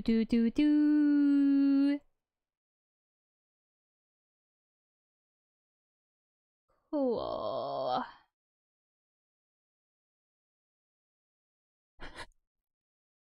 Maybe. Does that work? I don't know if that works. I think that works. Okay. Morning theme, rose colored. Okay, Skylar. Oh, this is probably going in Everplay, literally amazing. On schedule. Is this 16? 15, 14, 13, 12, 11, 10, 9, 8, 7, 8... Wait, no. Okay, well, hopefully I know Hopefully I know the OST enough to... what's it called? Seriously, to what's it called? Seriously, to what's it called? Ah, okay, to recognize the titles of it. Alright. So now we can finally... Okay. Oh my gosh. Wait, let me do this. So here she goes. Loop. Oh my gosh. I am so sorry about that. Now we can finally I can finally just yap about what I love or how I feel about, you know, all the characters' psychology and stuff, right? So, I guess we'll go by alphabetical order, right? If you don't feel like hearing me yap about, you know, characters and doing like some very scuffed character analysis, again, the things that I say about like the psychology and stuff, I could be extremely wrong. I'm not a mental health professional. I just am someone who really likes analyzing characters and behaviors and just psychology in general. So there's that. So yeah, with Abel, okay, the whole thing with Abel, right, was that you know, he whoa, hold on. There we go. Oopsies. Yeah, the whole thing with Abel is the thing that like you know, he's helping everyone, right? He helps everyone. He really enjoys helping others. However, it does seem like he helps others because of the fact that, like, you know, he kind of does it in a way to not really process his own emotions, it seems like. And there's the whole thing of like how, like, we tell him that, oh, he needs to be vulnerable, right? He needs to learn to be vulnerable with others and open up, because it really just seems like he's bottling up like all his feelings. And with someone like him, even in his realization dialogue, it did say that he's like, you can something along the lines of how you can still catch a glimpse of, like, you know, him being sad, or like he can't really, oh, what is it? Something like that, right? Something about him being sad. And like, you know, there's something that's troubling him, but we never know what, because he simply just doesn't share. And although not sharing, like, no one is obligated to share anything to anyone, right? Especially like if it's something personal. However, having that, like, you know, trust with others really can improve your mental well-being, right? And especially if you just keep on denying help from others, like, it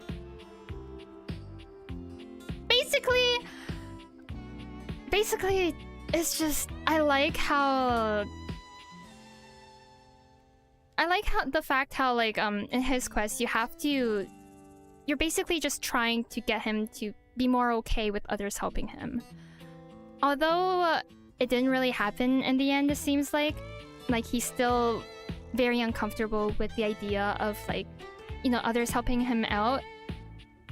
It's also clear that, you know, because of that, he does excuse me. He's still like, his troubles never really go away. Sometimes, although, like, you can, you know, obviously do stuff by yourself, you can figure out stuff by yourself, sometimes it is good to have a helping hand, right? Yeah. So that's the thing, like, with Abel. And so it really seems like he's just, you know, using his it really seems like he's just using his just like him helping others so much as a way of coping like with his own feelings. Because I'm not gonna lie, I do that too sometimes. Like especially if I'm feeling, for example, like if I'm feeling anxious or like not feeling the best mentally, right? I do check in on others, like my friends and stuff, being like, hey, like are you okay? I ask that a lot, especially like when I would feel just like bad about myself, just like random like, are you okay? Because hearing that, oh yeah, like I'm doing okay, or like if they're not doing okay, then I can help them out.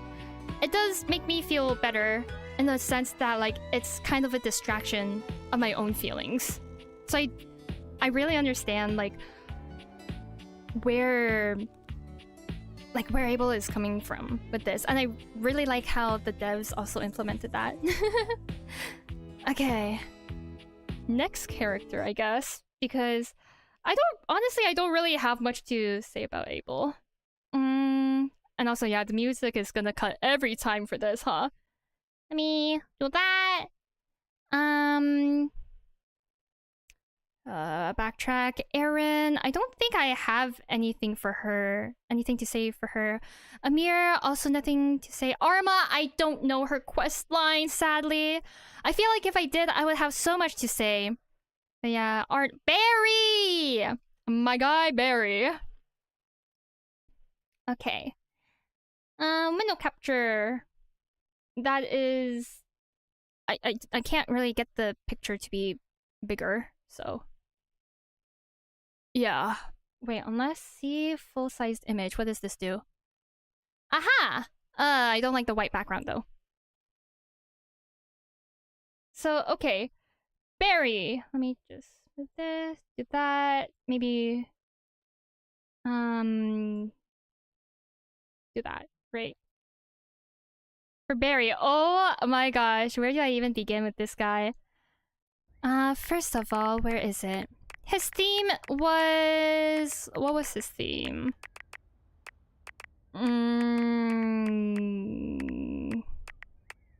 Okay, that's for the... Roof bucks, crap, blah blah blah, what the duck. Feels real good. Yeah, okay. Barry, this guy! No, not to diagnose. Definitely not to diagnose, right? But literally, this guy is the... I feel like this guy is the embodiment of inattentive ADHD. As someone who has inattentive ADHD. Like, I really appreciate the fact that... I especially appreciate the fact that in the dialogue options, how literally it would be like, oh yeah, like, don't worry about if, you know, what you're struggling to do is not like seen as normal to everyone else, right? It's like if everyone else sees doing this as normal and like they're completely able to do that thing, right? But you can't, and like you're struggling with that, like don't blame yourself. Like sometimes our brains are just like wired differently. I love how that was like an option. And I also really like how, you know, if you have enough smarts, you could tell him that, like, you know, it's called executive dysfunction, because executive dysfunction, like, that is basically when, if you're unfamiliar with the term, if you're unfamiliar with like what it does and stuff, a lot of people with ADHD do struggle with something called executive dysfunction, where like basically think of it as like, it's like, okay, it's kind of like if you're just sitting, like, okay, let's say you're lying in bed, right? You're lying in bed, there's a lot of things you need to get done, and you want to get it done, like you really want to, like your brain is telling you like you have, like, no, you should like get up right now, you like get this done, right? But then somehow you just can't, like it's like you're physically unable to. It's like you really, really want to do something, but your body's... It's like your brain is saying, hey, do this, but your body is saying no. But not in the sense of like your body feels so lethargic and stuff. It's just... It's kind of like your mind is having like a war on itself. It's really... It's not fun, is what I'm trying to say. Right? And because of that, from the outside, it seems like, oh, you're just being lazy, or oh, you're not trying hard enough, or something like that. Or like it's a thing of, oh, if you really wanted to, like, you would, something like that, right? But on the inside, like, it feels like a constant battle with yourself.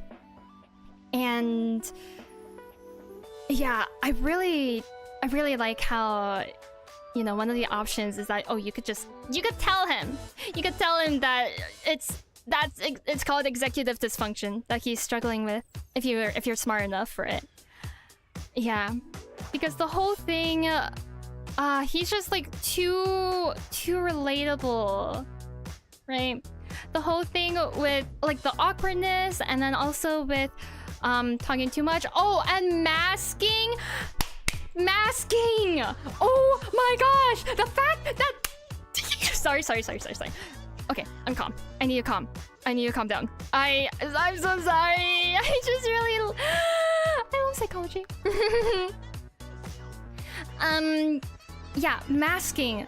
Like, I really appreciate how the developers put in the thing about masking. How very literally said that, like, oh, like it feels like I'm having a mask on all the time, or something like that. I don't know if he actually said that, but he did insinuate to something of like, it feels like I have to do this in order to, like, you know, be seen as like quote unquote normal or something like that. But it's like having that mask on all the time is exhausting. Something like that. Obviously not verbatim, and obviously I could be remembering it very wrong. But essentially, if you're unaware, masking is a term used a lot in like neuro what's the word? Like neurodivergent conditions, question mark? I don't think that's a phrase. I don't think that's a word. Basically, stuff like ADHD and autism, where it's like, you feel like you have to... It's kind of like... It's like you kind of hide your neurodivergent tendencies as best as you can in order to appear normal. Like in order to appear normal to everyone else. So like, I guess in a way, you could say that like, oh, but everyone does that though. Like everyone kind of like acts differently, like around others, etc. However, so I guess like in the sense you could say that everyone masks a little bit, but it's especially like the term is especially used in the like neurodivergent community because of just how extreme it is.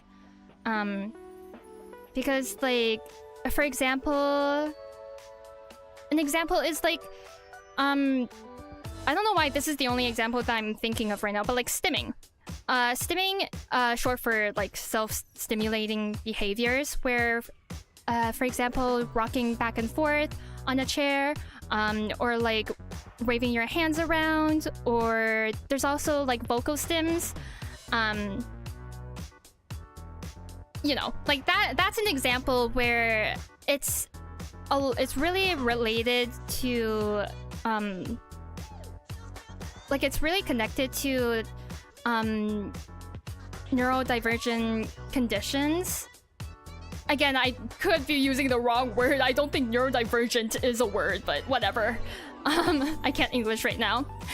And like, and so like, because it's seen as odd, or like undesirable behavior by others, right? Even though like it helps the neurodiverse individual like calm down or focus or etc. Because of like learning how to like what's quote unquote normal in society, you kind of like force yourself to stop doing it, even though forcing yourself to stop stimming is actually really bad for you. In any case, this relates to Barry in the sense of how like oh my gosh. Speaking of inattentive ADHD, because of talking about him, yeah, mine is really showing through, huh?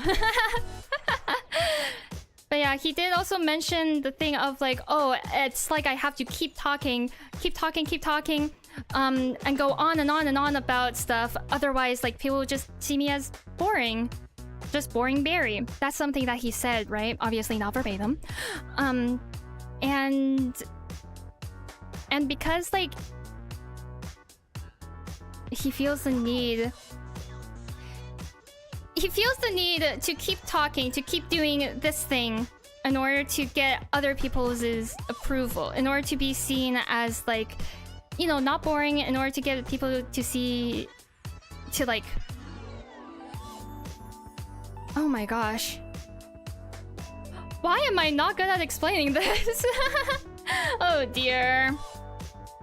I don't know, just his character felt way too relatable. And I really appreciate the devs for doing that. Especially with the thing with memory. Because I know that some of the options were like, oh, if you didn't remember it, then that just means it wasn't important to you. Or like, oh right, there was a thing about him hyper-focusing. Oh, and also changing topics. Basically just a lot the symptoms of inattentive ADHD. Again, not to diagnose. And again, I am not a mental health professional. And again, I could be extremely wrong. This is just, I'm just speaking from my experience, speaking from what I know about the brain and etc. We're like, again, it's not a thing about if you want to, or like, if you want to remember, or like, if something is important to you or not in terms of memory and, you know, memory stuff, right? It's like the thing can be so important to you and yet you can still forget it. Or the thing can be like really, really good, but then like you still forget it. And like even though it's something that you want to remember, it's not something that you can control. It's just brains work differently sometimes. Like some brains work differently and that's okay. Like brain just wired different. Yeah. And then the thing with hyper-focusing, oh my gosh. I am especially guilty of this. Where like, you know, in Barry's storyline, it would say, oh yeah, like I got too caught up you know, researching and memorizing all the different like hex codes of the shade pink, like all the different shades of pink and their hex codes. I'm pretty sure like that was something from his story, right? And then that's where like I think that was where the hyper focusing dialogue came up. And he also said something like related about combs. And like, yeah, that's something that I am also extremely guilty of. And a lot of like neurodivergent individuals are also like guilty of, I believe so. Excuse me, I need to burp there for a second. And like, basically it's not something that you can control. And also, I like how it was pointed out that, you know, even if you had so many things that you wanted to say, and so many things that you want to do, or like that you need to get done and stuff, one hyper focus session can take that all away because you just get so swept up in whatever you're doing that you forget about all other needs. Like if it works in your favor, it works really, really well. But then, like for example, if you're hyper focusing on schoolwork, right? Like let's say you're hyper focusing on studying, hyper focusing on work, whatever you need to get done, right? Like that can work for you really good, and it can, you know, you can get maybe like 3 times more done compared to like a quote-unquote normal person on a normal day. However, you can't, it's not like you can control the hyperfixation. When it sneaks up on you, or like when you get really invested into something, right? It can be really, really detrimental to you because you ignore everything else. Even when it works in your favor, you can ignore everything else. Like for example, a lot of the times I would hyper focus on studying, also because I do, like as a matter of fact, like studying, or like hyper focusing on editing or anything work related. While I do get a lot of stuff done, it's not good for my health because like I forget to eat, I forget to go to the washroom, it's less that I forget to, because you know eventually there comes a point where I feel like my stomach is about to stab me, right? But like I can't tear my focus away. Otherwise, like I know that I won't be able to get back onto that topic.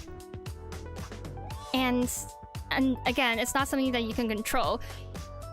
So yeah, I really like how they also put that in there for Barry about him hyper focusing on combs and like hex codes of the color pink and other stuff like that. And because of that, he completely forgot about like what he was going to do and like the list of questions that he was going to ask us, because that is a very, very real thing. And so yeah, again, not to diagnose. But yeah, that's why like I love Barry's character so much. He's so relatable. And I love the like representation as well. Okay. Let's see, who else is there? I'm gonna yap for a solid few hours. Oh my gosh. Honestly, this is more so about like sorry if nothing makes sense. This is more so just about like, because I absolutely love yapping about character psychology, but there's no one that I ever like want to like.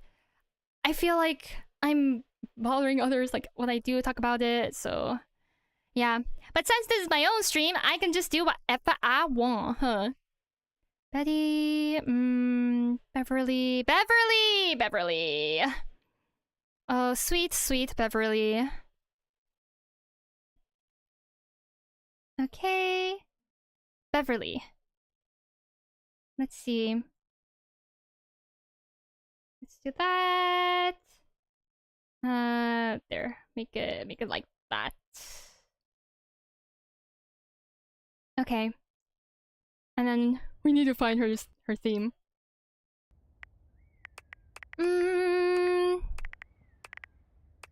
What's her theme called?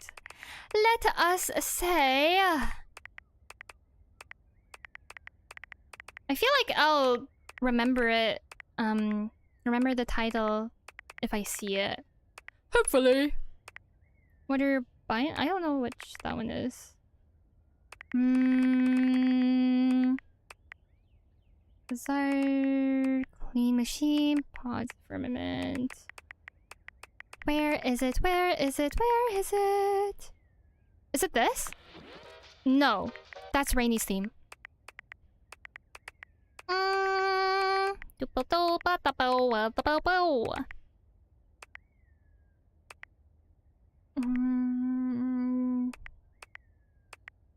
Miranda's ballad. Hey, cool kid. Rico Sink. I don't think it's that. That's Mitchell. Oh, bottoms up. Aha, it is. Okay. Beverly. I mean, I think it goes without saying as well that like girl is kind of, she's like a quiet alcoholic, I guess. I don't know. Technically, we're not too sure if she has a drinking problem or not, because she did say that, like, you know, her drinking is responsible. However, you know, she did reveal to us while drunk, right, how she... Or, like, okay. Also, some of the things I might say, we might have not seen in, like, my streaming playthrough of this. Some of the things I just know from either like others' playthrough or like from my personal save as well. But either way, it has to do with the character. So, but yeah, like in one of her drunken confessions, like she did admit that like she drinks in order to, you know, like keep the pain away, something like that. Something like that, right? To like not think about the things that are making her miserable. Something like that, which I feel like is it's the main reason for a lot of alcoholics, right? And I was gonna say something, but I forgot. Oh my gosh. Yeah, this yap sesh might be all over the place, and for that I am sorry. I apologize. But yeah, like she, I like the fact that the devs did incorporate how like no matter, how should I say this? I guess just like I was gonna say like incorporated the fact of like a reason why people drink, but I guess like it also is kind of self-explanatory, right? Of like, oh yeah, having a hard day, like have a drink. Like the drinking because you're feeling miserable, because you're feeling sad, to get rid of the sadness. I feel like that's a pretty common reason for why people drink. I still like that they incorporated that into the game though, to basically let people know that like, oh hey, this like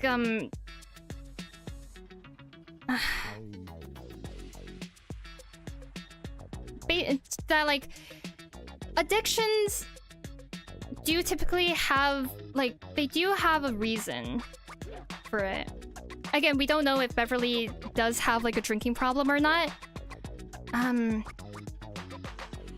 But considering that she said that, I don't know. I did appreciate that, the fact that they included it, and it's also really nice that they said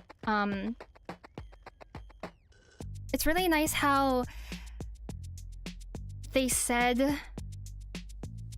Oh my gosh! Wow, I'm so sorry. I wish that I could speak better on stuff like this, because it's like I knew everything that I wanted to say like before stream about all these characters, because I really wanted to talk about this like for the longest time. But now that I'm actually doing it, I'm forgetting everything, and that sucks. And now I'm scrambling. And anyways, besides the point. Yeah, it's also a really nice reminder for people to, like, you know, be responsible with their drinking. Oh, it also is nice how I'm pretty sure. Okay, I'm not 100% sure on this because I never tried any of the options, right? But I'm pretty sure that if you continuously hit on her, then you get her hate ending. Again, I could be wrong about that because I've actually never seen like what happens from those dialogue options ever. But it's what I'm assuming, considering that she says like when you're choosing to have her make you a mocktail instead of a cocktail, that, you know, people that like, she always likes people who like aren't willing to or like who don't want to get drunk, or like want to have, or they want to have something non-alcoholic because they typically don't hit on her as much. So I'm assuming that, you know, if you continuously hit on her, you'll get her hate ending. Again, I don't know, but that's what I'm assuming. And if that's the case, then it's really, it's a good message, right? To people playing the game of like, hey, don't hit on your bartender, your barista, etc. Like, don't make them uncomfortable. It's all about the other one's comfortability. So again, I don't know if it leads to her hate ending, but if it does, good on the developers for doing that. That's what I want to say about Beverly. Okay, oh my gosh. The fact that I have to do this manually instead of going through the Date-a-dex is... Wah! Bobby Pinn.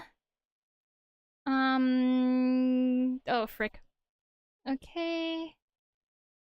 Bobby Pinn.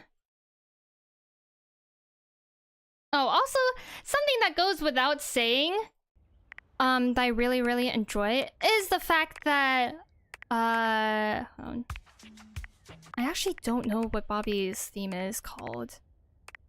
Is the fact that there's so much diversity in this game. Like, not only from like all the different cultures, and also like the inclusion of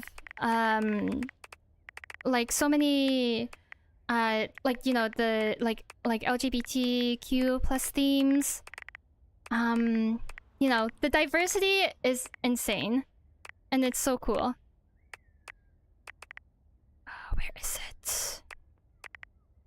Oh my gosh. Legit might not know what Bobby's theme is called. Keep it hateful. That's Reggie's. Okay, wait. What number is Bobby? Let's see. Mix a Bobby Pin. 79th, so the track should be near the bottom. Okay. Oops. Should be near the bottom, maybe like 80s. Sweet Dreams, Pages. That's Diana's. Bookworm all worked up? No. Pacing with you.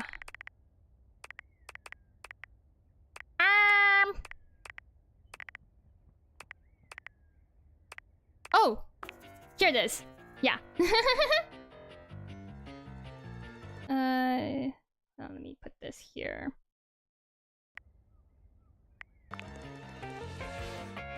Yeah. For Bobby, they're one of the characters, one of the many characters about, like, you know, trying to find yourself, right? Their backstory, or like their whole story, is basically around the fact of like, oh, like I want, like they ran away from home in order to like find who they are, right? And also their whole like theme, or like at least the vibes that I'm getting off of them, is like, you know, that whole teenage rebellion phase, like trying to find who you are, and maybe like, you know, you might be tempted to like go down like more of a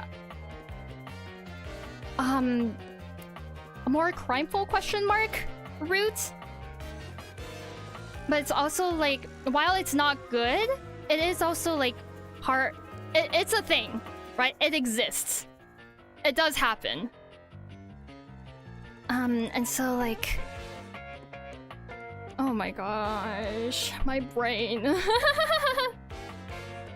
And so like, yeah, it was really cool to see how for Bobby, like, you just... It's like you're trying to like help them find themselves, in a sense.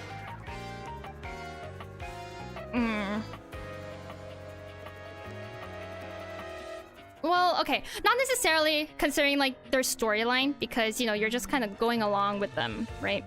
But still, I feel like it was a good showcase of like teenage rebellion, and wanting to be something, wanting to, you know, impress your family members and like others who believe in you, and feeling like, oh, if you don't meet those expectations, then like, even though you know that they're still gonna accept you, there's still like your own pride, and that kind of messes around with your head a little bit. I found that was like very, very interesting, because you know that was what Bobby said like when they opened up to us, right? I think. So yeah, I really appreciate like that little bit. It's just because Bobby wants to be someone so badly, like they're trying to do everything they can in order to like make a name for themselves, even if it means turning into like or like going into more of like the crime ring a little bit. Even though technically like Bobby's character, their stuff is very harmless, as you can tell like by their ideas as well. Like just, you know, a wild, vivid imagination. But yeah. And so because of them wanting to make such a name for themselves, they're like trying to do the most they can in order to get that recognition, because they don't want to disappoint anyone. They don't want to disappoint like the people who are believing in them. And I feel like it's important that like, I don't know, it's kind of real, right? Because Bobby knows that their family will accept them no matter what, but it's just like, this is more so less to do with others' support and more of a, oh, it's to fulfill like your own pride, your own values, your own ambitions.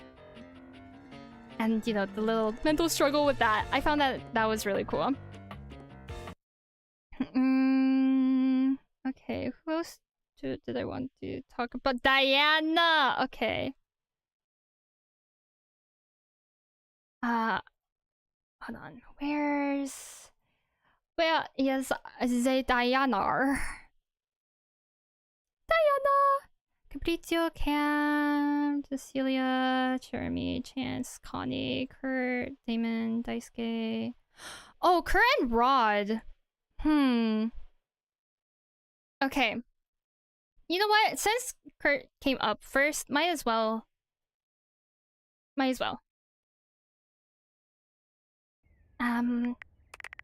Where is Shady? Where is it? I wish that these were ordered in some way. Aha, Shady. Yeah. So only Curt's on screen right now, but this is about like Curt and Rod. I like how they included a bantery like friendship dynamic, because and you know how you get to be their friends, or like when their affection is to also banter back. It really goes to show how like friendship does how friendship means like kind of looks different for everyone, right? Oh, and also especially with the 5 rules that Curt and Rod established about like being shady and like bantering a little bit and stuff. How especially the first rule is to like know the person, and there's another rule of like you have to read their body language, like make sure you don't accidentally cross a boundary, because it's like at the end of the day your friend's comfort is like still the most important, right? Even though it's like you're firing like banter at each other because it's funny for the both of you, right? Like you still have to keep in mind that it doesn't go overboard, and that like you know, like just their comfort, it doesn't go overboard, only do it with willing participants. And again, like with the willing participants thing, like don't drag others that are unrelated into it. Like for example, Rod trying to throw shade on Curt's mom, and then immediately Curt getting defensive of like, don't bring Mrs. Chiffon into this, right? So yeah, I feel like that is because there's a really big and important distinction between like just being mean to someone and I guess like being shady to them, right? Like bantering. Because a lot of the times, especially I find that sometimes jokes sometimes people will just like be rude and kind of try to play it off as a joke. Like for example, they'll say something that's like kind of borderline racist or borderline like sexist or something like that, and then play it off as like some sort of joke. Like, oh no, like I'm just joking, like kidding, etc. However, it does make the other party uncomfy, and you need to like learn like, no, like those types of jokes aren't okay. You know? Like stuff like that. Like it has to be harmless. And also being shady isn't for everyone. Like you see there like oh shoot. Like I can't think of any characters that, you know, specifically will get upset if you're kind of like, if there's friendly fire, right? If you like say something that's like more joking but like in a bantery way. However, there are definitely characters like that. I feel like most of the characters are like that, right? Where like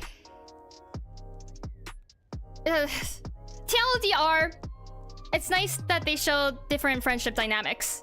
You know, there's the really caring ones. Like for example, I don't know, Hector maybe? Like with Hector, you have to like be understanding towards him. Same with Betty, same with Zoey in particular. But then there are also friendship dynamics where, hey, you have to match their freak. You have to like you know, just different friendship dynamics. I said that a million times. Let's move on. I just appreciate that fact though. Okay. There's only really one thing that I want to say about Dolly. But oh wait, no, Diana's next. Diana. Oh my gosh, Diana. I love this book. I love this book. Where is it? Where's the game? What am I doing? There's so many things open. Oh my gosh, this is so scuffed. Pages and pages and pages. Where is it? Pages.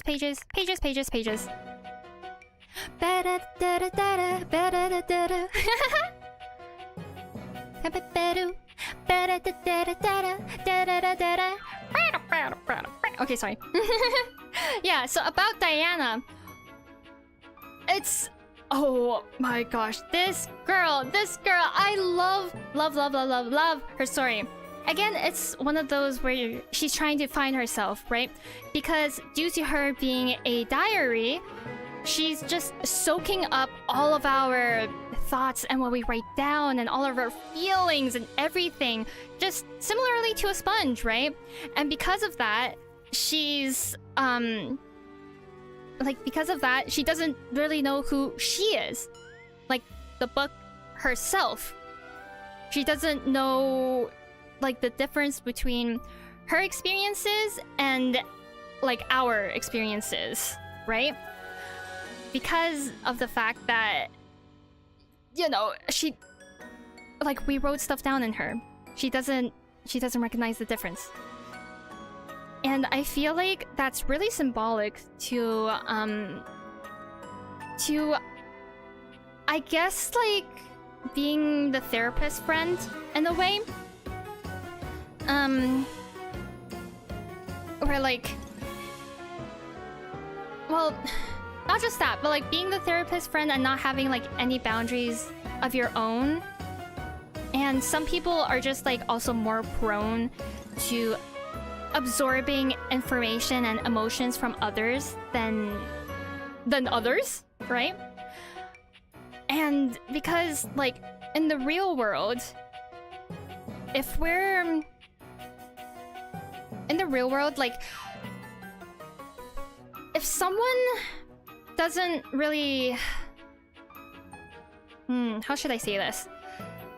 It's possible for someone's identity to be based solely on like what's it called? Oh my gosh. Oh my gosh, no, I seriously forgot what I was gonna say. Oh my gosh, oh dear, oh dear. Basically, okay.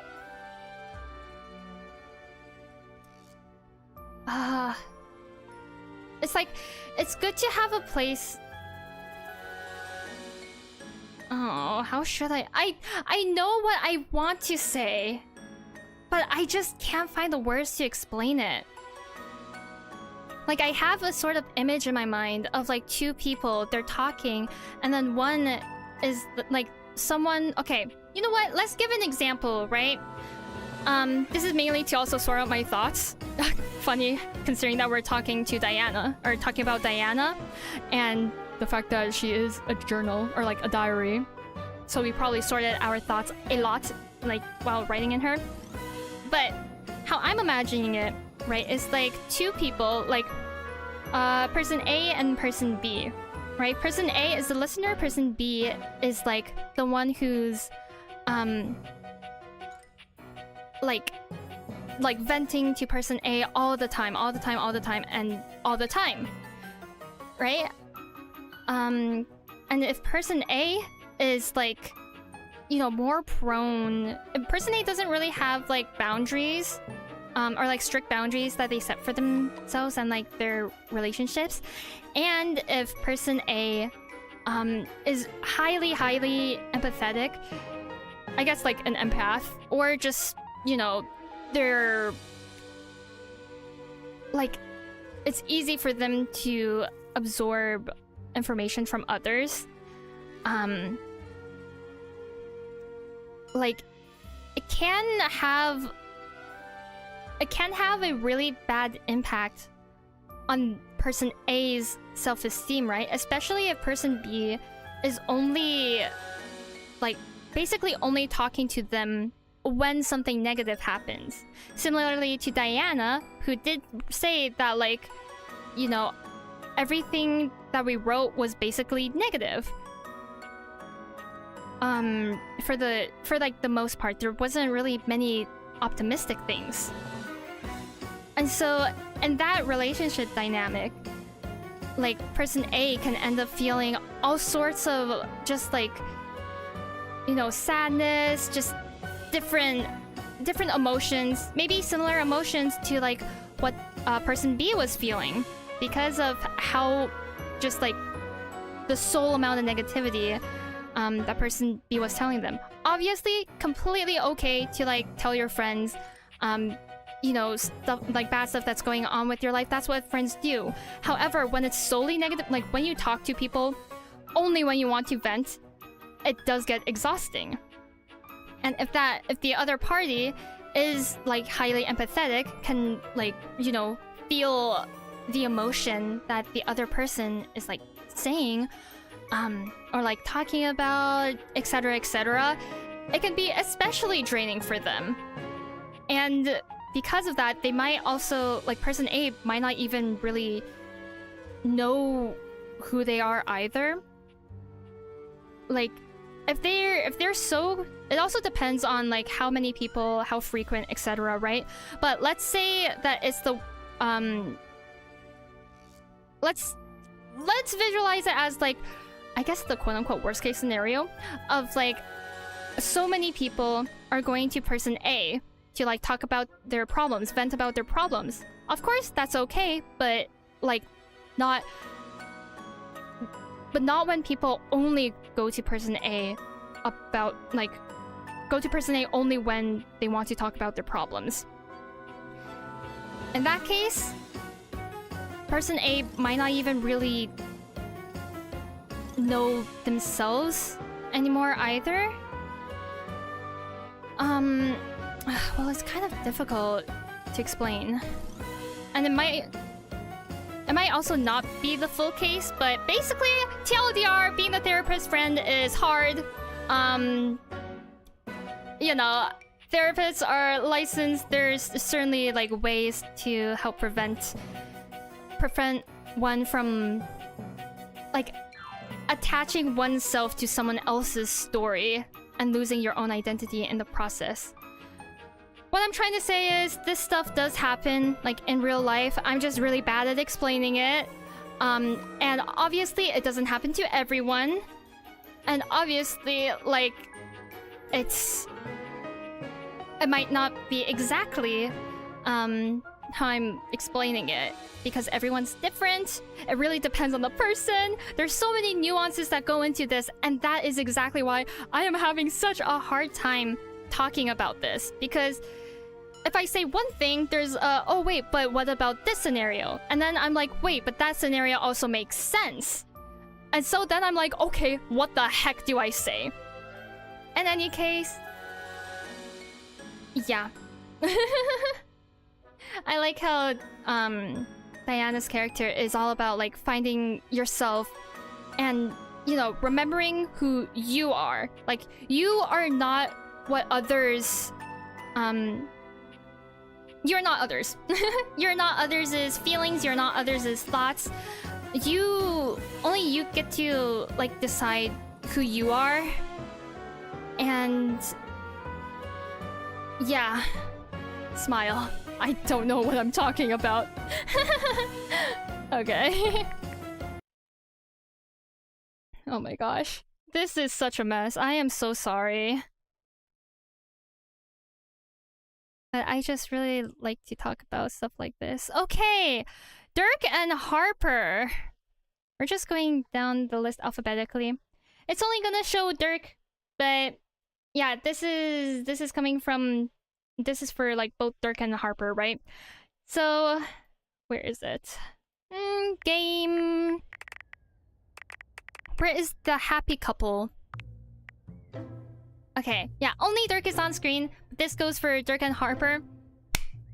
Oh. Toxic relationships.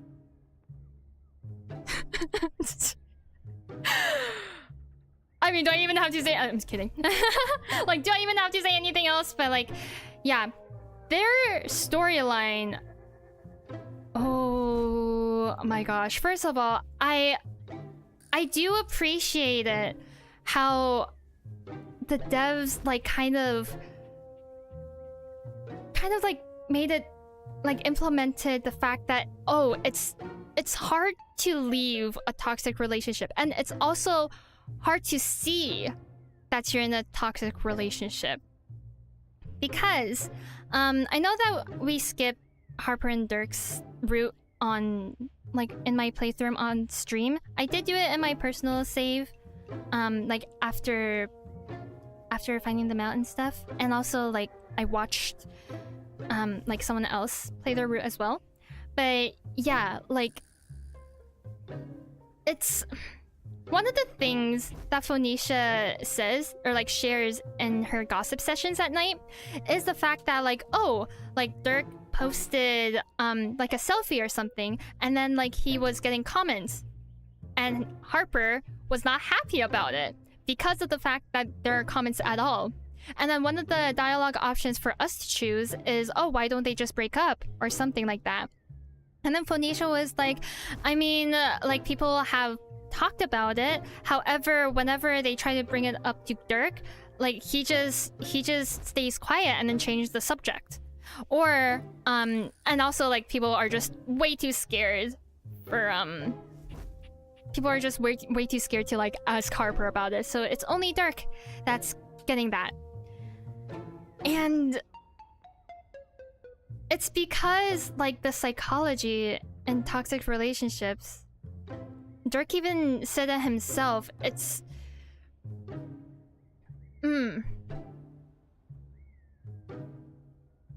It's like, he even said himself how when things are good with Harper, it's so good. Like, it's so good, it feels like they're both on top of the world. But then, just... it's like he makes one little mistake, and then that's all it takes for Harper to, like, crash out and just start yelling at him and accusing him of all sorts of different things, right? So it's kind of like the walking on eggshells bit. A relationship isn't supposed to feel like that. A relationship, like, if it's healthy, it's not supposed to feel like you're walking on eggshells whenever you talk to the other person. And I really appreciate how one of the dialogue options was like, oh, are all the good times worth all the bad ones? Because that was basically the line, or like the one sentiment that got me out of, like, my toxic relationship, like, years ago, so many years ago, like, in the past. Because, like, if things... sorry I'm sighing so much. I'm just, like, I'm thinking of what to say. It's like, if all the... in any relationship in general, there should be more good, like, a lot more good than bad moments. Of course, bad moments happen. That's completely normal. And you have to communicate when those bad moments happen. You have to communicate when like, yeah, you have to communicate when those bad moments happen. You have to, you know, just acknowledge that those are a thing that exists. However, like, when it gets to the point where there's more bad than good, and just anything, honestly, then it's not really worth it anymore. Because at the end of the day, like, you know, you should prioritize yourself, right? And also, like, it also is that pull, that back and forth of, like, oh my gosh, like, but it's so good, but then it gets so bad, but then it gets so good again. That kind of plays on, especially, like, the victim's mind of like, oh, but this is, like, what should I do? Because it's not like it's all bad, and I do care about this person, right? And so because of that, people just kind of end up staying. Whether it be, like, because of sunk cost fallacy, or I think that was the term, or, like, something else. It's just... the gaslighting and manipulation in toxic relationships, whether intentional or not, runs really deep. And so it's really hard to, like, break yourself out of that. And it's even because of how subtle it can be for the parties involved in the relationship. For example, like, Harper was surprised when when we said that the relationship is toxic. Like, she was like, toxic?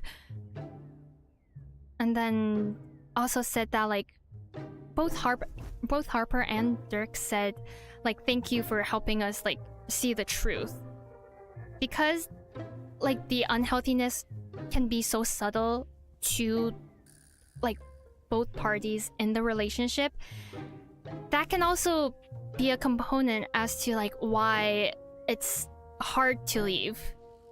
It's hard to leave a toxic relationship because you might not even know that it's a toxic relationship, because like with time it just kind of becomes your normal, which is really sad, but it's a thing that happens, right? And yeah, I really enjoyed the fact that the devs like put that in, like the fact that it is hard to leave a toxic relationship, even if one might want to, because there's just so much that goes into it. And speaking of Harper, let's get her image. Okay, Harper, Miss Girl, our our favorite insecure our favorite insecure laundry hamper. Yeah, Miss Harper, it is so clear that she has abandonment issues, and the reason for that is because of the fact that, you know, of her past experience with Chappie, the chapstick that we lost in our pants once. And then after we washed the clothes with the chapstick in it, like Chappie melted and was never the same again. And because of that, like that broke Harper, because they were in a loving relationship, it seemed like, and they were even talking about getting engaged. And so because of that led to her like her anxiety of needing to have control over everyone that like she cares about, or like that she doesn't want to let go, because she is so afraid that, you know, something bad will happen to them. In her mind, she is protecting others. In her mind, like, you know, she's scared that the other person, or I guess the other item, will, you know, not like that they'll become broken, or something bad will happen to them if she lets them go, because that's what happened to Chappie. However, however, she doesn't realize that because of her, like, even though she thinks that way, she doesn't realize that her actions come across as like really kind of abusive, you know. Because in her mind, she's just seeing it as she's protecting them, like she's protecting Dirk. And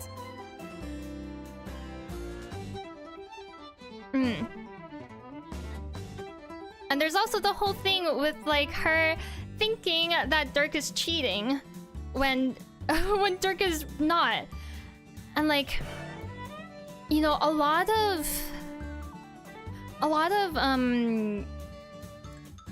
couples in toxic relationships, there is like at least one party does typically really extremely worry about that, where they would accuse of like their partners of cheating, even though like they're not, because of the fact that they, like, you know, trust issues, anxiety, a very anxious attachment style. Of course, again, not everyone who has trust issues or an anxious attachment style or has anxiety will act like Harper. That is definitely not what I'm saying, because mental health is all over the place for everyone, right? But also, like, because we know that like she has these issues, we can explain, like, her behavior is explainable, not excusable. There is a difference. between like explainable and excusable, right? It doesn't excuse any of her actions. She did severely hurt Dirk, where, you know, Dirk will benefit from some therapy. Let's just say that, right? But also, like, her, like, it does explain why she is the way she is.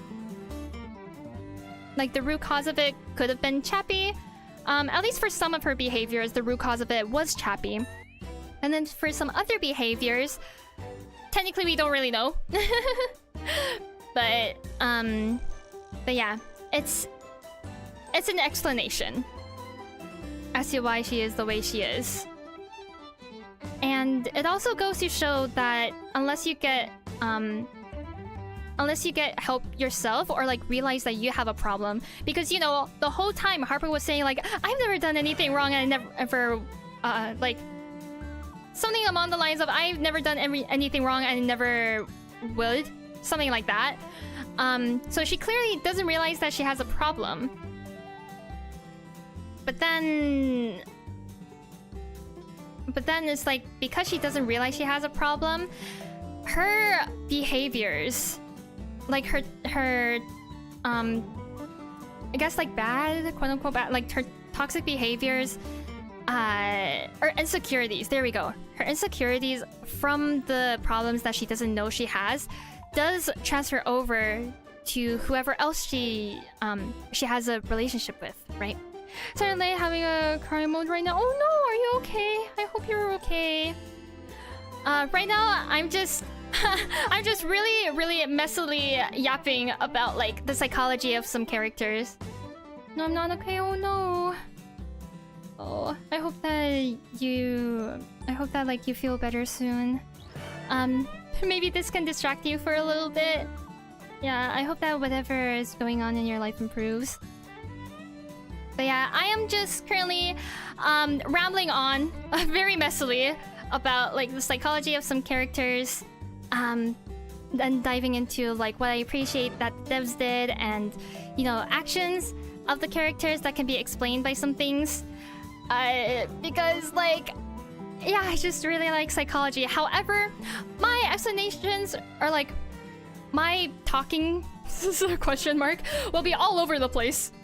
Because I don't know. It's gonna be all over the place, and it has been. But yeah, anyways, on Harper, what was I saying before? In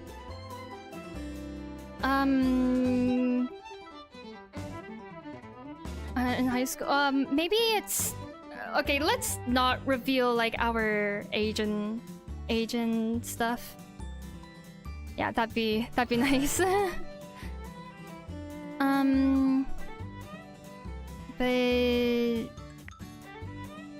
But yeah, like with Harper, okay, sorry, didn't know. No, it's okay. It's more so just like for your own privacy, and stuff, right?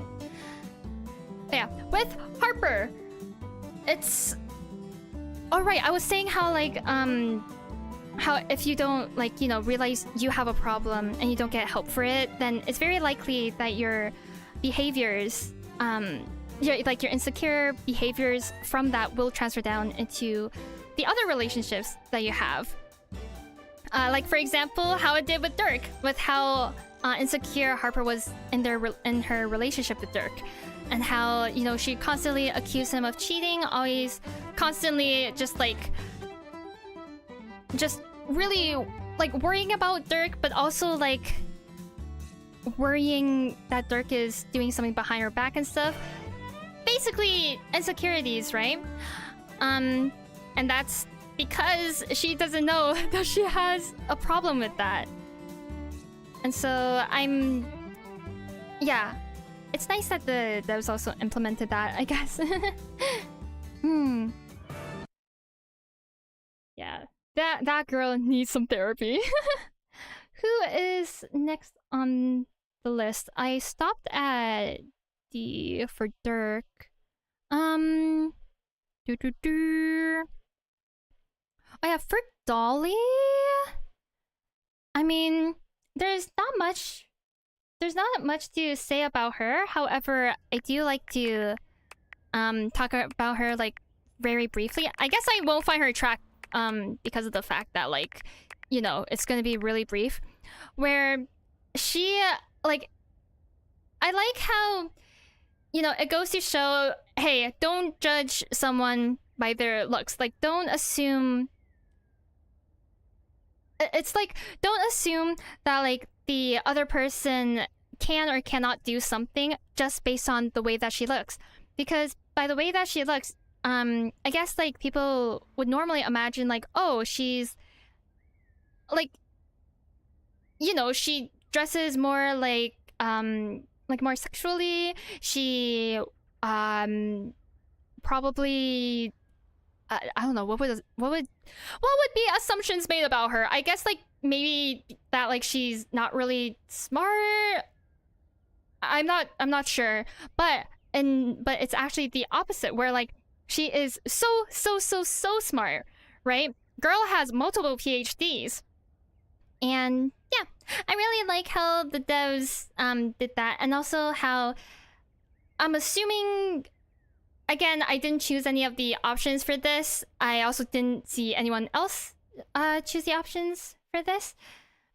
But I'm assuming that if you keep on like flirting with her in the sense of like, I guess like hitting on her, she wouldn't like that. She'll get you know, you'll get her hate ending. Again, not really too sure about that because I haven't seen anyone do it. I haven't done it myself, like choose the options for that. But yeah, it goes to show like, hey, don't judge others. Don't judge others' personalities on their looks, and don't judge their capabilities just based on how they look.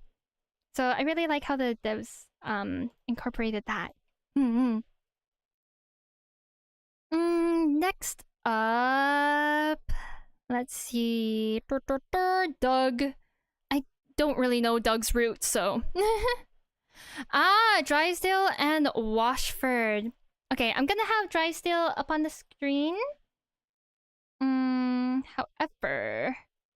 However, this will be about both Drysdale and Washford. If I can find the track, I actually don't know his track's name. This is Capriccio's.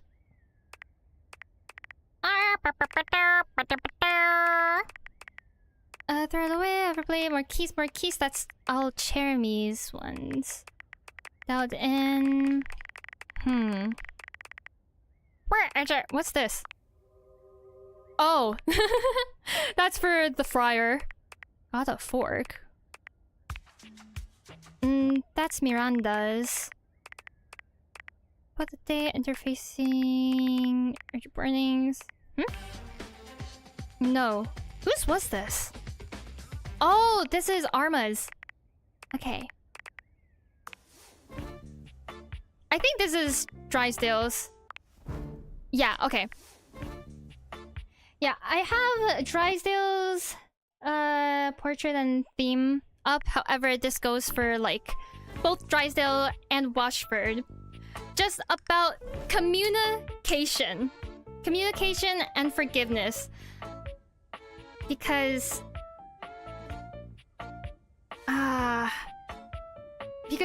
through their quest line, I did complete their quest in my personal save because I know that I got the hate ending for Washford in the version I streamed, and so like sadly we did not get to see them make up because Washford hates me.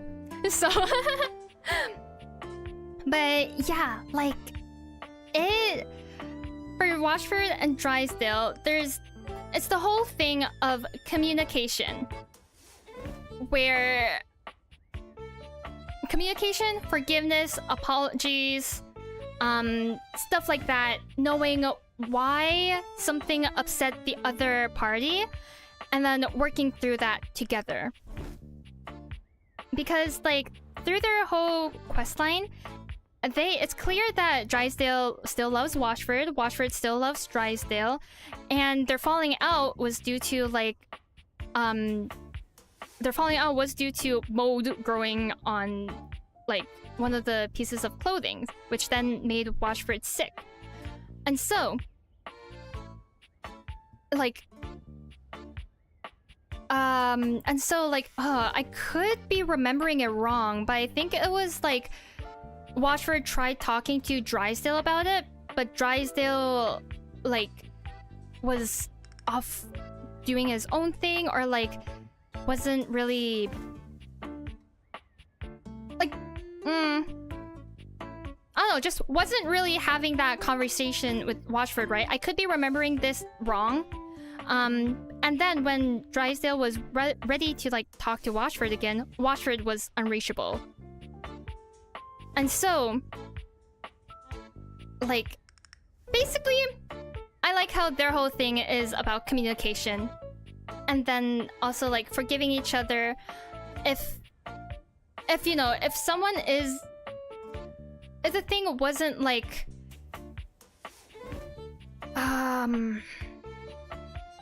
How should I say this? Like, if the thing wasn't like extremely serious and unforgivable, like if it's something that's forgivable, then forgiveness and reconciliation is always nice for like friendships and, you know, stuff like that. Just overall open communication. I like how that was the theme for Drysdale and Washford. Excuse me. Considering that we were the middleman for them. And everything would have like... Everything would have been a lot smoother if they were like able to communicate with each other. I think that was the message that was like... That was what the devs were going for Drysdale and Washford. Could be very wrong, but that's how I interpreted it. Okay. Who is next on the list? Let us see. Drysdale. Aha! Eddie and Volt. Well, okay. I do want to talk about them, but at the same time, I don't know how to put it into words. So I guess let's go to Fantina for now. And then come back when Volt pops up in the alphabetical list. So yeah, with Fantina, oh my gosh, this lady. Let me see if I can find her theme. I'm pretty sure I should. I don't remember the name though, but... Resurgent, flow on, closing hours, open business, between cushions. These are our Jeremy's. Step.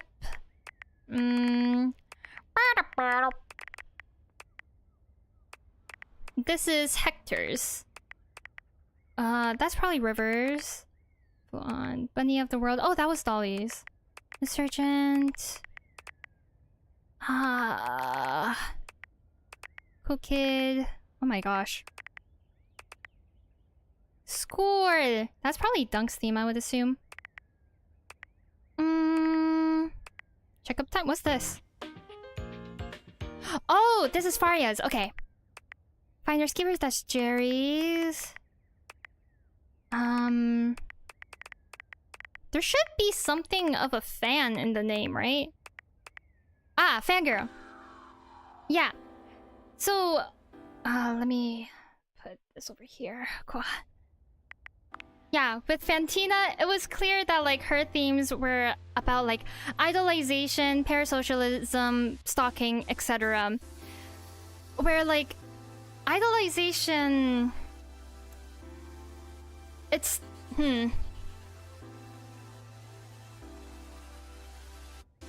yeah. Idolization, I feel like especially in today's day and age, or just like maybe not even in today's day and age, I feel like it's kind of getting better as, you know, people realize more that like, oh hey, people in the entertainment industry are also just humans, you know?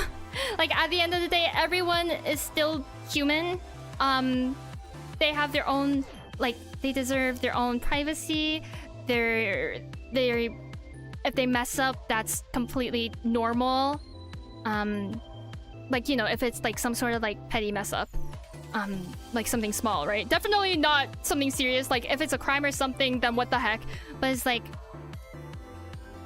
with idolization, the whole thing with Fantina is that she created like a fantasy version of us because she was like idolizing us so much. She was putting us up on a pedestal, and basically like just created a false version of us that wasn't us, right? And then when she was confronted with the truth, she almost hated us. Actually, no, she did in fact kind of like hate us, right?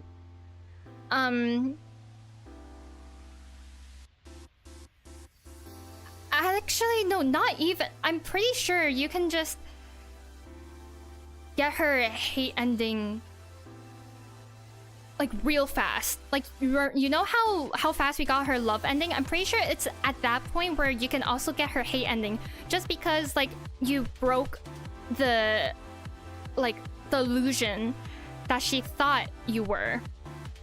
That like she thought you were this amazing person who could do no wrong, who does all this amazing things all the time, and you know, just completely devoiding you of humanity in a way of, you know, just idolization, right? And so like because of that, if you break even just like one part of her illusion that she has of you, then she kind of goes bonkers, right? And that's also how you typically see like fans of someone who's like extremely obsessed with them, you know, sometimes to the point of parasocialism, where like or like, you know, if the idolized person does one mistake, or not even a mistake even, like for example, if you see this in the K-pop industry all the time. I'm not too sure about recently, but I definitely know like at least like a few years back, right? Where if an idol got into a relationship with someone, oh my gosh, the amount of haters that they would get, the amount of like maybe even like death threats just because they're dating someone, or like they were outspotted with someone because like or if someone like has a reputation for being this really for example like family friendly person, right? And then they swear one time, and then like they're I guess quote unquote fans, like they're fans that idolize them so much, or like, oh my gosh, how dare they, because like they swore once, even when their whole brand is about being family friendly and about being like, you know, like stuff like that. It can really cause those fans who idolize them to turn on them.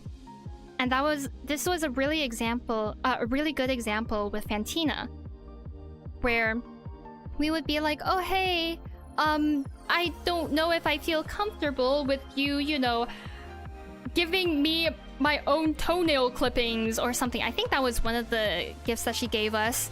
And then she's like, oh, how dare you not appreciate the things that like I do for you after all this time, etc, etc. She like, yeah, I just felt like it was a pretty good like representation of that.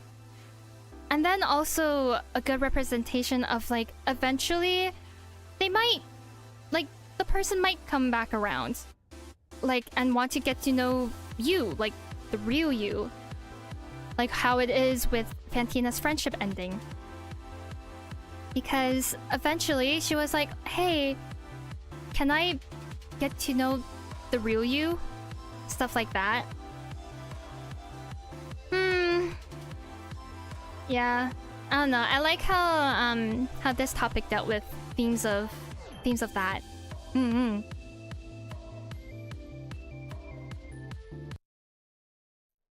So yeah, idolization is just don't put people on a pedestal. Don't put people on a pedestal. Yeah. Like only like I guess place yourself on a pedestal, right? But or like put yourself on a pedestal in the sense of like prioritize yourself, not in a narcissistic way. I like when I say put yourself on a pedestal, I don't mean that like in a narcissistic way, just like yeah, etc, etc. The Hanks. The Hanks. Okay. Again, a really quick one for the Hanks. Oh, you cannot see all of you, whatever. Another quick one for the Hanks is, I guess the theme for them is that, like, you know, no one, like, no company or sponsor or whatever is worth losing your own life for. Because they lost a bunch of Hanks because, like, the companies would, or like the sponsor, Red Bull, would send them on all these expeditions, these really dangerous expeditions. And then, like, their friends kind of died off one by one. Yeah. So that's all I have to say about the Hanks. Hector. Ooh. Okay. For Hector, oh, I love his theme as well. Where is it? It was somewhere up above.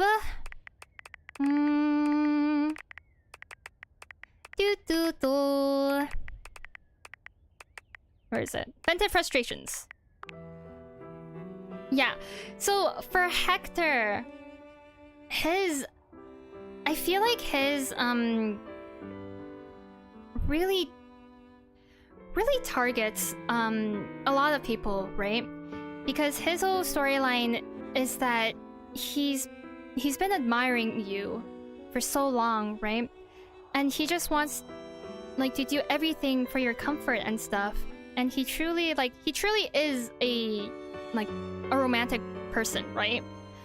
Or I guess a romantic vent. But like, because of like how insecure he is about his own appearance, no matter like what he actually looks like, because, you know, after we got him to face reveal, like after we got him to show himself, he honestly doesn't look that bad. Like, I'm sure that like there's a bunch of like Hector simps like for his, like, all over the internet, like for his full body form, right? But the whole time he also is just like, oh no, like you would not like who I am ashamed of how I look like, etc, etc. And I feel like that really calls out to people who do have like low self-esteem as well. Because especially if you like someone, you want to look your best for them, right? You want to be attractive in their eyes. However, like you might find yourself like unworthy of it, no matter if it's true or not. No matter if it's true or not.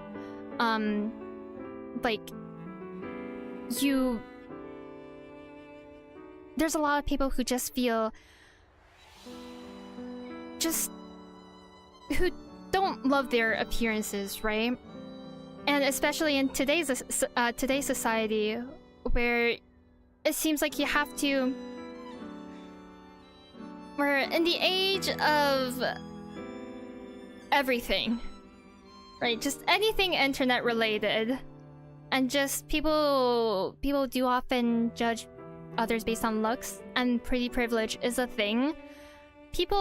Everyone, at least at some point, I would imagine, like, feels really insecure about their appearance. Again, whether or not that is actually true is, like, that doesn't matter, because as long as you think it, then it must be true, right?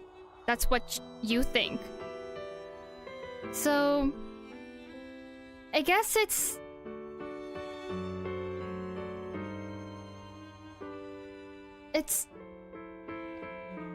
just something that's like really relatable to a lot of people, like the theme of him being insecure about his looks. And then when he does eventually show himself, like it also goes to show that that, you know, the people... Huh. I was gonna say, like, it also goes to show that, like, the people who... Like, there will be people who just, like, always accept you no matter what you look like. But I also remembered something. Because of, like, how nice Hector is to us, because of how romantic he is to us, there is also a phenomenon where we could, where if you don't know,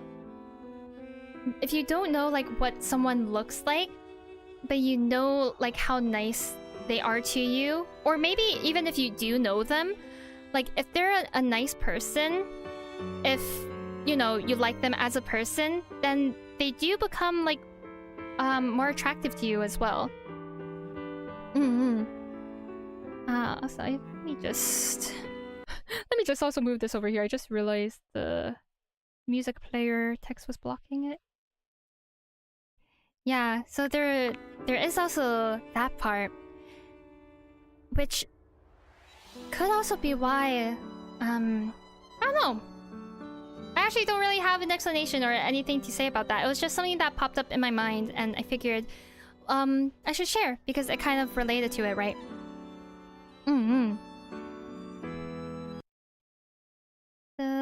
Yeah, that was what I wanted to say for Hector. Let's see, Hoove. I didn't complete, like, Hoove's quest in my other save as well, or in my other save yet. So I actually don't know his storyline because he hates us in this save. Alright. Miss Mademoiselle Hero-Hime. Okay. Sure, you know what, that works. That works for the screen. Alright. Where is it? Not this, not this. That's probably Holly. What is this? I've never heard this before. Okay. Rare draw, blah blah blah, Date-a-dex. Oh, that's Aaron.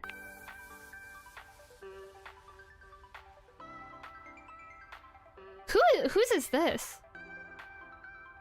That's not Hero-Hime's, I don't think. Is it this? No. What the heck? Okay, you know what? This might be quicker if I just search it up. Hero-Hime theme. Tennis. Oh, obviously. That is. Wow. I should have seen that, actually. The tennis star. I wish this was sorted in alphabetical order. Okay, there we go. Bum, bum, bum. Ba-da-da-bow-bow. Okay. Yeah, with Hero-Hime, I really like how it's... how they had her storyline be like, oh, hey, like, you learn by growing, it's like you learn and you grow by failing, right? And like, if someone, oh, what's it called? Like,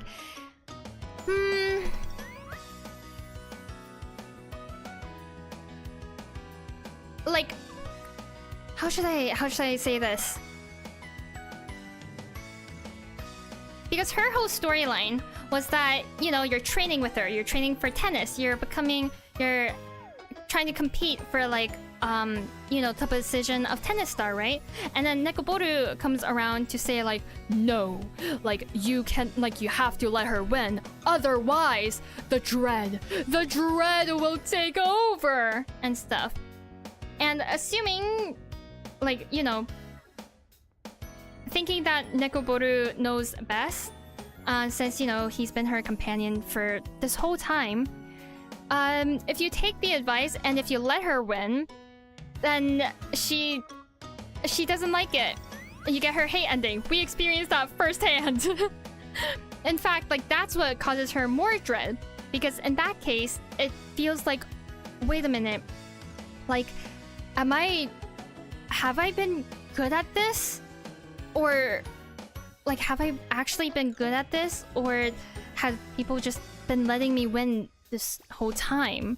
And you start to question and doubt your own abilities, because even though you won, it doesn't feel good, because it doesn't feel like a legit win, right? So that's why, like, it's a good message of, like, even if you fail,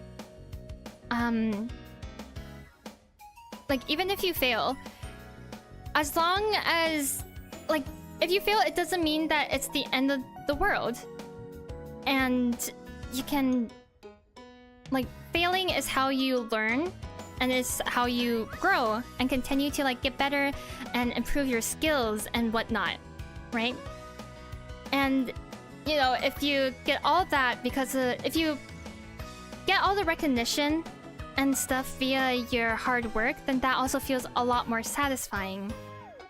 Because then, like, you're doing it yourself. You deserve it, right? Meanwhile, if others let you win all the time, it feels like you don't deserve it. It feels fake. It does not feel good. And so I like how that was basically the message, like, for hers, like, for her character. Of how, like, failing is okay, and it doesn't mean that it's the end of the world, because so many people, including myself, like, are really scared of failures. But if we don't fail, then how are we supposed to learn? The sooner you fail, the sooner you'll learn, the sooner you grow, the sooner you'll get better. Yeah. Okay. Let's see. Holly. Oh my gosh, Holly. Our overworked girl, Holly.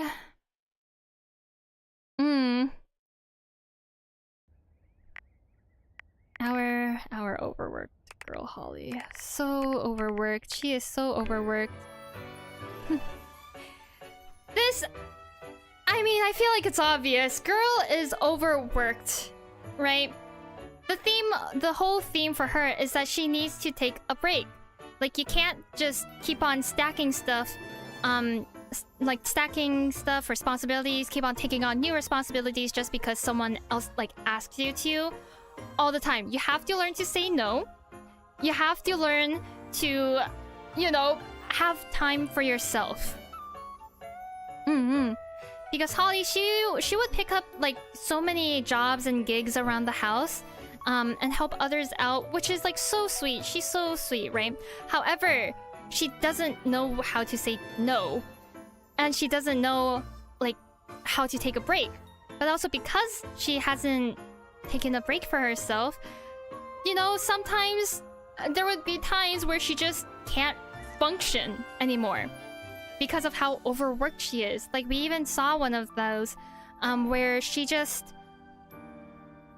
I don't really remember what happened, but didn't she, like, fall asleep immediately? Or, I don't know, something, right? She was not doing too good.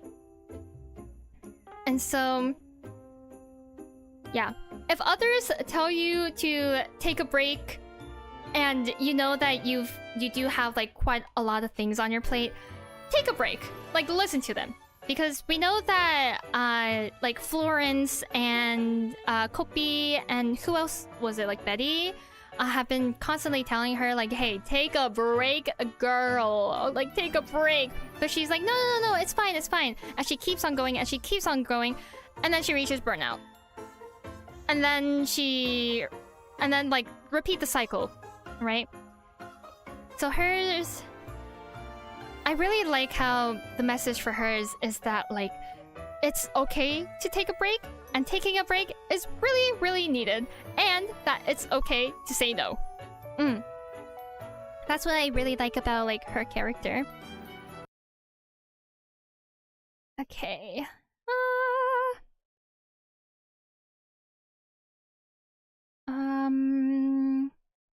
Let's see. Ronaldini. Oh yeah, Ronaldini.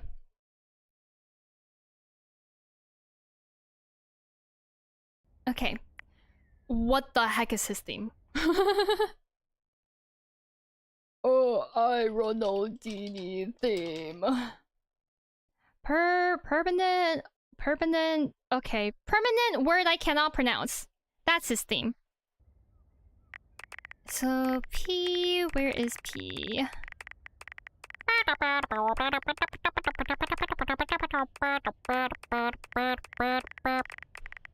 Hello.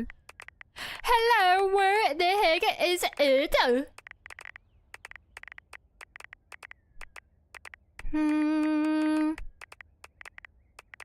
Okay. Aha! Yeah. For Ronaldini, it's again about it's about accepting who you are, because his whole thing is that he was living a lie, right? In the sense that everything that he was doing, or I guess not even necessarily a lie, just he was living a version of himself that wasn't himself, and he didn't like that about him, right? Because he thought that the true version of him was boring, that nobody would like the true version of him, and so he would always put on this extra, very extra act of like, Ronaldini, something, right? Magic stuff. And his whole storyline was to get him to be comfortable with who he is. And like, get him to realize that others, in fact, would like him for just who he is either. For who he is as well. Right? Like, for his... I feel like, because he feels like he's unlovable as who he is, basically. He always like puts on this giant act to cope with that. So that, like, you know, he gains others' approval. And stuff like that. However, it does begin to eat away at him. As, you know, as seen with his storyline. Because you can only pretend to be someone else for so long. Personally, I do believe that, you know, the show part of him, like the showy part of him, is still him. Like, it's still part of him, right? Especially if he's been living it for so long. It's hard for that to not become a part of him anymore as well. It I guess it kind of reminds me of Farina from Genshin. Because it's like, if you've been living a lie your whole life, how are you supposed to just throw that all away? How are you supposed to just, like, live life not being that thing? It's like, you certainly can, but surely the part that you, like, you acted for all those years must have had some sort of impact on you and affected your personality in some way, shape, or form. So while, yes, the act isn't your true self, if it's been so long, then I guess your lie might become part of your truth, huh? Something like that. But yeah, I really like how his storyline is about getting him to accept himself for truly like who he is, and helping him realize that others like him for who he is as well. Yeah. Just, oh my gosh, I'm having a lot of fun, even though I'm not too sure what to say, even though like I don't know what to say. I don't know how much of this is making sense. It's just, I'm having a lot of fun just rambling. Okay. Mr. Johnny Splash. His theme. Hold on. Let me do this. Where is it? Hunka Hunka something. That's his theme name. Hunka something. Where is it?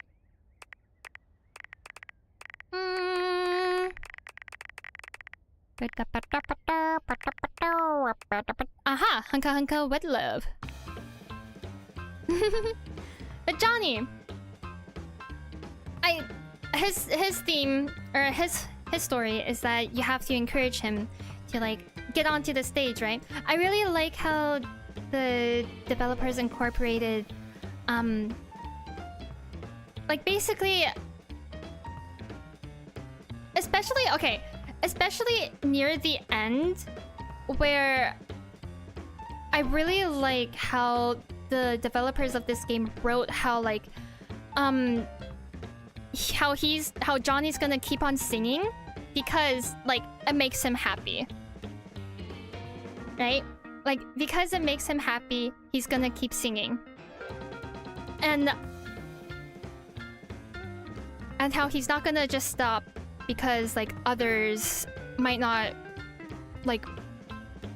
necessarily approve of his like singing skills and stuff, because especially I will admit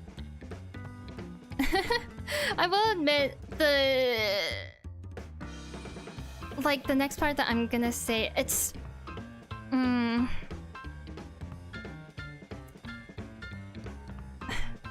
like it was something that I was thinking about like pre-debut as well, where basically for singing, especially in an industry where you kind of, where perfect is seen as the norm. In an industry where perfect is seen as the norm, and if you're not like quote-unquote perfect on whatever creative thing it is, like whether that be singing, whether that be art, etc., etc., if you're not seen as quote-unquote perfect on it, then everyone would just kind of like cast you away. Everyone will be like, oh my gosh, like what was you know, stuff like that.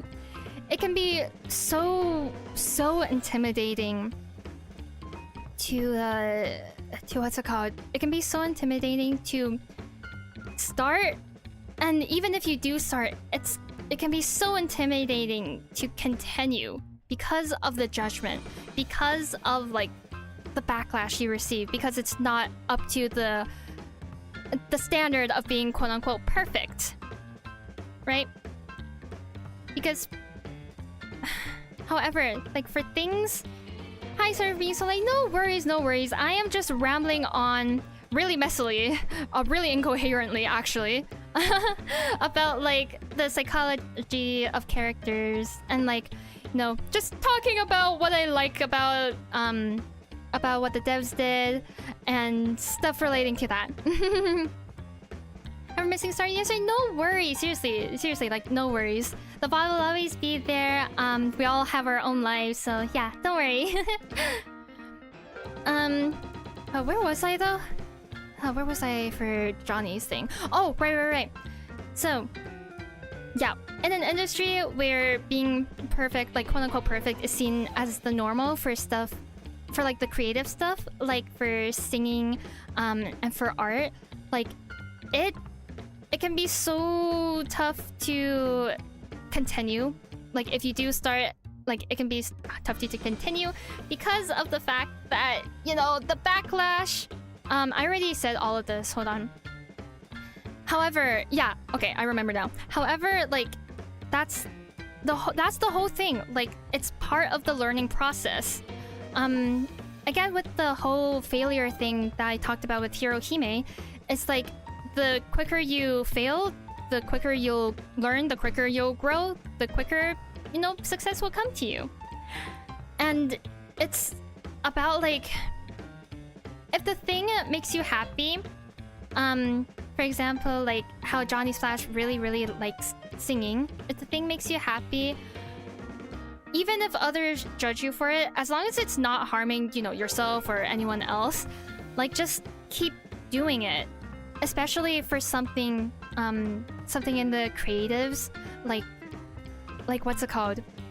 Like art and singing. Those are like the main two examples that come to my mind. Where like, you know, when you first start out, it is very likely that it's gonna be seen as bad to others, right? But if you keep going, like, if you just stop there and you don't keep going, then how are you ever going to improve? It's only by, like, continuing to push on despite that fear of being judged, despite that fear of, like, not just, despite judging yourself as well. Like, that's just keeping, just as long as you keep going on and like improve along the way, then eventually, I mean, you'll get to where you want to be. It's all part of the learning process. And so yeah, I really appreciate how the developers added that on as one of Johnny Splash's like last few lines for his story. How, you know, if singing makes him happy, then he should just go for it. Like, no matter what anyone else might think, it's not harming anyone, and it's not harming himself, and he enjoys it.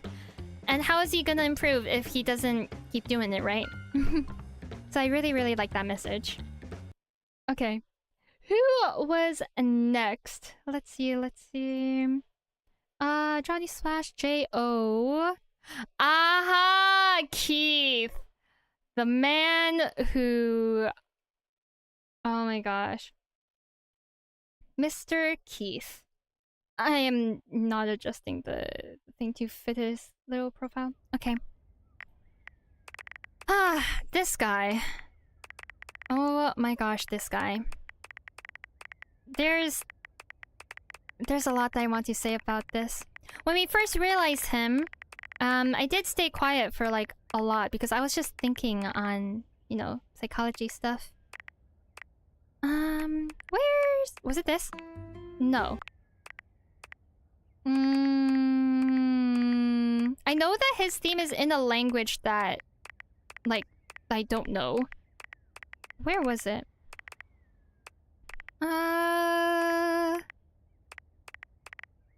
Seriously, where was it?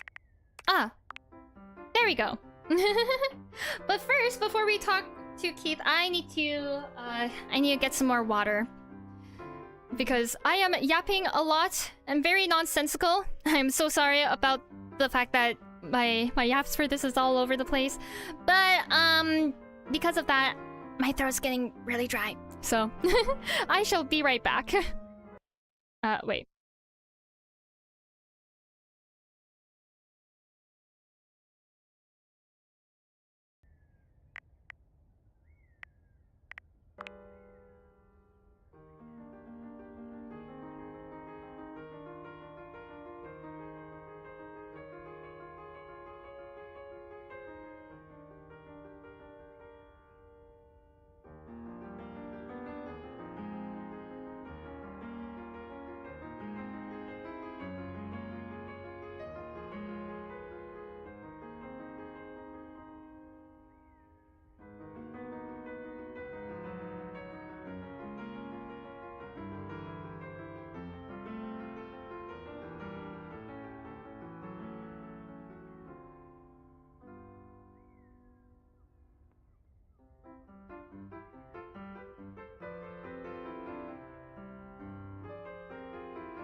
I am back, and let's talk sociopathy. Right, because that is actually what that's actually like kind of confirmed. Hold on, wait, let me just put this here. Quick, be right back. Yeah, I just need to fill my water bottle. But yeah, let's talk sociopathy, and specifically that because in the content-aware mode for Skylar, if you choose to have her like spoil the surprise, she does say that Keith is like kind of a sociopath or like has sociopathic tendencies, something like that. I don't remember the exact wording, and I know that there is a difference between like having sociopathic tendencies and being like a sociopath. Which, by the way, like sociopath, psychopath, they're just like the more like common terms for like ASPD, antisocial personality disorder. And ASPD is also a huge spectrum, right? Okay. I do... For this one, I do have some mixed feelings about, right? On one hand, I really do appreciate how, you know, the developers made Keith, like, seem really, really charming. He even helps us out a lot. Like, especially with the candies, he helps us out. It truly seems like he is a distinguished gentleman who is kind, who wants to help others out, etc. And because, like, you know, a common part of sociopaths or characteristics is the fact that, like, you know, they are very charming. They're very they're good with their words. They know exactly like what to say, when to say it. They also like do help others out as well. However, the catch is that it's typically because they have their own agenda with that as well, right? And we got to see that in Keith's realization. However, what I don't like about it was the fact that his whole demeanor just like shifted a complete 180. Because while it's true he doesn't have to keep that act up anymore, it does feed into the stereotype more of okay, let me just preface this, right? There's some... Okay, as we all know, a lot of mental health disorders are very stigmatized, alright? And there's a lot of stereotypes surrounding each mental health disorder. It doesn't really matter what it is, it just is, right? That exists. Some have, some stereotypes are starting to like crumble down or like be less stigmatized throughout the years, like for example depression and anxiety. Even I'm pretty sure like even bipolar disorder as well, like the stigma for that is also like is also starting to slow down.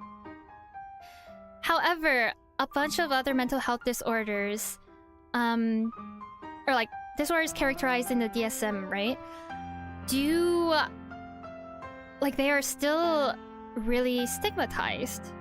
ASPD being one of them, and same with like BPD, for example, like borderline personality disorder. And those two in particular, obviously there's others as well, but those are like the ones that come like straight into my mind, and ASPD has to do with, you know, Keith as a character, right? They have a really, really, really bad stigma to them, right? Like with sociopathy and psychopathy, like if people you know, hear that, oh, this person is a sociopath, or oh, this person is a psychopath, then they probably imagine immediately like, oh, murderer, oh, disgusting, absolute vile human being. Similarly, I know that BPD doesn't have to do with Keith as a character. Maybe Harper, but I don't know. I don't remember much about what BPD is. I just know that a lot of like remember Ashley from, Coffin of Andy and Lele? I know that a lot of people do say that she is like the prime example of someone like with borderline personality disorder. And that's also typically the stigma surrounding that. Like, oh, the person is unstable, abusive, manipulative, etc., etc. Basically, very, very negative stereotypes, or like stigma for both these disorders, right? However, that, like, while some, keyword some, not most, not all, some individuals do possess characteristics like that, like they have the disorder on top of like just being a questionable human being. It does not mean that everyone who has the disorder is like that, because I know that a lot of people, for example, if someone says like, oh, I have BPD, like, I heard that a lot of people immediately, like, face a lot of not backlash, but just like the person that they tell it to have a really bad reaction, or just like assume that, oh, they're a like manipulative person, when first of all, like, BPD isn't like just that. Like, there's a lot that goes into it, and usually it's due to some sort of like anxiety. But yeah, basically, TLDR, there's a lot of stigma for more like quote-unquote like less desirable mental health disorders. And I say desirable as if like any mental health disorder is desirable. It's not, but I'm just like, I think you get the point of what I'm trying to say, right? But it doesn't mean that it's true, and it doesn't mean that everyone who has the disorder acts that way. And so, bringing that back to Keith, I'm not too sure how I feel about like the sudden switch up after realizing him, of like him, going out committing all the crimes, and then I guess jumping off a plane and dying. Just like him becoming extremely unhinged, because that feeds into the stereotype. I keep saying stereotype. I guess stereotype too, but like, yeah, the stigma of sociopaths being dangerous members of society who should not exist, because that's what the stigma is, right? But in reality, there's probably like a lot more people who are sociopaths or like psychopaths, probably undiagnosed, than we realized. However, they're still like functioning members of society, because like the main component to sociopathy and psychopathy are like, it's the fact that you don't feel guilt, or like you lack remorse. And so because of that, the people who have this disorder do have like, are more inclined, I guess you could say, to like, commit more crimes against humanity and stuff like that. However, it doesn't, or not inclined, that's not the right word, because that means that they want to, like, it's easier because of the fact that they don't feel any guilt after their and maybe like their morals are also not necessarily like in the right place, etc., etc. However, it doesn't mean that everyone will. One can certainly have the disorder and also like seem like a completely quote-unquote like normal, regular, functioning member of society. I say when I say like quote-unquote stuff, it's because like technically like I don't know, it feels weird to say like normal, because honestly, what even is normal, right? But it's just to make it like easier to understand, right, with the comparisons. And so it would have been cool to see that, like, even though I guess it would have been a lot more work, and also it would be harder to convey, because how would you convey this without making Keith just seem like a regular human being, right? But it would have been cool to see that, like, oh, he's helping others out, and, you know, trying his best, like, trying his best to, you know, do good in the world, even though, like, he personally doesn't care. Of course, like, there's other components that go into sociopathy, psychology. I'm just gonna say ASPD. Right, ASPD stuff as well.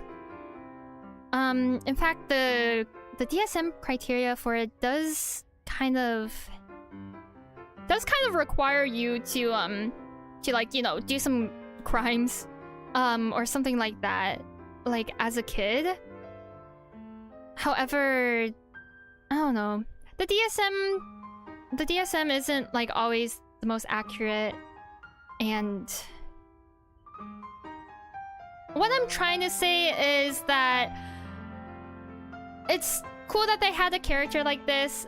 At the same time, I don't know how I feel about his realization ending. Normal based on society, I think. I see. But society is also always changing, so the norm is also always changing. So yeah, I just like to say it like in quotes. Targeting autism or sociopathy, because like it is a lot of, like, for ASD, right, autism spectrum disorder, like, having, like, I know that like, autistic people can either have like less empathy, like less empathy compared to like what's quote-unquote normal, or like a lot more empathy compared to like what's quote-unquote normal. Just troubles with empathy. So yeah, that does make sense. So yeah, Keith is a very fascinating character. I do like I feel like I've been talking about him for so long, but like I wanna he's just so fascinating to me, right? It's like the fact that he smoothly like talks his way just like, you know, into everyone's good graces, including Dorian's. And Dorian is typically, he says that he's pretty good at, you know, distinguishing between who's true and whatnot. And then also his whole little like gig of what's it called? Like, oh no, like my backstory. I need to find out my backstory. Playing the troubled key, I guess you could say. Like, oh, I need to find out like why I was locked there. But in reality, his true goal was to just like get as much information as he can about like everything else, and also steal some money like while he was at it. And then the whole thing as well with us, like when he was talking to us about money and like safe places to keep your money and stuff, and it really seemed like he was advising us on, you know, we need to, like, hey, you have to keep your money safe, okay? Like, what if someone like comes in here, like what if they whatever, right? It seemed like he was trying to protect us. However, his true goal was for us to, like, you know, move the money to the safe and then find out like our safe password so that he can steal it, because that's what he did in his realization, right? Yeah, so I really like seeing just, analyzing all the mind games he played on us. Like, looking back at it. Again, I don't know how I feel about his realization ending. Because it does feed into the stigma more. But also... Again, it's not like those people don't exist. They do exist as well. Okay. Keith. So who is next after Keith?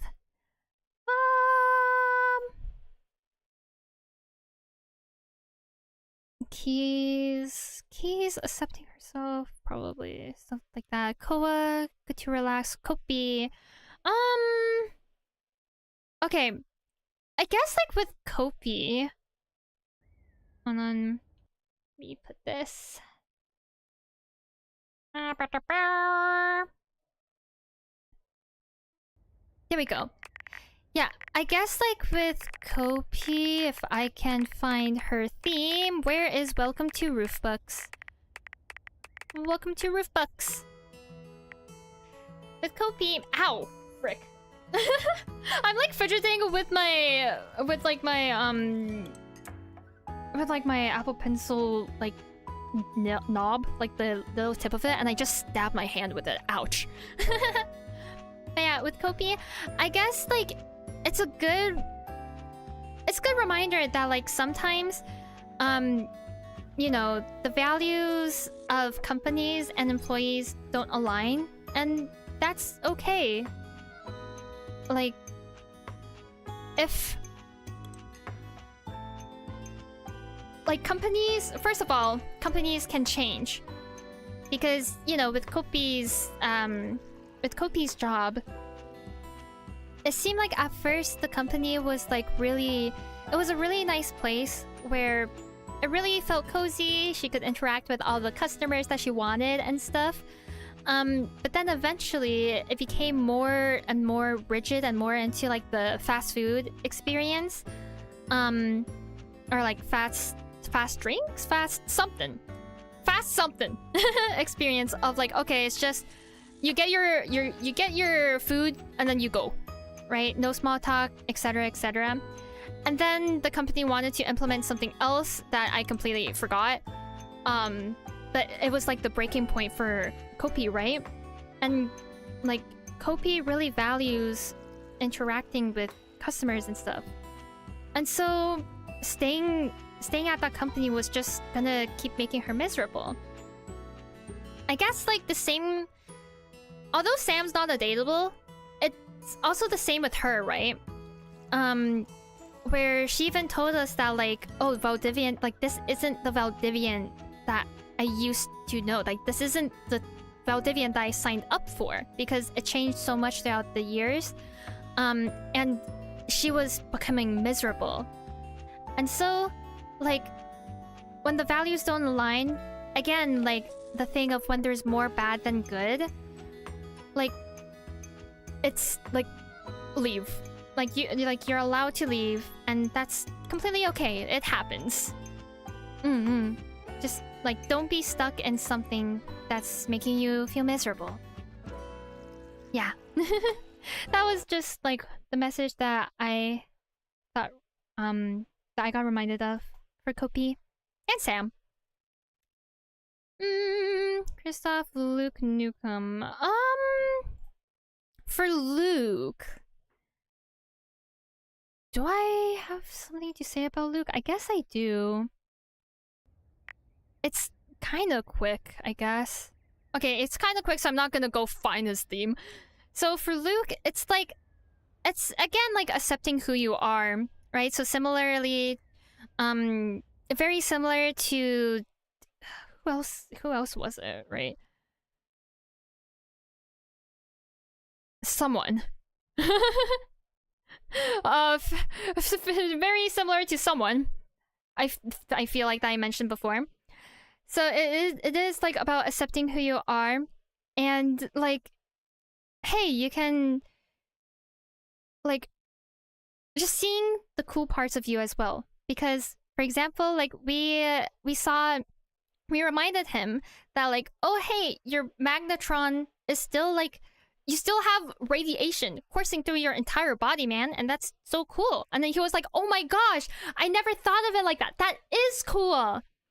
Right, so it's again like about, it's another one of those characters in this game for accepting who you are and just, you know, finding the good parts about yourself, like being optimistic about yourself, finding parts of yourself cool and whatnot. There's also I don't know if he suffers from like some sort of maladaptive daydreaming or not, considering, you know, he's in his own like little world all the time. So I don't know if he does suffer from maladaptive daydreaming, but that is also a possibility.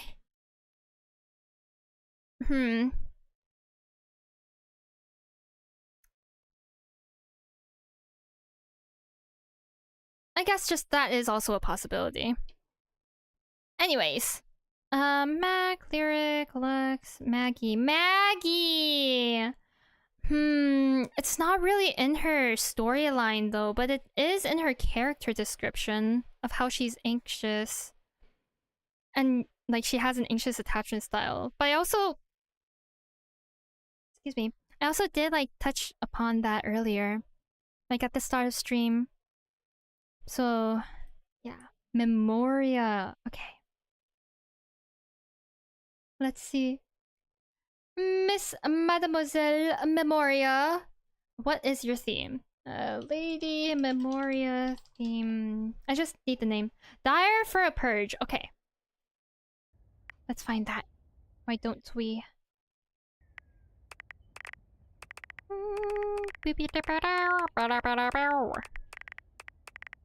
Dialed in. That's probably Phoenicia's. Dire for a Purge. Dire.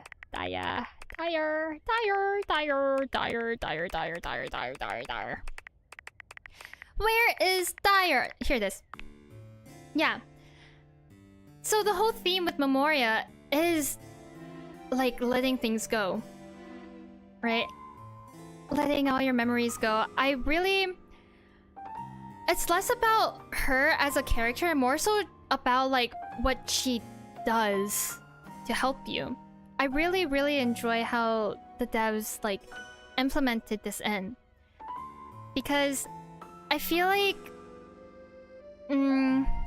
at least for me, and I'm sure like a lot of people too, I don't know, like I don't know if I would say like most people, but I would imagine most people do have like do struggle with you know, letting things go, right? Like letting things go, and I guess like this mainly just called out to me more so than like stuff in society as a whole, because I am the type of person who gets really attached to like objects and stuff. Not as bad as Jerry in the game, but like I do kind of like keep everything around for like, oh, but what if I need it in the future? I have been getting better at it. It's mainly because like I guess I kind of grew up like that, because every time I would want to throw something away, my parents, my mom specifically, would be like, no, don't throw it away, like we can still reuse that.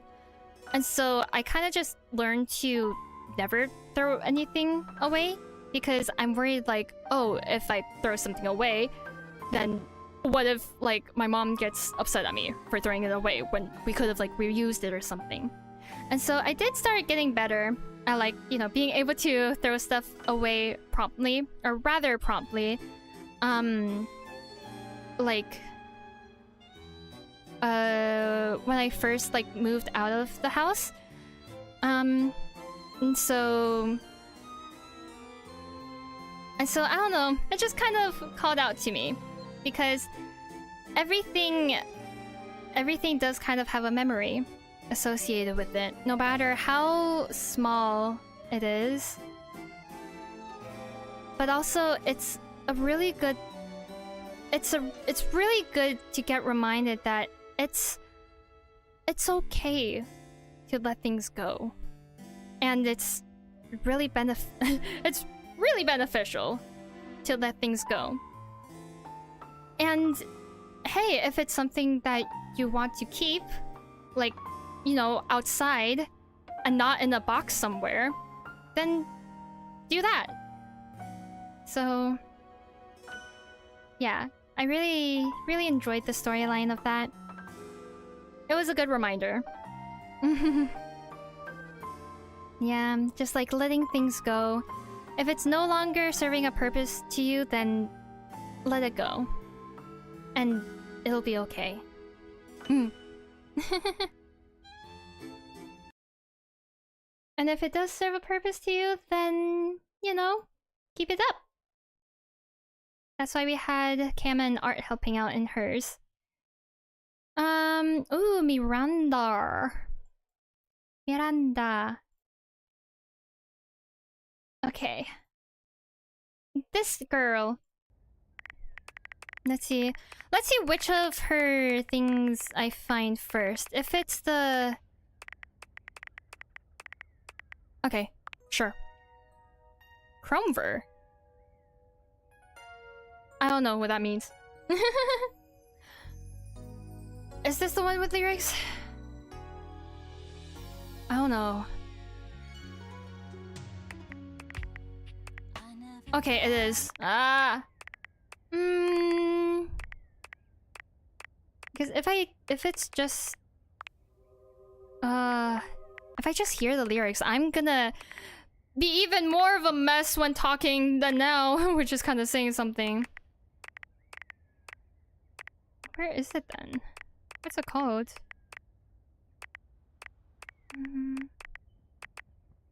I could just... You know what? You know what? I could just search it up.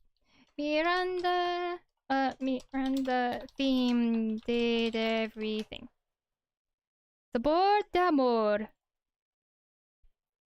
Okay. Sabor de amor.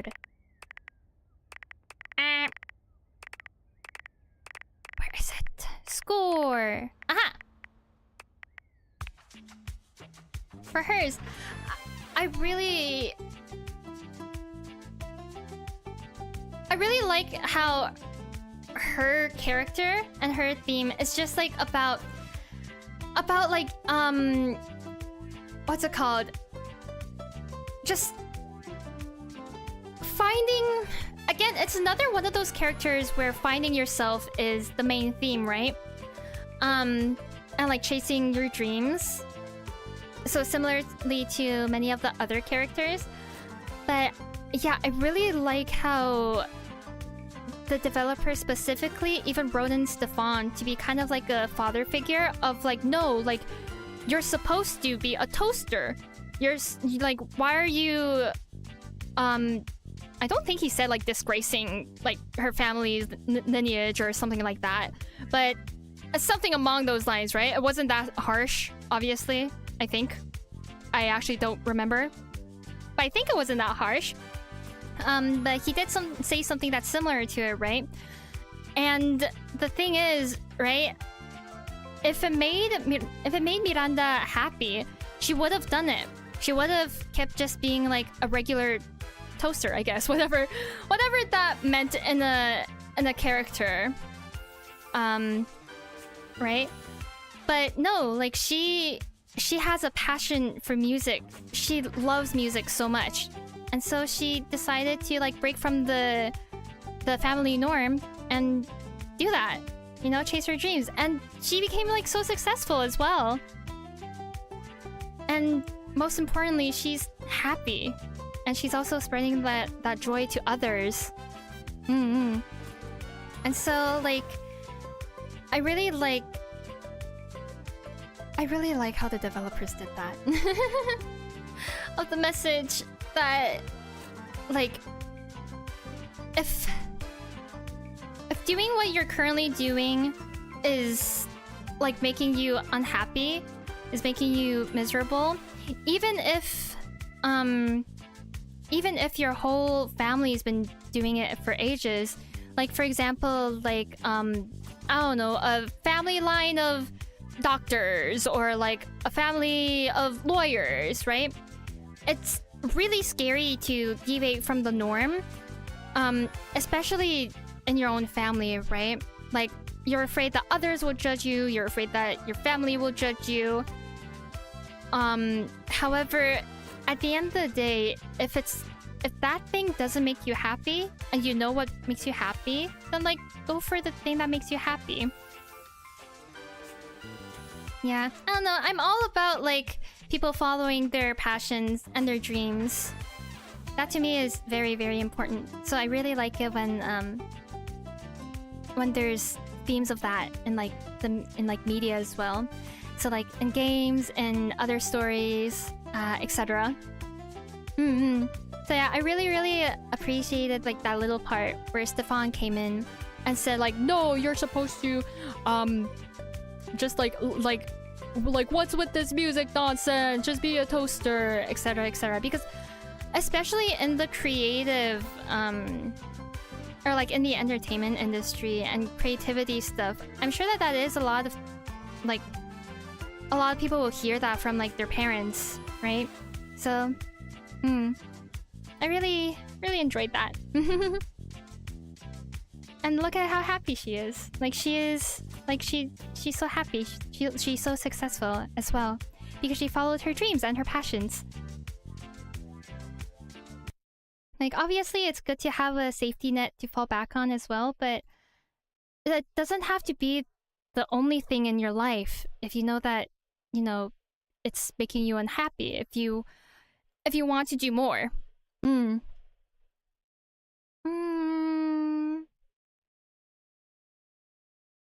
Let's see. There are also like other characters that I do like stuff that the developers did for, but it's less related to psychology. Like for example, for Michelin, like I love how, you know, to win his affection, you have to be like really open-minded to all sorts of food, right? And like knowing the like cultural knowledge, etc.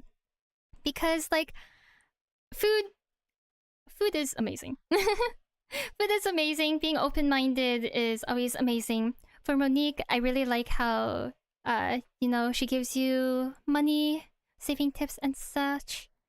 Let's see. Oh, Penelope is an interesting one. Okay. Let's get her on screen. Oh, whoops, that is the wrong toggle. My bad. I am not BRBing. Okay, where is it? It's like Quote of the Day or something. I'm pretty sure was her theme name.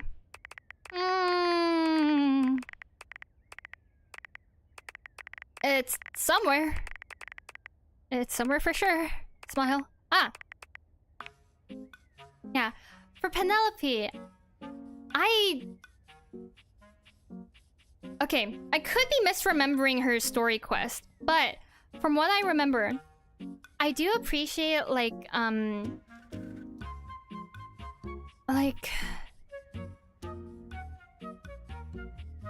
do appreciate the fact that despite her character looking like, you know, very nerdy, you would imagine her to like be super into like the very specifics of like some sort of, I don't know, data calculation or something like that, right? I'm glad that the devs decide to choose a different route for her. I'm glad that like they decided to choose like the serial dater route for her. And like trying to find love. Because I feel like the you know, I feel like the nerdy appearance with the like nerdy stereotypical character is like kind of overused a lot. So yeah, I just like not really a psychology thing, but I do appreciate that. And now I find it so interesting that her storyline is like, it's all about her serial dating this thing, right? And I'm sure that a lot of people also relate to that. Where basically it feels like you kind of have to be in a relationship. It's like you want to not only like, especially in a society where love and romance are like just splattered everywhere, like on just literally everywhere, right? Plastered everywhere. You see it all the time, you hear about it all the time. And I mean, like, that's completely normal. It's completely fine. It's lovely that, like, people... Like, love is lovely, right? However, that does also create the pressure of, like, oh, if you're not in a relationship, then what are you doing? And I'm sure that, like, it gets worse as you grow older. And because of that, and because, like, you know, relationships do... Like, love feels good, right? Like relationships feel good, love feels good. It feels nice to be loved. It really seems like Penelope just... is like, Penelope really craves that. She really wants to be in a relationship. However, it seems like she's trying to, like... also just run away from her own insecurities as well. That's the part... Okay, I'm not too sure about that part. I don't remember her story enough for that. For all I know, she could have, like, the most stellar confidence in the world, right? But I do find that, especially in today's modern society, and with, like, dating apps, and honestly just anything, right? People will try to get into relationships because they don't feel confident in themselves. They want validation and appreciation from others, so that, you know, they feel like they're seen, they feel like they're loved. However, it's also because of that like, typically those relationships don't really last, because how are you supposed to... Like, how are you supposed to love others and, I guess, like... this sounds so rude. And have, like, others love you if you don't love yourself? There's definitely a better way of saying that, but... I can't think of, like, any other way of saying that. Right? It's like...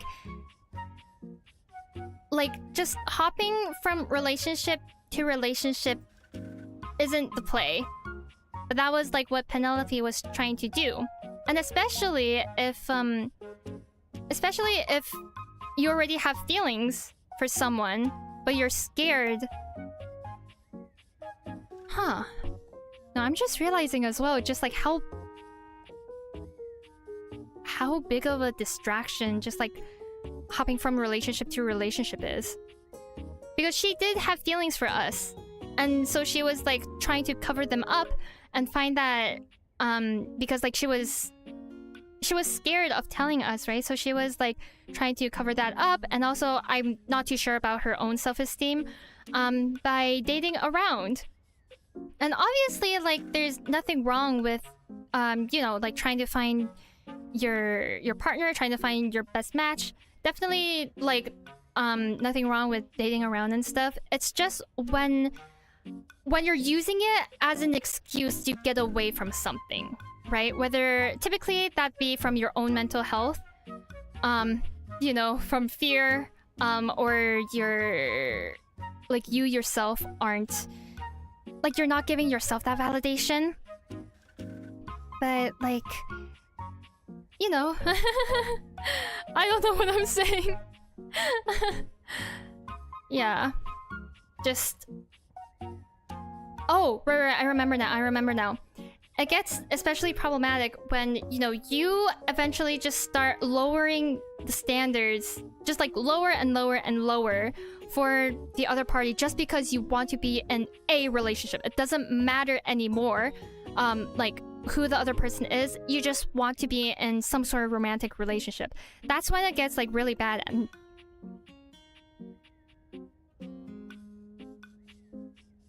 sorry, excuse me. And that's when that feels relatable. It's very relatable. Yeah, that's why, like, I feel like a lot of the characters in this game does call out just like, you know, the players playing it and a bunch of like others, right? So it's like for Penelope, it was getting to a point where she would just take anyone, even Sinclaire, who was still like, you know, in his drug-induced psychosis. We'll get to Sinclaire later. And so and like, you know, Sinclaire was not a match for Penelope. I don't think Penelope even went on the date with them. But like she, oh my gosh, what was I gonna say? Oh, I forgot what I was gonna say.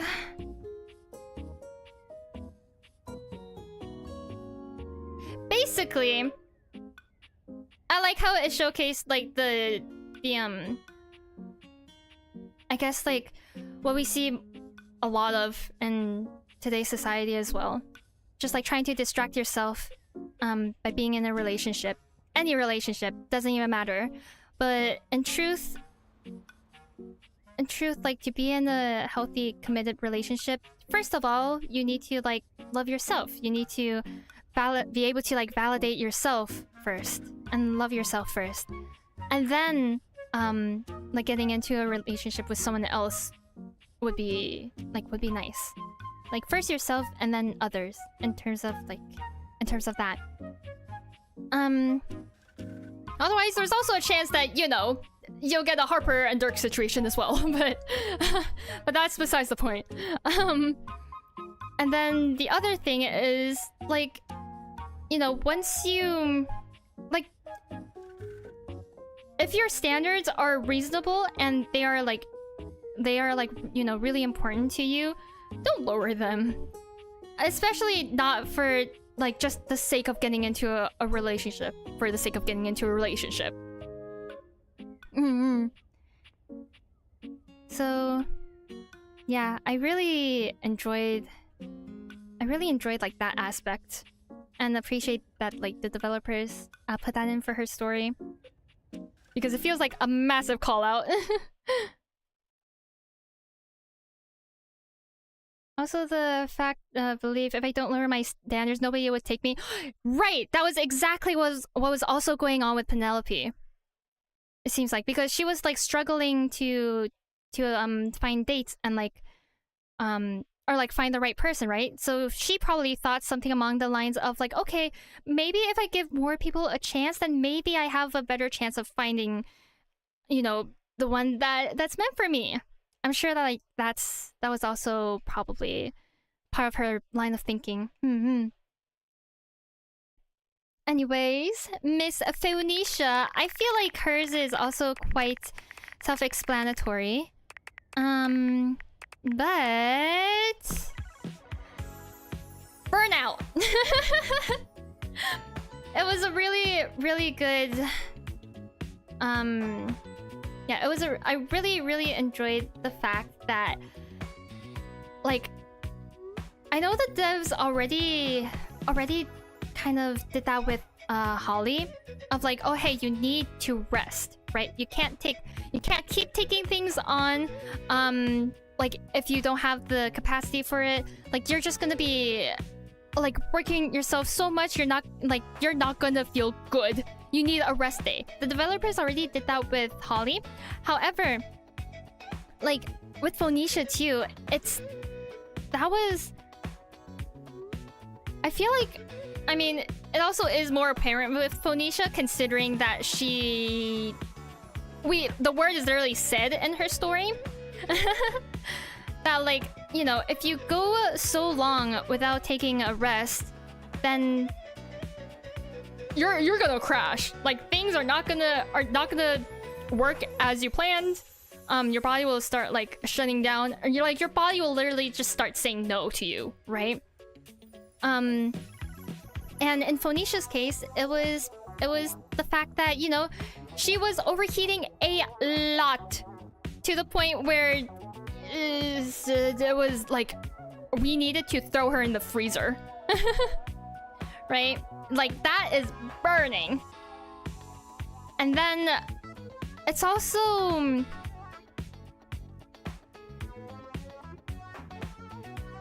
It's also... Okay. This is something that I also, like, kind of just thought of as well. Is that, like... The fact that... It's important for someone to have a life outside of... I guess, like, this speaks more so for content creators, right? Like, to have something outside of just content creation. Because Phoenicia is a content creator, right? She does streams, she does posts, she has like her own store and stuff. Because when we were like trying to get Phoenicia to confront the truth with Freddy, it was revealed, or like she realized that, oh my gosh, all the self-care that she does,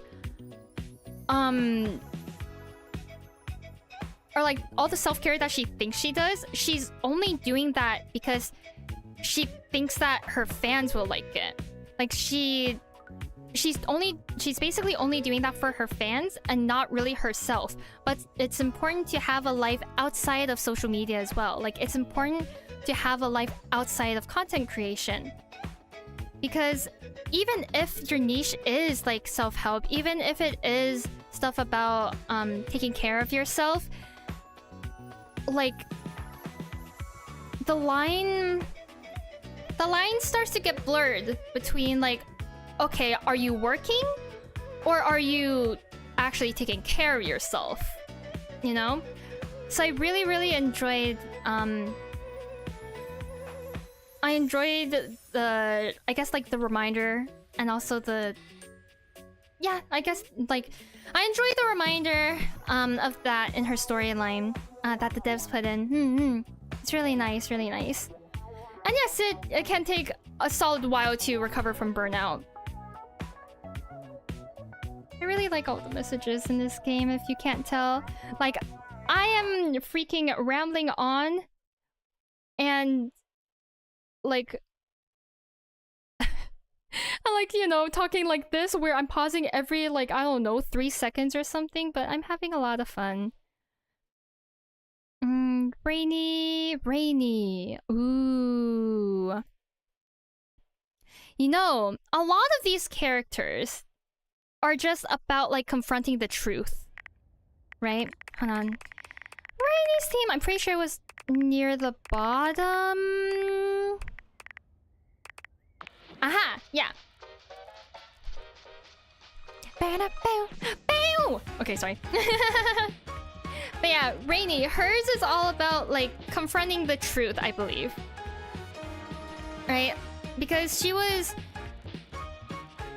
It's like... It's okay that something bad has happened to you. And, like, it's solvable. Right? I guess, like, unless if I'm remembering it correctly, that's basically what her storyline was about. Because she got dropped, like, in the 20s. Or, I don't know, a while ago, right? A solid, like, decade or so ago. Or a few decades ago. She got dropped, and so because of that, her screws were loosened. And then she never performed, like, the same ever again. However, she just keeps going on as if nothing happened. Because she doesn't want to confront the truth of that night. And so, like, whenever someone will bring it up, she'll get, like, all defensive and really, you know, get upset. Right? However, even if... However, it's like... How am I able to relate this to, like, real life? Because her fix was, like, getting her screws fixed up, right? Like, you know, screwing the screws back into her. Or, like, the record player. How is that symbolic to real life, I wonder? Because the only thing I'm thinking of is just, like, healing from, like, acknowledging whatever has happened in the past, and then just, like, healing from it, like, healing from it and then moving on. But I feel like there's a more... There's like a different reason as well. Or like maybe a different analogy for that. I'm gonna drink some water.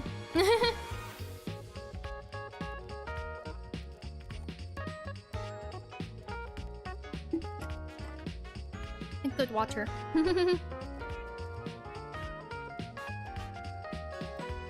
Yeah. I don't know. Because in that case, hers is... Like, her message is similar to Zoey's, right? Okay. I guess I'll just talk... I guess I'll just talk about... talk more about this topic, like, at Zoey's. For now... Who's after Rainey? Rebel, I don't know their quest, so I can't say that. Reggie... River!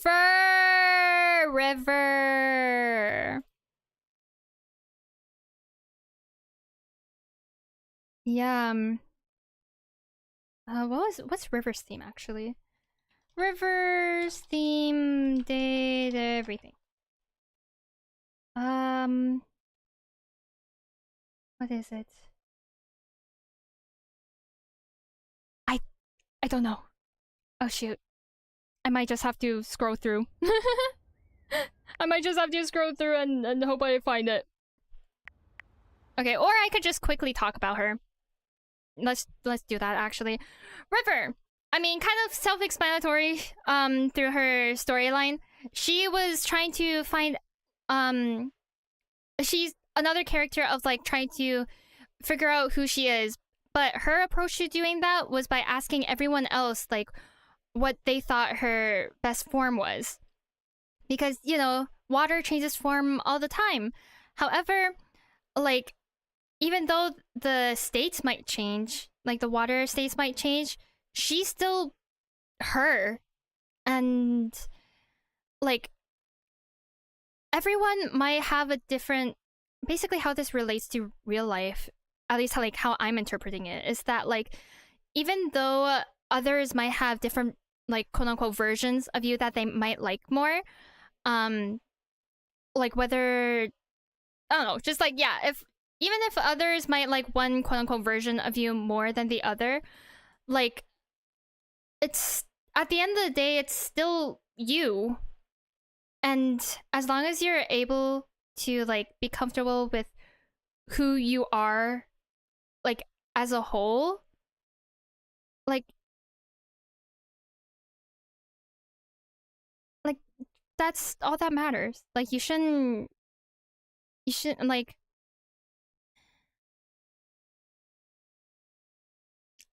how others feel about you shouldn't determine how you feel about yourself, I guess.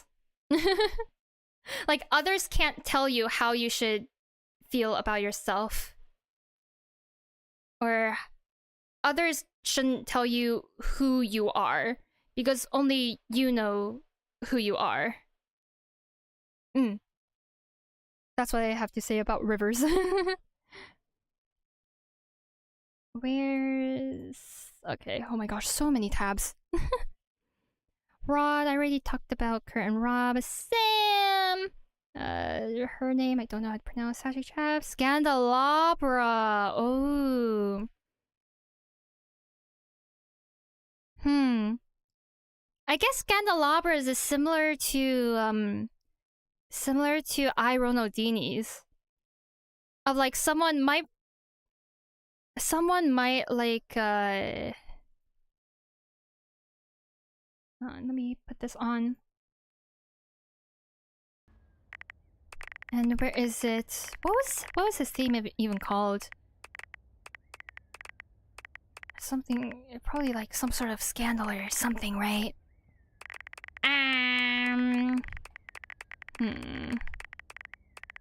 Was it somewhere here? No. Reflect on this, that's... okay. Whatever. I'll search it up. Scandalabra theme. Simply Wicked. Right. Okay.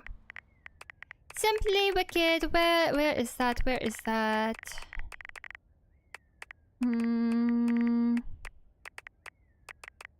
Simply wicked, simply wicked, simply wicked. Uh-oh. The Scandalabra, quite scandalous, I must say, yeah. But yeah, for Scandalabra, because I wasn't able to complete his quest on this save, because, you know, of the bug, sadly. That is so sad, by the way, because the storyline for Scandalabra, Sinclaire, and Maggie is actually so good.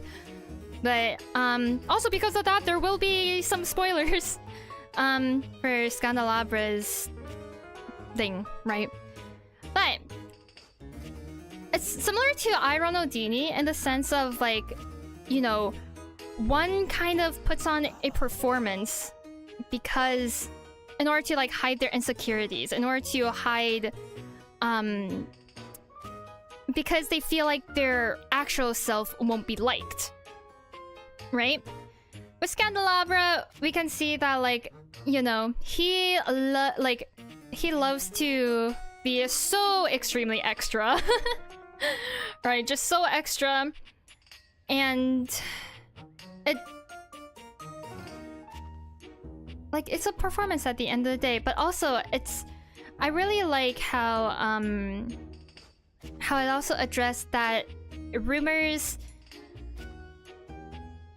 like, a little bit of gossip is, like, okay, but it's not good to what's it called? It's not good to, like, spread false information, false rumors, because he was damaging the reputation of Daisuke by saying that, like, oh, the silver of the silverware is fake and stuff. Meanwhile, he was the fraud the entire time. He was the fakester the entire time. And so I guess maybe that's... Oh, that also kind of reminds me of projection, right? Because he's fake, and so... And that's why, like, he wants... Like... Well, not... Okay, it's not projection because of the fact that he knows that it's not true, I think. I think that should, like, differentiate projection. Because he knows that it's not true. He knows that, like, he's spreading lies about the silverware not being silver. However, like... Oh no, I just found it, like, really fascinating. Because of, like, his own inadequacies. Oh! Wait! Because of his own inadequacies, he feels as though he needs to, like talk badly about everyone else in order to compensate for the fact that he feels like he's not worthy, that he you know, that he feels like a fraud, or like that he is kind of a fraud and stuff. I'm just talking out of my butt right now, by the way. I don't know if any of this, like, might make remotely any sense, like, in terms of, like, I guess the character themselves, or, like, what we know of the character, but it's just something that I suddenly, thought of.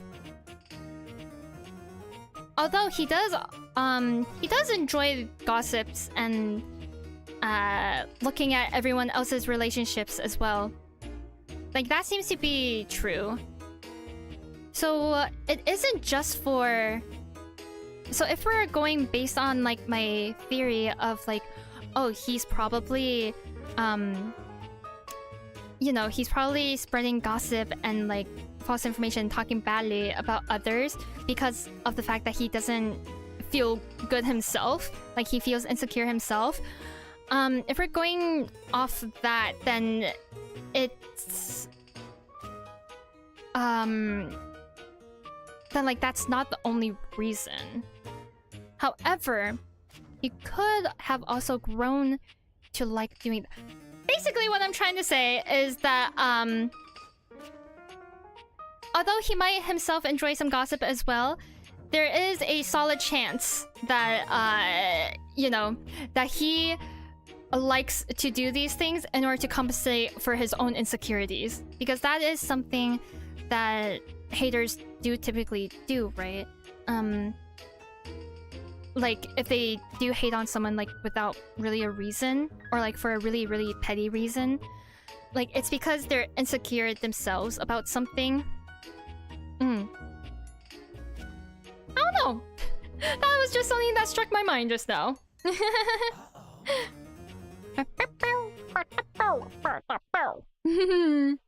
I love the little uh-ohs in his theme. Okay. Who is next? Shelley. Shelley! Shelley. Oh my gosh. This lady. What's her theme again? Shelley theme date everything. Solid. I don't know. Cool. What the heck? This is also a character that I feel like I might have quite a bit to say as well, so I need to find it.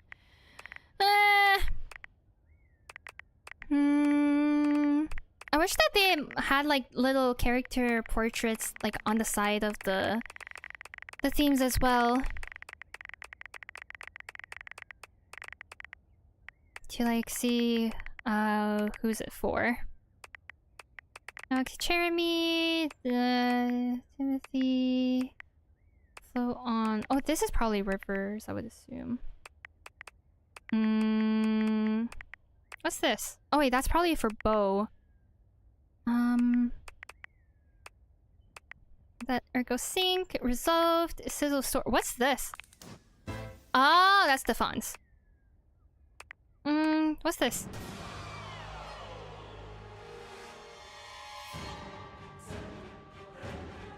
What is this and how have we never heard of it? What the heck? Oh wait, this is... Oh wait, no, that's Daisuke's theme. Right. Score... Wait. Huh! I thought that was Dunk's theme, but I guess not. Oh, wait, that makes sense. Oh, right. Cam does say score a lot. Finders Keepers, Jerry, Penelope, Mac. What's this? Oh. Eating things up. Wait, no. Sweet Dreams. Oh my gosh. Where is this? No. Shuttlecock Walk. Okay, now that's Dunk's theme. This is Stepbird. Talking to... That's probably Tony's. Yeah. Wait, Call to Adventure is Bo. Wait, so then what was the other thing? Uh-oh. Oh my gosh.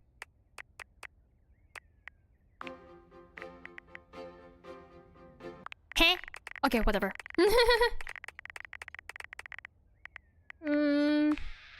That is Shadow Lord. This is Aaron. Yep. That's Monique. What the heck? Oh. It's this way. What the heck? Why can't I find hers? Please? Oh my gosh. Am I sure I can't search this up? Shelley! Date everything. Theme.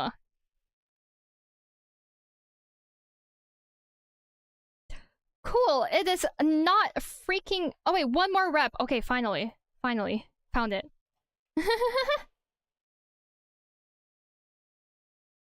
Okay, one more rep. One more rep. One more rep. Where is it? Where is it? Where is it? Where is it? Where is it? Where is it? Where is it? One more rep. One more rep. One One more rep, one more rep, one more rep, one.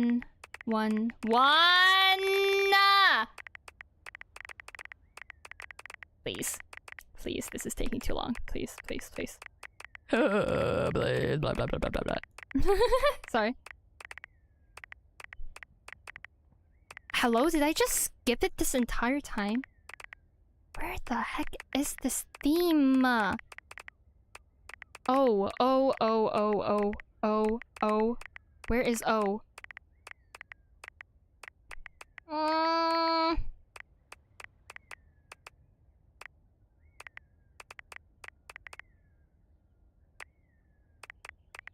Open for business? No. Here it is. Oh my gosh. There we go. Shelley! Girl! I feel like, I feel like just playing through her quest, you kind of get a sense, right? Toxic positivity at its finest.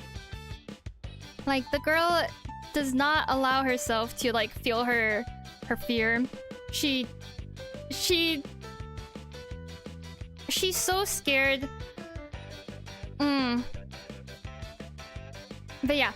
Okay, basically, I'm really glad that the devs did touch up on the theme of like toxic positivity, because it's like, you know, being positive is really good, right? We all know that. Like being optimistic, being positive, because it makes you happier. It makes you happy, and like, you know, happiness is life. I don't know, like, are we all chasing happiness in some way or another? However, like, when it gets to a point of like toxic positivity, it's basically like when you know, you don't allow yourself to feel anything else, right? You don't allow yourself to feel any of your other emotions, like if you're sad, okay, who cares about that? Let's just be positive. Oh, you're feeling anxious? Ha, pfft, what is that? No. Let's just throw that like in the back of the mind, right? Like, we don't need that. Let's just stay positive and everything will be okay, right? And while everything will be okay by staying positive, it's not gonna be okay if you keep on ignoring those feelings. Like, processing those feelings are so important. It is important for you to feel your feelings, because otherwise it'll just get bottled up. It'll get bottled up, and that causes like way more harm than good, right? Like, there does come a point where one can get too positive in the sense that it becomes unhealthy, and that is what toxic positivity is, and that was the embodiment of Shelley until we got her to like calm down at the end. But yeah, her whole anxiety does have to do with the fact that, you know, she is unstable. She is on like unstable, she's just shoved into the drywall, and so she's worried that like, oh, just one placement of something that's like a little bit more heavier will, you know, knock her over. Like, she'll just fall. She'll fall to the ground, and then it'll be so painful she'll die or something like that, right? Like, that's what she's so scared of. But instead of processing that anxiety, instead of like allowing herself to feel that fear, she's just covering it up with you know, being just trying her best to be so enthusiastic. Sorry, I was trying to like imitate what she would do. But because of that, it causes her more anxiety, because she never like felt her emotions. She never felt her anxiety. And she never confronted that, like, she never confronted her fear of it, right? And the only reason why she was able to calm down near the end is because, like, we told her, oh, hey, like, what you're doing is toxic positivity. And, like, although you might not be able to change your circumstances, you can change how you react to it. And it's okay to feel your feelings. It's okay to feel that fear.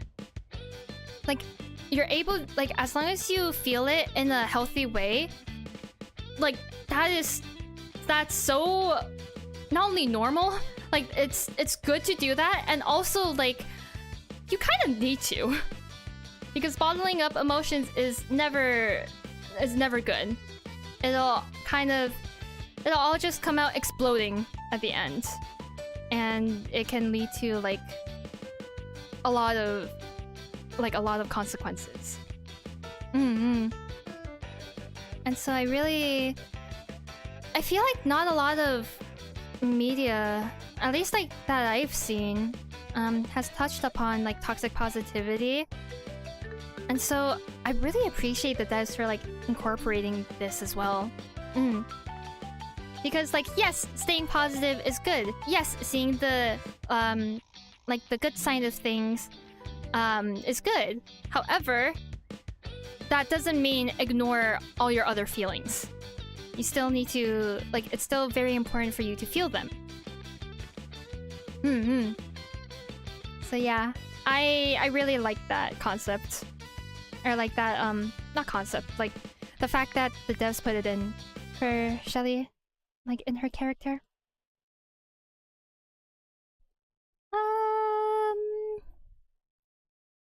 Oh my gosh, whoa. that just scrolled all the way, okay. Mr. Sinclaire.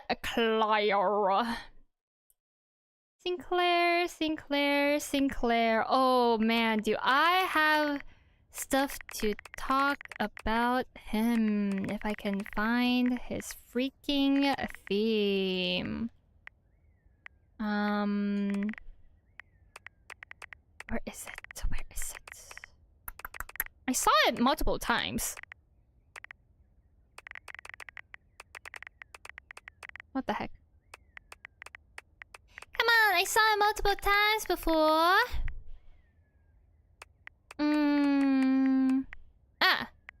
Oh, which one should I do?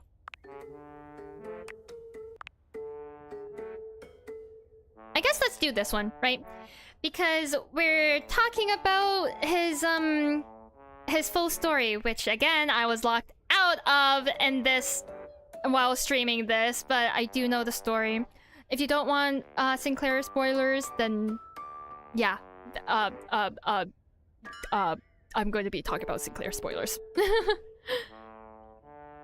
But yeah, for him, I really like how they how the developers just like I guess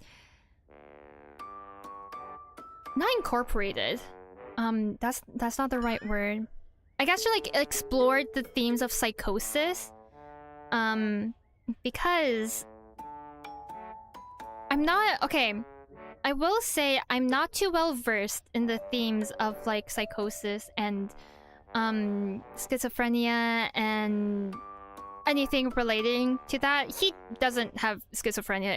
It was drug-induced psychosis. But like I do like the fact that that you know, when someone is in a state of psychosis or is having hallucinations or something, what they say makes sense to them, but it doesn't make sense to anyone else. Like, you can maybe try piecing some things together, like, you know, as the other party. However, it still kind of sounds like gibberish. At least that's what I've heard in a talk where like there was this psychology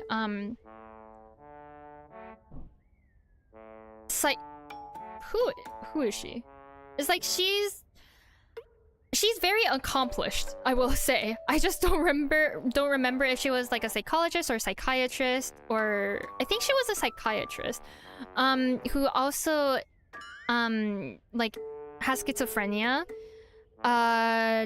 psychiatrist, and also something else.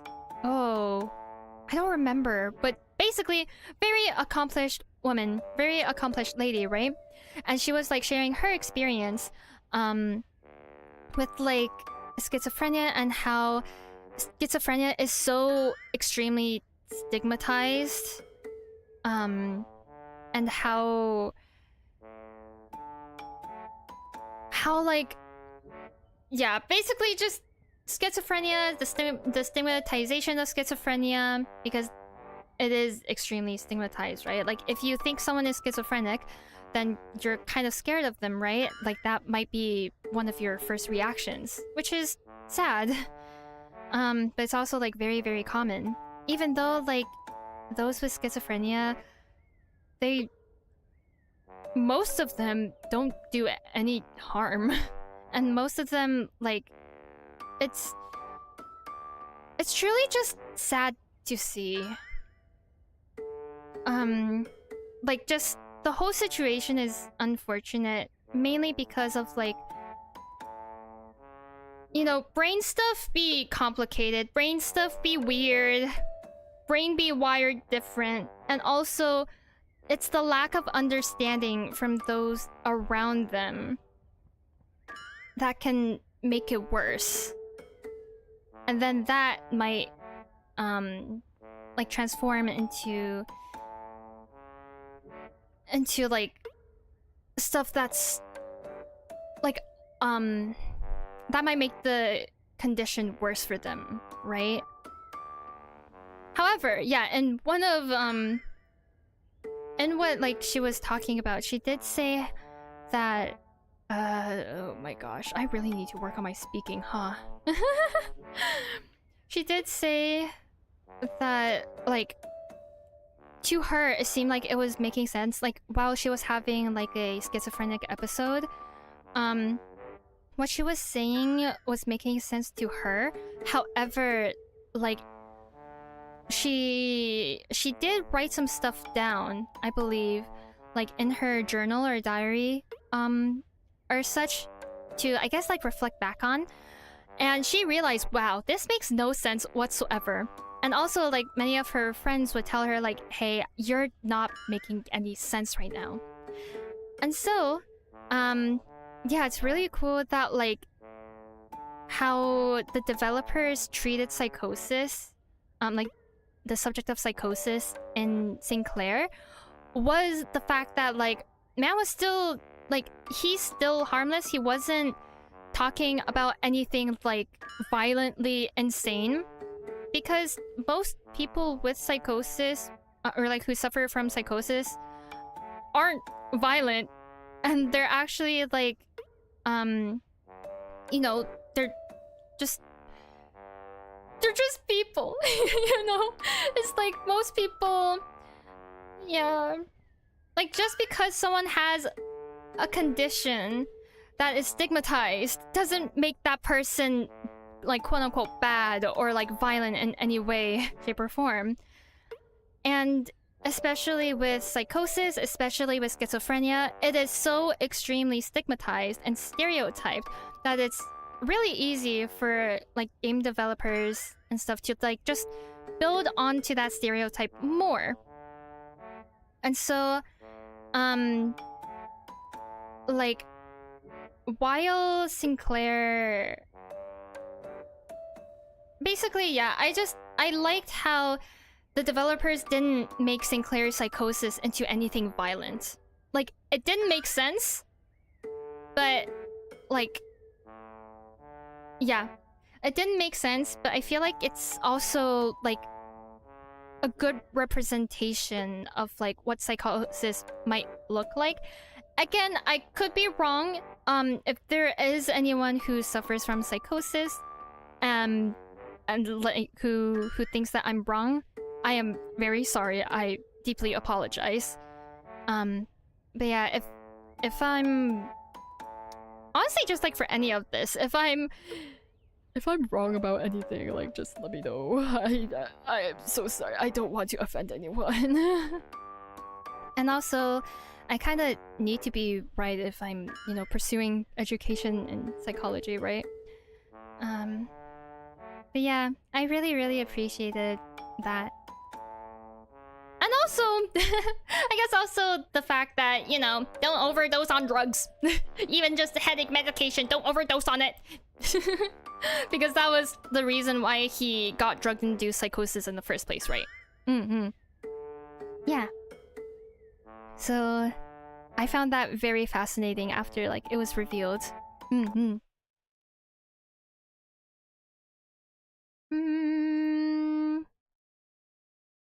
Okay, after Sinclaire... Skylar... we didn't really get to touch upon it because... I guess... I guess, like...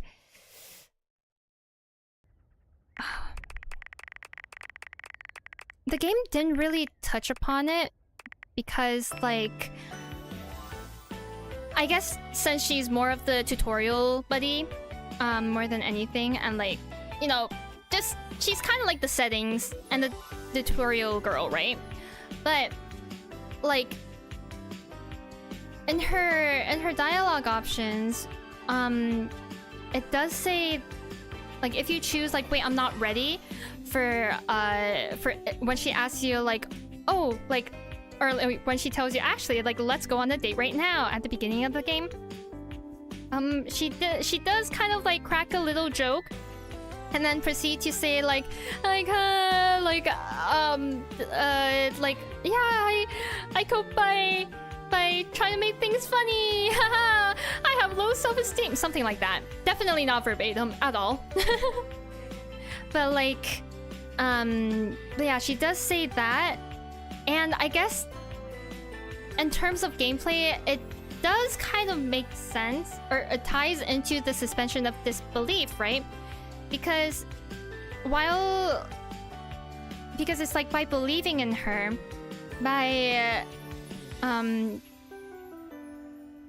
believing in her, you uphold the suspension of disbelief, right? And the suspension of disbelief looks really happy.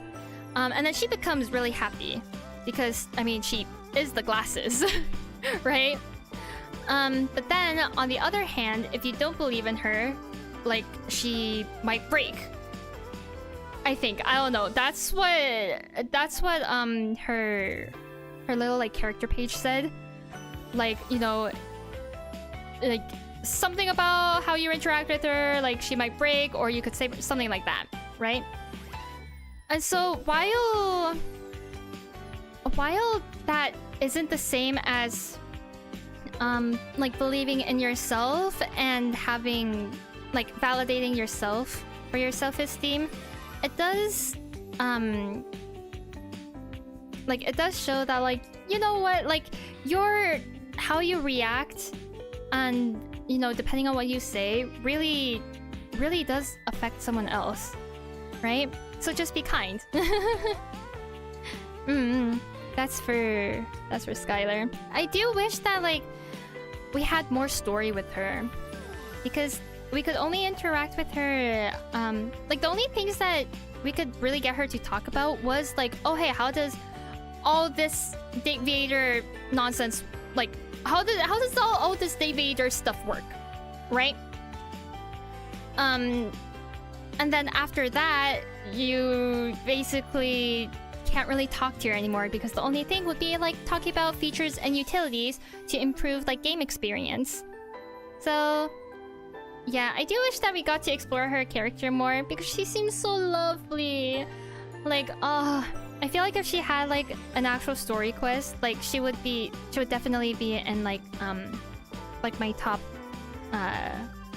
few favorites list. After all, like I already do love her. Like she's adorable. She's so sweet. Yeah. Sophia. Oh, Sophia's is an important one, because as for Sophia, this is gonna be like a quick one, so I'm not gonna search through the music theme.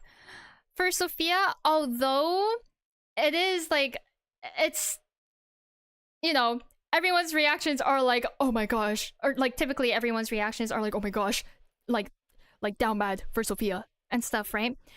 Hers is so important in regards to like consent, because especially like in the I guess like in the BDSM world, where she's a dominatrix, right? Like she like consent is good. She asks us or like she makes sure that like we're feeling okay with it. She makes sure, again, I skipped her like for my stream, but I do know like her whole story and such.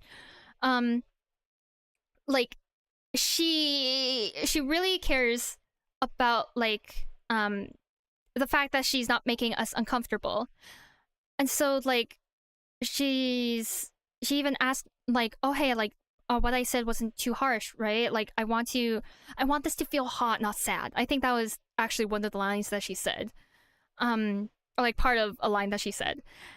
And that's so important, especially in the BDSM world where you are doing more kinky stuff, more kinky stuff, more stuff that like is like a bit more violent, a bit more like if you just did it normally, like would get seen as like abusive, maybe manipulative, you know, stuff like that. So like consent is so important, and I'm really, really, really, really glad that the game touched on that. And also the fact that she stops right away if you say like the safe word. Yeah.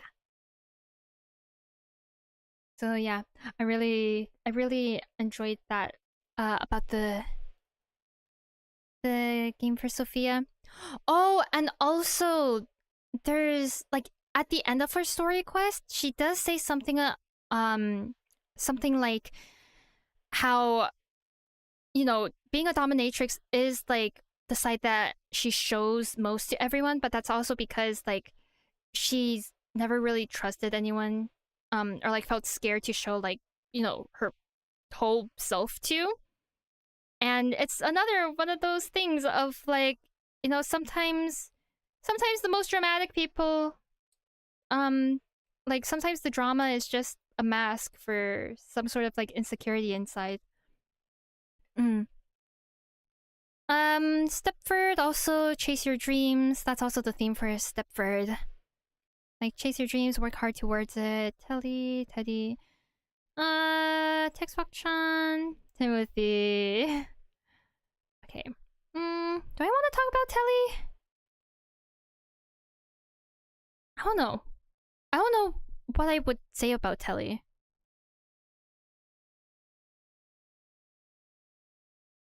But I do want to talk about him. Let me think of what to say while I look for his theme. 5,000 channels! There we go. For Telly, okay. I think it's accepting that although you know, there might be someone else out there who's like better than you, like quote unquote better than you in some way, or like in some aspect, that doesn't mean that you yourself are not good. That's what his storyline or like I guess character reminded me of, because his whole storyline was, you know, coming to terms with the fact that like a lot of people and movies and shows and stuff have switched over to Valdivaflix, right? And like switched to streaming, and not like TV is no longer like a big thing. However, like that doesn't mean that he's not good. That doesn't mean that honestly, I feel like I'm not qualified to speak on this because I never really watched TV much, and I never really watched Netflix much either, so I don't know, just like from a first glance, like he reminded me of like the concept of, hey, like others, there might be something or someone else out there that's better than you at something, but that doesn't mean that you yourself aren't good. That's just like what I got reminded of from his little storyline.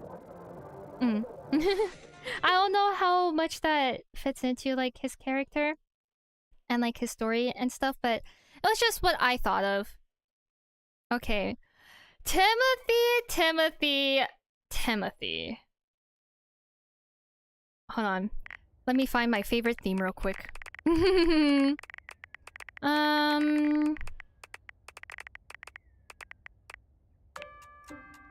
Okay, wait, I forgot to do this. Cool. Oh, Timothy. He is a character, all right. Probably one of the most complex in this game, I would say. Because honestly, I can't really decipher him. So basically, Timothy has two forms. I only saw Timothy on my playthrough of the stream. My playthrough of the stream, yup. My stream of the playthrough. Because I was like, I knew about Timmy, but I thought that, like, you know, from chat, but I thought that like Timmy was gonna be like a really angry version of Timothy and like would hate me, and then that'll like give me his hate ending. And so I wanted to respect his schedule. I want to respect his schedule and you know, like not have him get upset at me. However, I now know that no, he doesn't you don't get his hate ending if you see Timmy. And also Timmy isn't upset. Like he, in fact, yeah, like Timmy isn't upset. And if anything, if you keep talking to both Timmy and Timothy before like either of their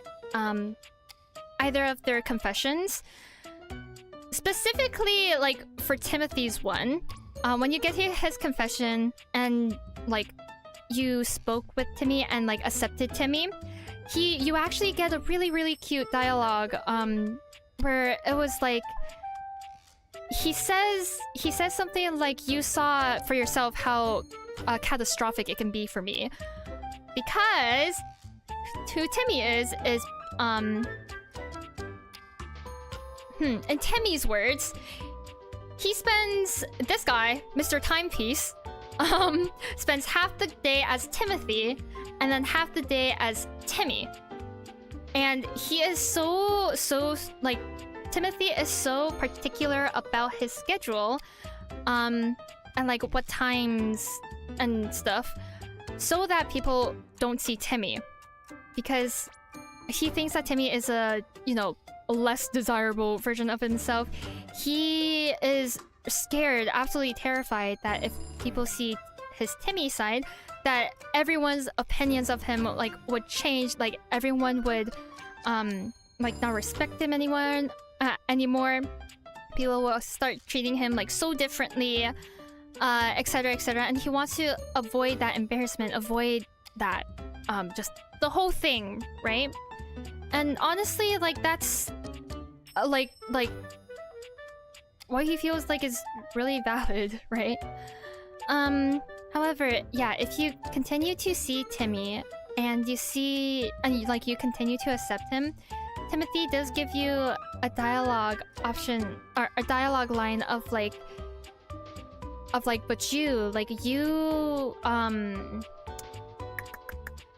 what is it? It's like he thanks you basically for accepting like all of him. Because Timothy is the part that he thinks everyone wants to see. Meanwhile, Timmy is an adorable little cat boy who can do no harm. Oh my gosh, I will say I'm like kind of upset that that like you didn't that I was so afraid to meet Timmy like on stream. Because, oh my gosh, my reaction was... Okay, let me reenact... Hold on. Let me reenact my reaction right now. For like when I saw Timmy. So like, okay, Timothy, blah blah blah, I was shocked, and then like... Oh my gosh! You're so cute! Something like that. Like, oh my gosh, you are adorable! Something like that. That was kind of like my reaction for Timmy. Let me drink some water real quick.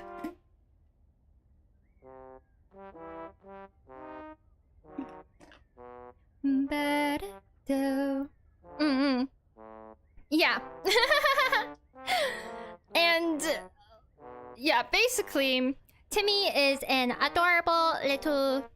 Okay, not little, same height, right? But you get what I mean. An adorable little cat boy, who occasionally gets zoomies as well, which I find really funny.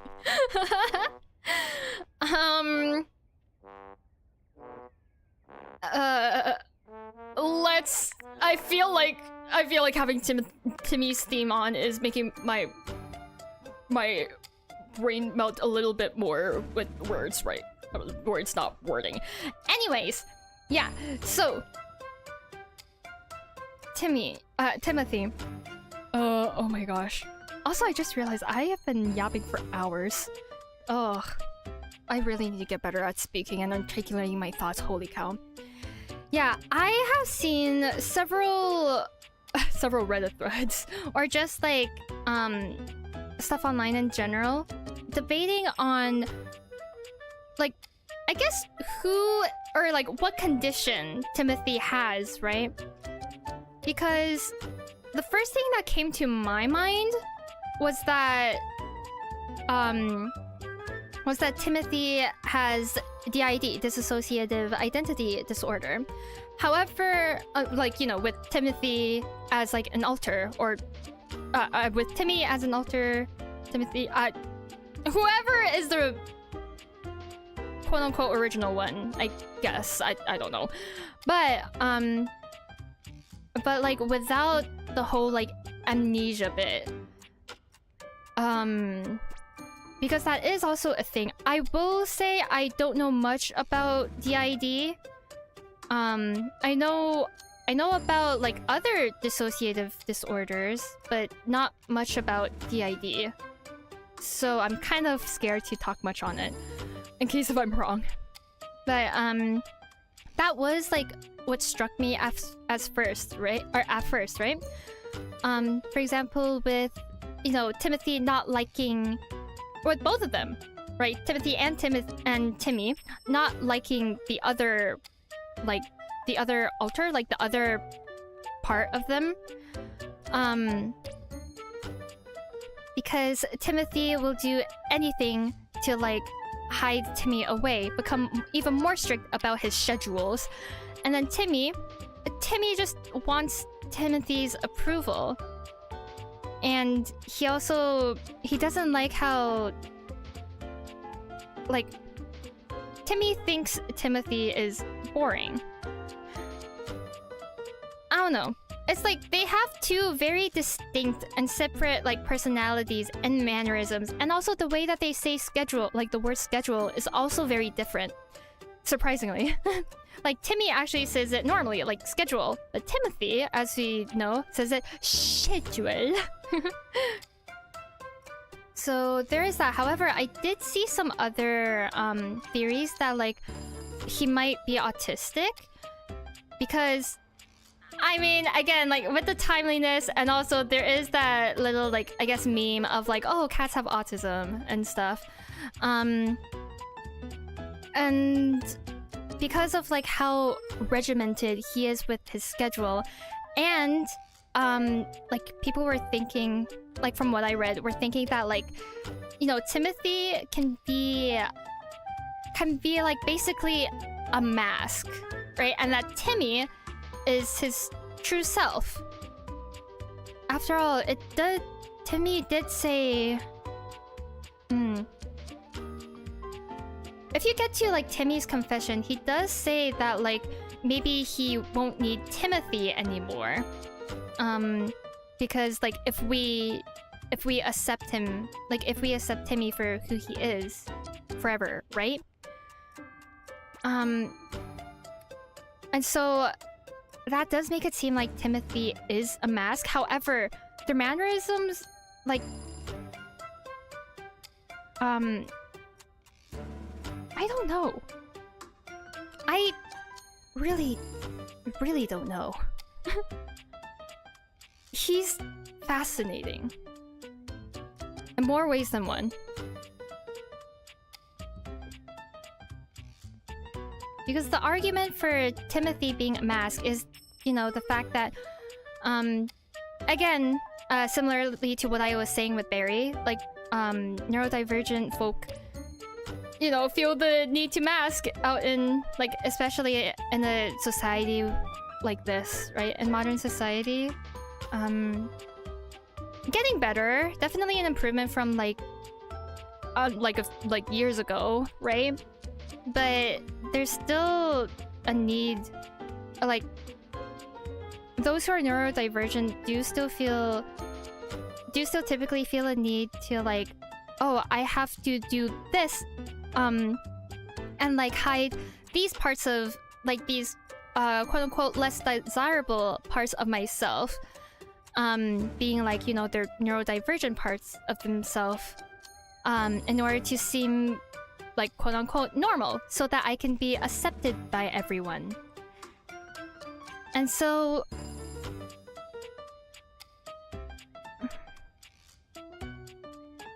I don't know why, I kind of want to cry. Talking about this is kind of making me want to cry. And so it's seen as like, oh, because masking takes so much effort and it's so mentally draining that like Timothy, he like, or I guess I'm just gonna say Timepiece, like Mr. Timepiece, because Timmy, who's the quote-unquote original, who's the quote-unquote default, I'm not really too sure. Who's the true one? There we go, that's the word. Who's the quote-unquote true one? I don't know. They're both a part of him. They're both him, right? And so it seems like if Timothy is the mask, right, that he's like the personality that he shows as his masking form, then Timmy would be like his true self. And because of how exhausting masking is, Timmy can't do anything but just like sleep, basically. Play and sleep.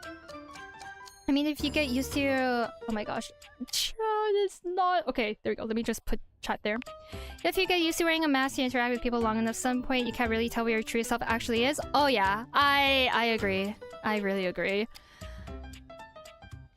Definitely not from first-hand experience. Nope, definitely not. Ha ha ha ha ha. Smile. Smile. But ha ha.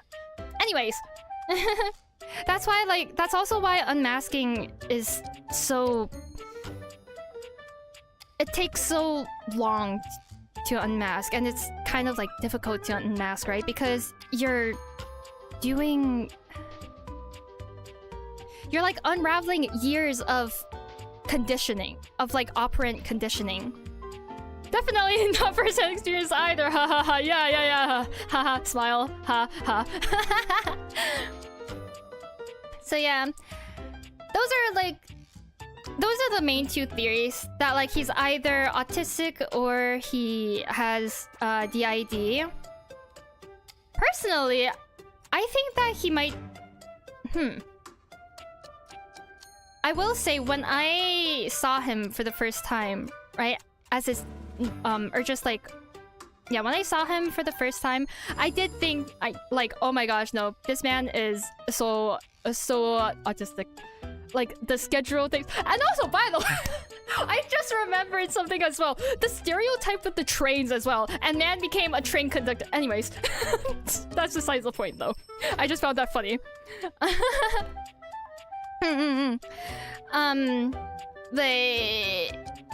But yeah, like, him... At first, when I saw him, I was like, oh yeah, this man is like so autism coated. But also, hey, I can't diagnose. I don't know enough mental health. Know enough about mental health yet. Maybe in a couple of years, but not now.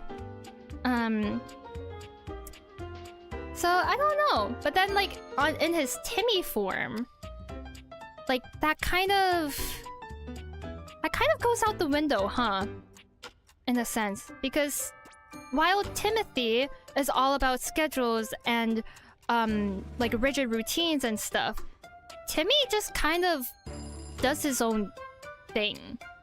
Man, like, doesn't care about schedules at all. Man is just straight up a cat boy. Man is just a cat.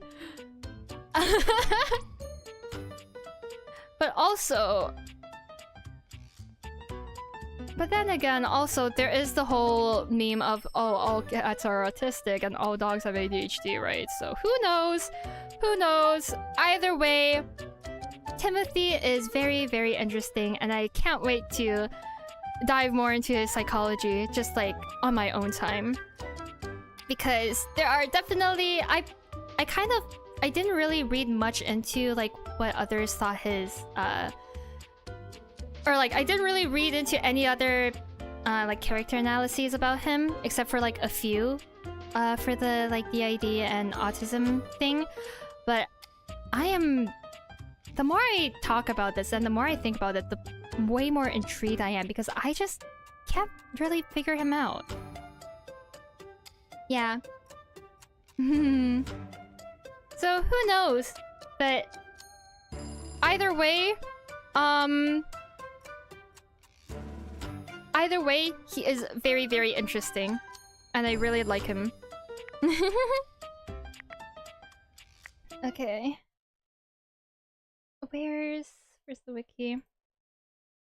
I think the last one should probably be Zoey. Titus, Tyro, Vaughn, Volt. Ah, Eddie and Volt. I didn't talk about them yet. Do I want to talk about Eddie and Volt?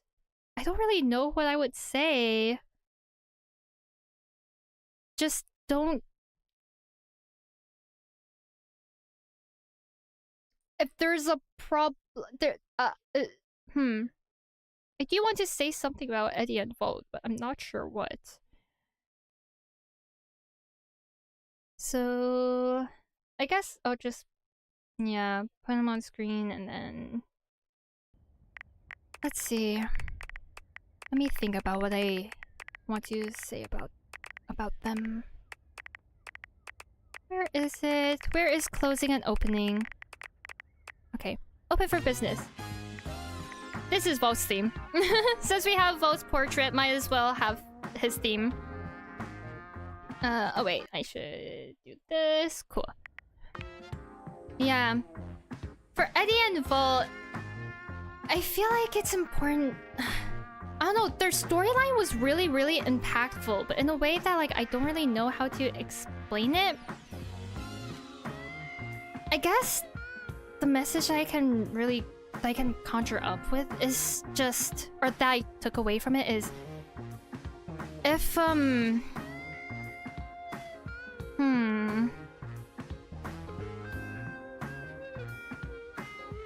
like, if you're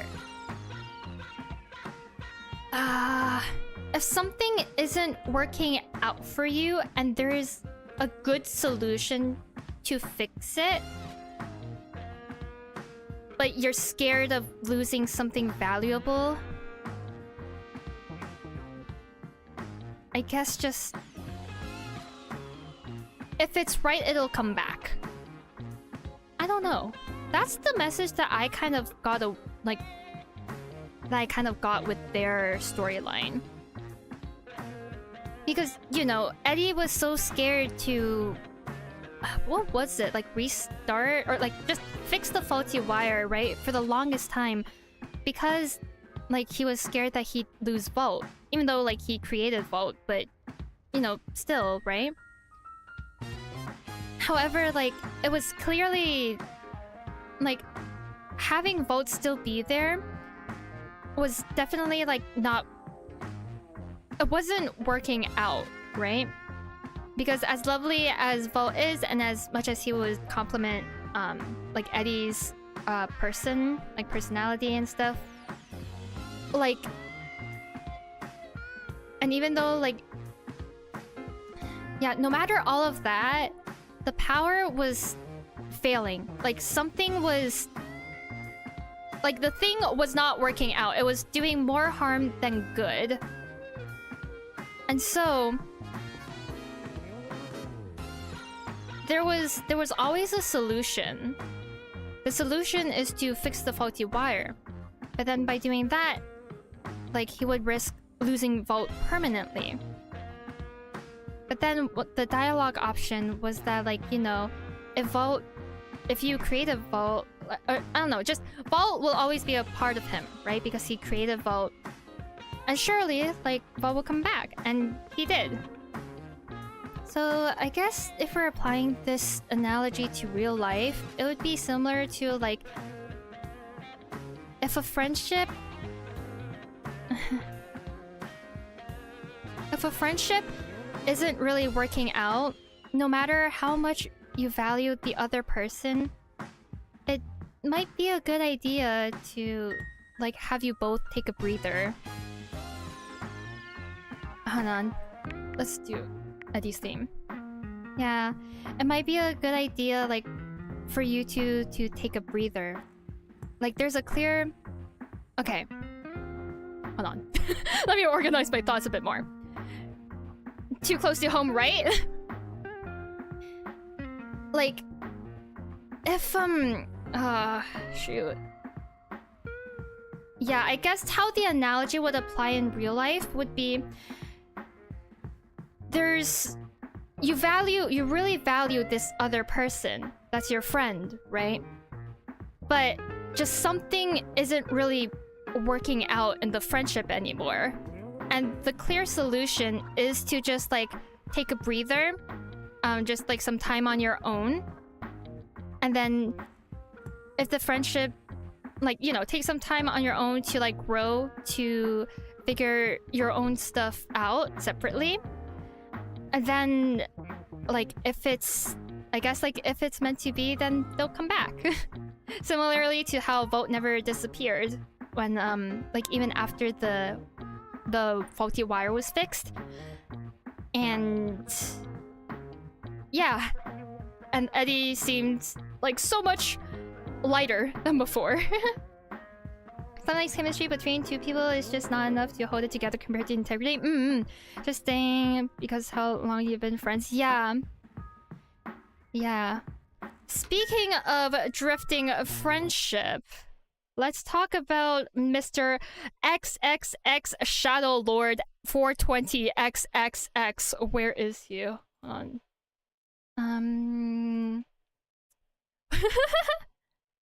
Where is he? Here he is. Just like while we're on the topic of friendships and stuff, right? His was one of the last few themes, I believe. Where is it? Was it this? Ah, or was this Skips? Okay, this is Skips, but surely it's fine, right? Let me do this. Okay, yeah. XXX Shadow Lord 420XXX, aka Skips. Because his whole story, although he tells it in a way... when he became Skips, my jaw dropped, right? But yeah, like, his whole thing is, like, it reminds me a lot of, what's it called? Like, Friends, just the gradual drifting away of friends. Especially since he said that, you know, the like the force and stuff, the unbreakable force or whatever he said, was time that caused the great calamity. Right? So it really just reminded me of, like, friends drifting away.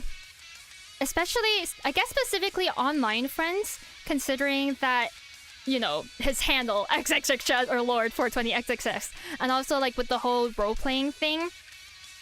Like, especially with online friends, just someday, like, you all are having fun together, like, on a server of some kind, and then someday, just one by one, they just stop coming back. Something like that. So he's not bad friends, you just genuinely drift apart. Exactly. Does show a preference to online persona over the real self. Yeah. So it really does seem like his whole thing just reminds me of, you know, friends drifting away, and it's not anything bad, it just happens. And it does suck, but it's also just a part of life, right? But on the other hand, like, you'll meet new friends. Like, for example, like, he met us, right? And yeah, I don't know, it's so real.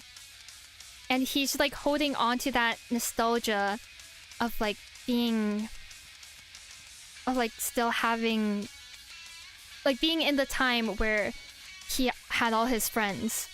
By, you know, staying as XXX Shadow Lord 420XXX, and role-playing with us. And just us bringing him nostalgia, since he said, like, yes, I haven't had anyone to play with for a long time, or not play with. Anyone, I don't know, he said something about not having anyone by his side, like, for a solid while, like, in our first interaction with him. And it's just too real, man. This game is seriously too real. Like, man. Yeah. That's about XXX Shadow Lord 420XXX.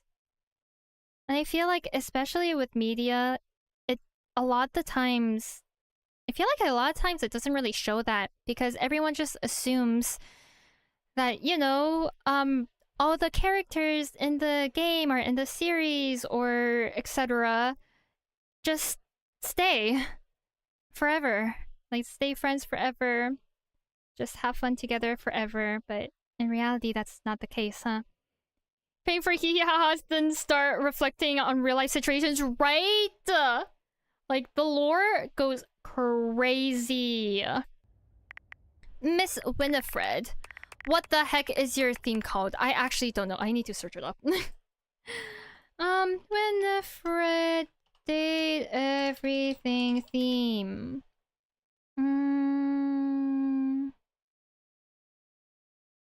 Heating things up.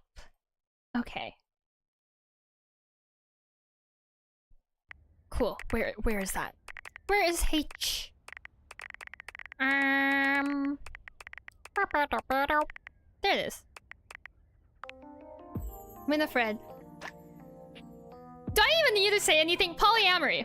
Like, polyamory representation.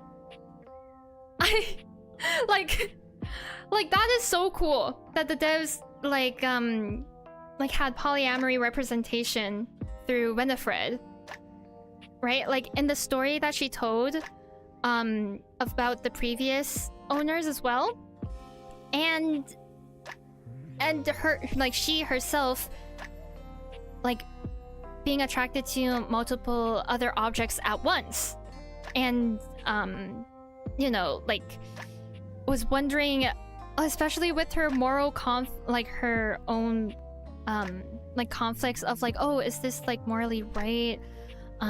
Like, is this right? Is this wrong? Like, am I wrong for feeling this way? And such.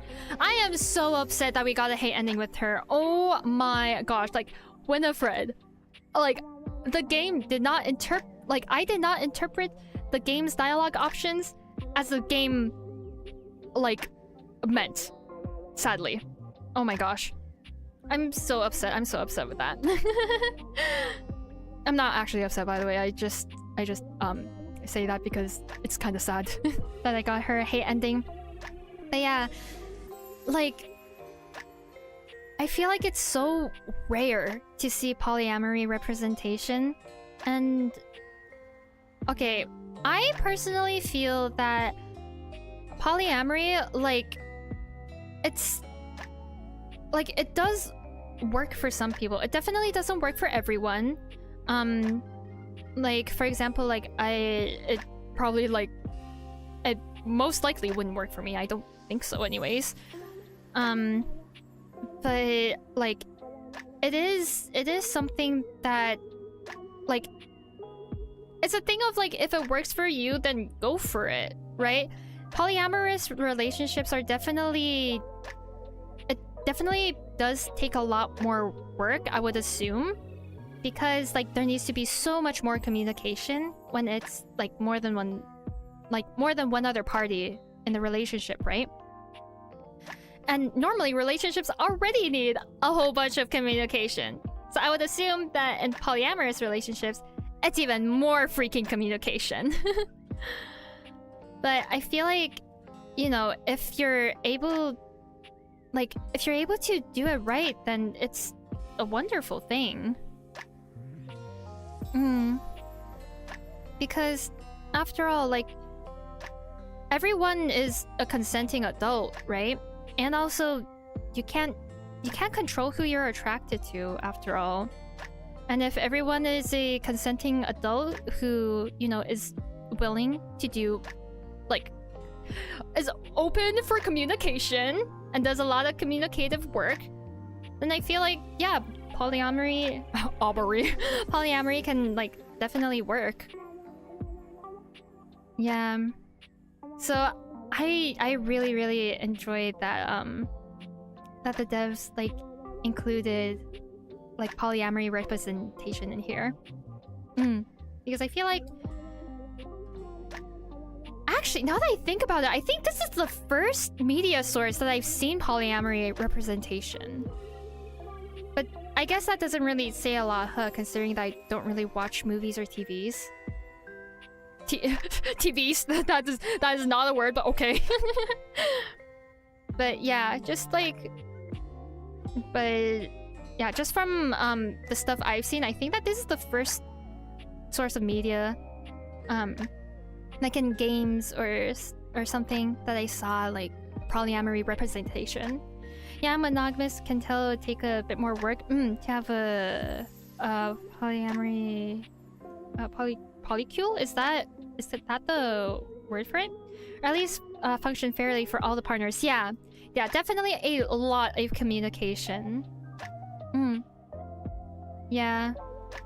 Personally, I don't think polyamory is for me, but like it can definitely work for people. As long as there's open, healthy communication. But then again, that goes for all relationships. So yeah, I found that so cool that they included like polyamory representation. I feel like it gets so much like hate, or like it doesn't get talked about at all. Harem animes? I don't know if that counts. I don't think I watched any harem animes. And also, I don't... Yeah, because I'm not well versed in like the realm of harem animes, I'm not too sure if that counts. I don't know. Polycule's relationship title, I believe. Oh, I see. Thanks for letting me know. Okay, wait, before we get to Miss Zoey Bennett, there was someone else. Oh, right, it was Chance. It was Chance I wanted to talk about. I forgot his. Oh my gosh, that is... I'm not on his, character yet. Okay. Where is Holy Crit? Ah, luckily it's right here. Yeah, for Chance, okay. I don't know much about D&D. I feel like I said this a million times, like while I was, you know, while we were doing Chance's story quest. I don't know much about D&D, however, I do have friends who play it. I always wanted to play it. However, there was never really like a party for it. But yeah, I've always like been interested in it because I feel like I would love D&D so much. In any case, I have heard that there are times where like the personal relationship lines gets kind of blurred between like between people, like when playing D&D, because of like how immersed you get into the roleplay, right? And so I have heard that sometimes people would use that like to their advantage and try to like make moves on other players. Yeah, on other players, but like not how should I say this? I don't really know how to explain it because I don't know much about D&D and I've only like heard of this a little bit. Where like, you know, the lines between roleplay for like D&D and like IRL relationships get kind of blurred. And I heard that like, you know, it's kind of a bad thing when that happens, especially like if the other party is like uncomfortable with it, right? There is also a true crime case that I know that like happened or like started out with because one person got way too invested into like their D&D role. D&D takes a long time. D&D definitely time commitment. Yeah, but I feel like I would really love it. I want to play it so badly one of these days. But yeah, and so I like how the devs like for what's it called? For Chance's route, I really like how, you know, if you refuse like his confession, his very his very freaky and sudden confession of like, oh hey, let's take the like, what about moving from these sheets to like other sheets? Like if you reject him and just choose like friendship, oh, what's the point of D&D? That no, like I mean when it gets when it gets to a point where like one person is like too into it in the sense where it becomes like unhealthy and makes the other person uncomfortable. That's like what I'm talking about. Of course, roleplay, like it's always like fun. Roleplay is fun, and you know, it's I would imagine D&D is a very good way of making friends. But like yeah, I heard that sometimes the lines can become blurred and make others uncomfortable, but then like play it off as just like, oh, it's just roleplay, it's just roleplay. And so I like how when Chance, when you reject Chance and just remain friends instead, he immediately, well, first of all, he immediately backs off, right? And second of all, like he kind of mentioned something about that, like how, what was it? I don't really remember his line that he said, but like, I don't know, it kind of like gave a nod to that phenomenon. But yeah, the true crime case that I was thinking of though is, I don't exactly remember how it goes. That's just me in a nutshell, huh? Oh my gosh. It's scary how much I relate to Barry in this game, but anyways.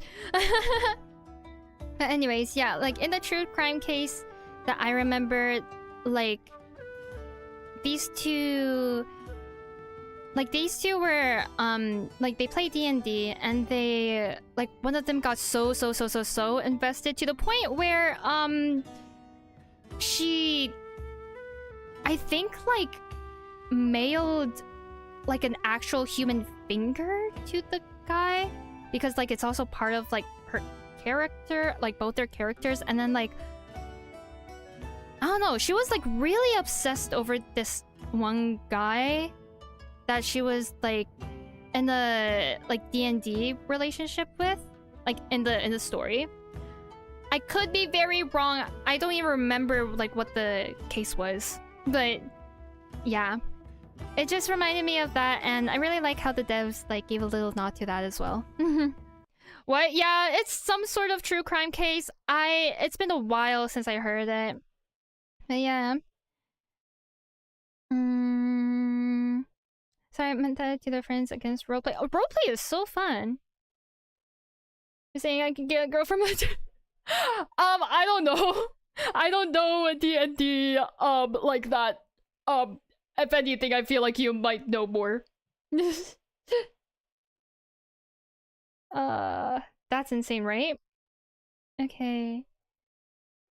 Lastly, Miss Zoey Bennett. The girl that started this all. Because it was because of her lore. Oh my gosh, are you kidding me? I can't find her picture. Hold on. I just need to Google it then. Zoey Bennett did everything. Okay. Cool. There we go. Sure. That works.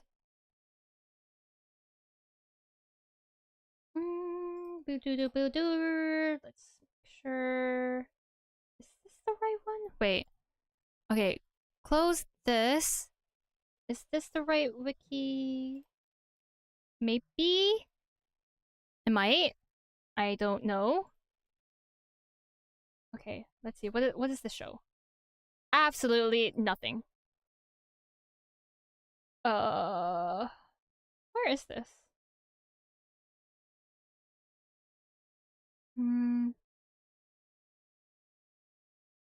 What's this called? Date everything wiki. What the heck? Why is this not showing anything? Hold on. Could it be that it's too small? Wait, what if I delete this and then... Yes, delete it. Okay. Where is it? Window capture. There we go. She is a ghost after all, fair enough. Aha! Okay. There's this. And then I can... Does this work now? Oh, cool. She is... Okay. Let me just crop that real quick.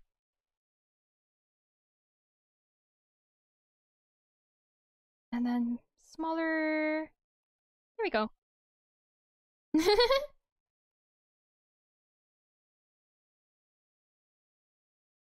Nice.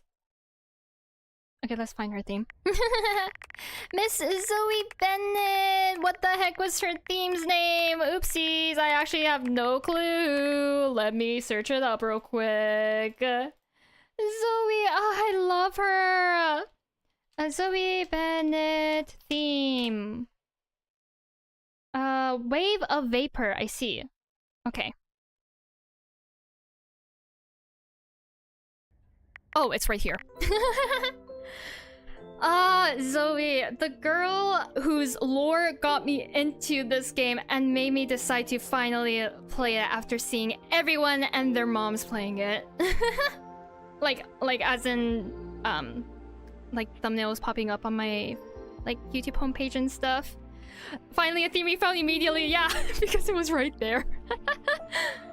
But yeah, Miss Zoey Bennett. Oh my gosh, this girl. Trauma. This girl fascinates me. And she is so real. Girl is...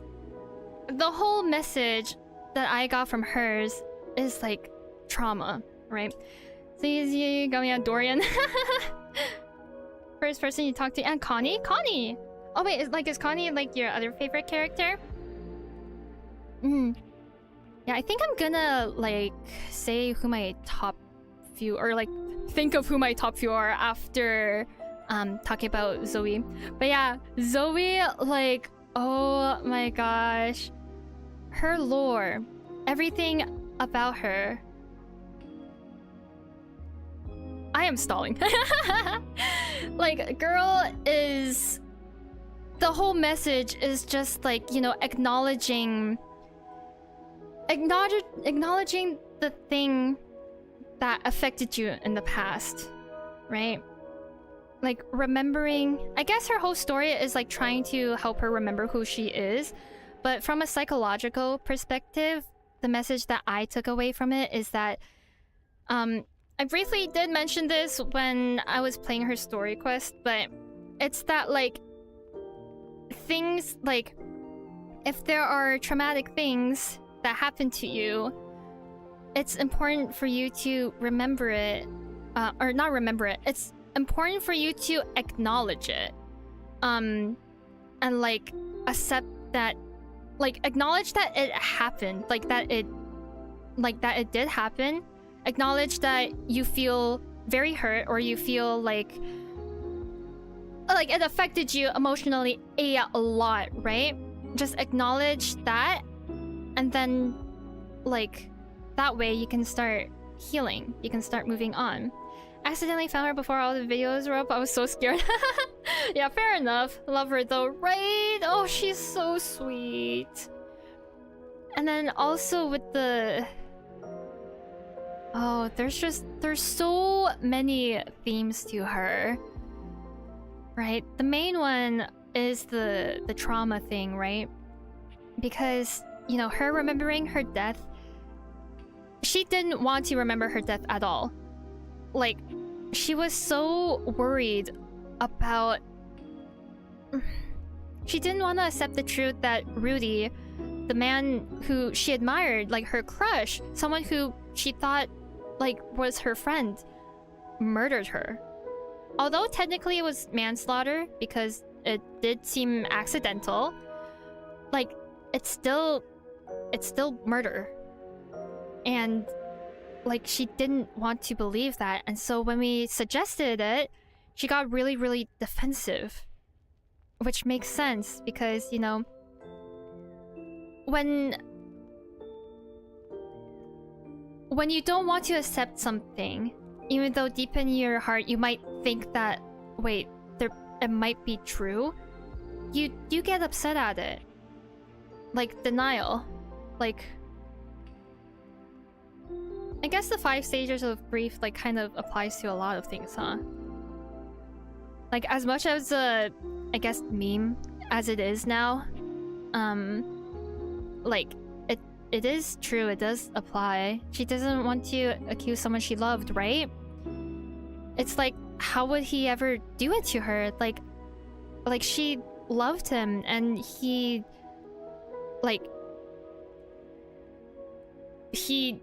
was her friend. Like she thought of them as friends.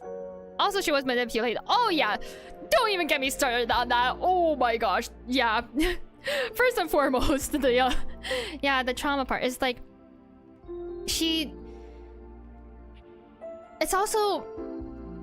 it's so understandable like why she got so upset, right? Like when we suggested it, and why she had to just like vanish right away. Although I guess at that time she didn't really have control over it, but then again she did say she technically always did but never realized it. Besides the point. And then because she really needed that time to just decompress from everything, because not only did she just start getting like a flood of memories back to her, but also the fact that like, wait, she might have been murdered too, on top of like being overwhelmed with so many memories already. Like, girl needs time to decompress. It is so valid that she'll react like, you know, really upset. But at the end of the day, it's really important to like confront the truth, even if the truth is harsh, especially if the truth is harsh and something that you don't want to remember, because like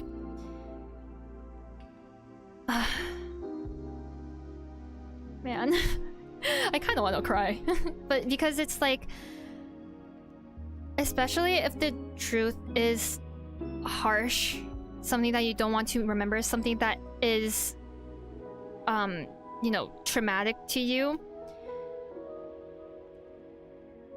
it's important for you to remember, so you can, or not remember, to acknowledge that it happened, so that you can move on.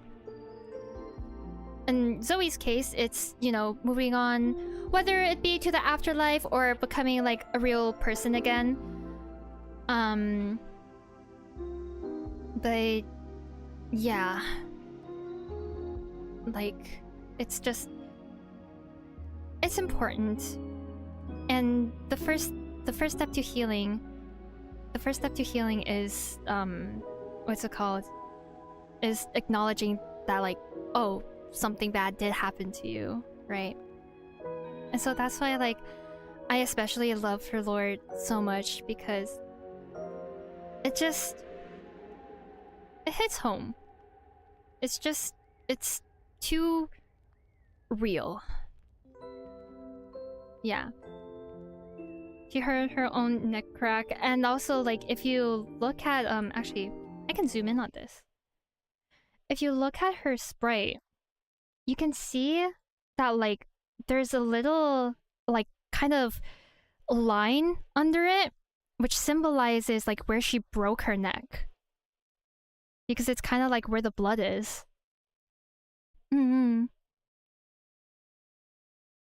Yeah, so I found that, oh my gosh, that is a terrifying but also like really, really neat detail about her, like her design.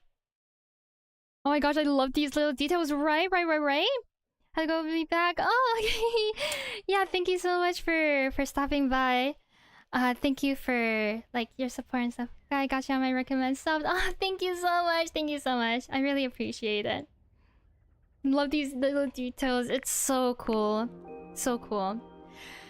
And then also with the fact that I love how all Realsy's characters feel. Right? Even if I get a little sad from them, yeah. It's like some of them are so real to the point where like it's kind of calling you out. But then like others are like so real in the sense of like, wait, this advice is actually so helpful for me. Like for example, for Dante. Like I honestly really like his advice and stuff. Like the fact that it can actually be applied to real life is so cool.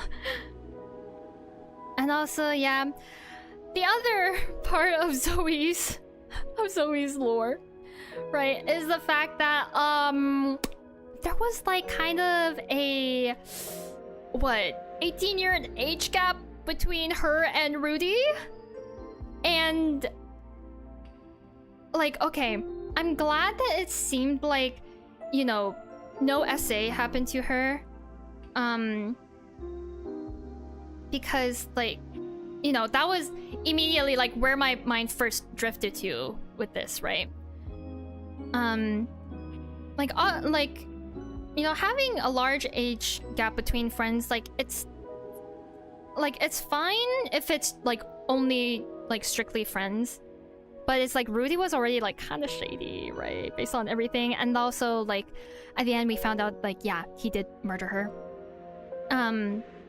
But like I really like how the game even has the option for, if you have enough empathy, to say like, that sounds predatory, basically, to her. Yeah, I'm kind of glad they made her 19 when they started talking. Yeah, for sure. It's like, at least she was of age, but it's still manipulation, yeah. Like, it's still questionable, and especially, like, with the power dynamic of, like, not, like... just, like, with the power dynamic. I'm glad that, you know, it seemed like Rudy did, like... what's it called? Yeah, I'm glad that it seemed like he didn't try anything with her. However, it's just like the wording of everything made it sound so sus. Like, for example, like the thing of like, of how he was, you know, he was hosting all these parties, in order to try to find someone, who like matched the energy, but there wasn't anyone right except for Zoey. Like, tell me that doesn't sound sus. Like it sounds like like not the thing of like, oh yeah, like, oh, all of these guys, no, don't worry, they mysteriously disappear for no reason at all, but you are the one, like. And then you feel special, and then you go along with it. It's like, that sounds so sus, right? it does not sound good. Like, immediately when she said that, my mind darted to, like, murder or essay or both. And technically it was murder, but it seems like it was, like, it wasn't pre-planned. But yeah. So there is that. I really like how, like, the devs wrote her storyline. Not only with the dialogue options, but also, like, how Zoey reacted as well. Right? Because if you tell Zoey that, like, hey, Zoey, that's kind of dangerous, right? Like, for like, you know, the two of them is just in Rudy's house alone. Like, she's like, huh? Well, why? Like, she's kind of, like, oblivious to it. And I guess, like, it makes sense considering that, again, seems like no essay happened. Otherwise, I'm sure that she'll probably have said that in her story quest. But, yeah.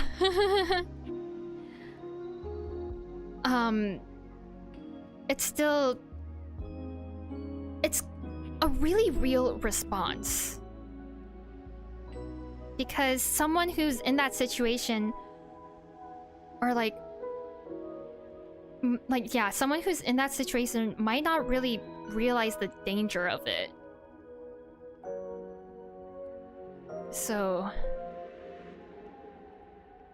especially, like, since she admired him so much and such, he technically was an adult, still bad.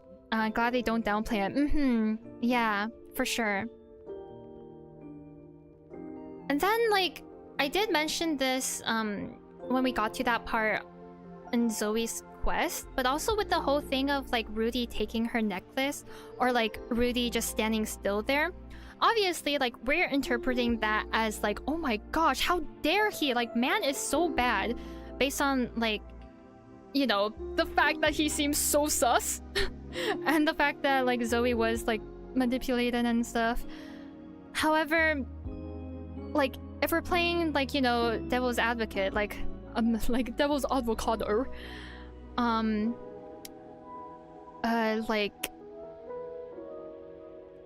like, we could argue the fact that, you know, different people do cope differently to traumatic experiences. And since it seemed like, you know, Rudy didn't expect to accidentally murder Zoey, and didn't expect that, like, you know, Zoey would die, it could be that he was just standing there over her body and, like, brushing her hair out the face because he's trying to process, like, oh my gosh, what did I just do? Instead of it being, like, something creepy. Because I interpreted it as something creepy. But on the other hand, it could be possible that he was just in a state of shock. Because, I mean, who wouldn't be if, like, in that situation, right? Like, you accidentally killed someone. And so, like, you could say that, and that was why he brushed his hair, or brushed, like, Zoey's hair out of her face, and just, like, stood over her. And then taking the necklace, you could argue that, like, that, what's it called? He wanted to just, like, he did value their friendship. However, again, the default reaction, including the one that I had, and still kind of I'm leaning towards, like, is the fact that, like, wait, that is, first of all, creepy. Second of all, what the heck? That was hers. What are you doing? But yeah, just to, like, play devil's avocado, devil's advocate, like, there also is that possibility because everyone does cope differently. Very fascinated with the undead, bring that back to life. Maybe try making her a ghost by taking the necklace, keeping her linked to the world. Maybe. And technically, he was right. Technically, that did happen. As, you know, we talked to her. I mean, now she's a real person because we realized her, but yeah. I always just assumed that, that Rudy just really missed his father. That's what I thought, but yeah, you're you do make a good point with that. Yeah, who knows what Rudy thought, but there's all sorts of possibilities, and I find that so cool. I find her storyline so incredibly cool. Yeah. Oh, Zoey, wah.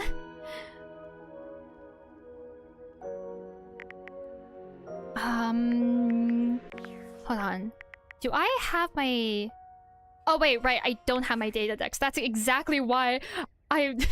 That's exactly why I'm on the wiki in the first place. Okay. I will say... Okay.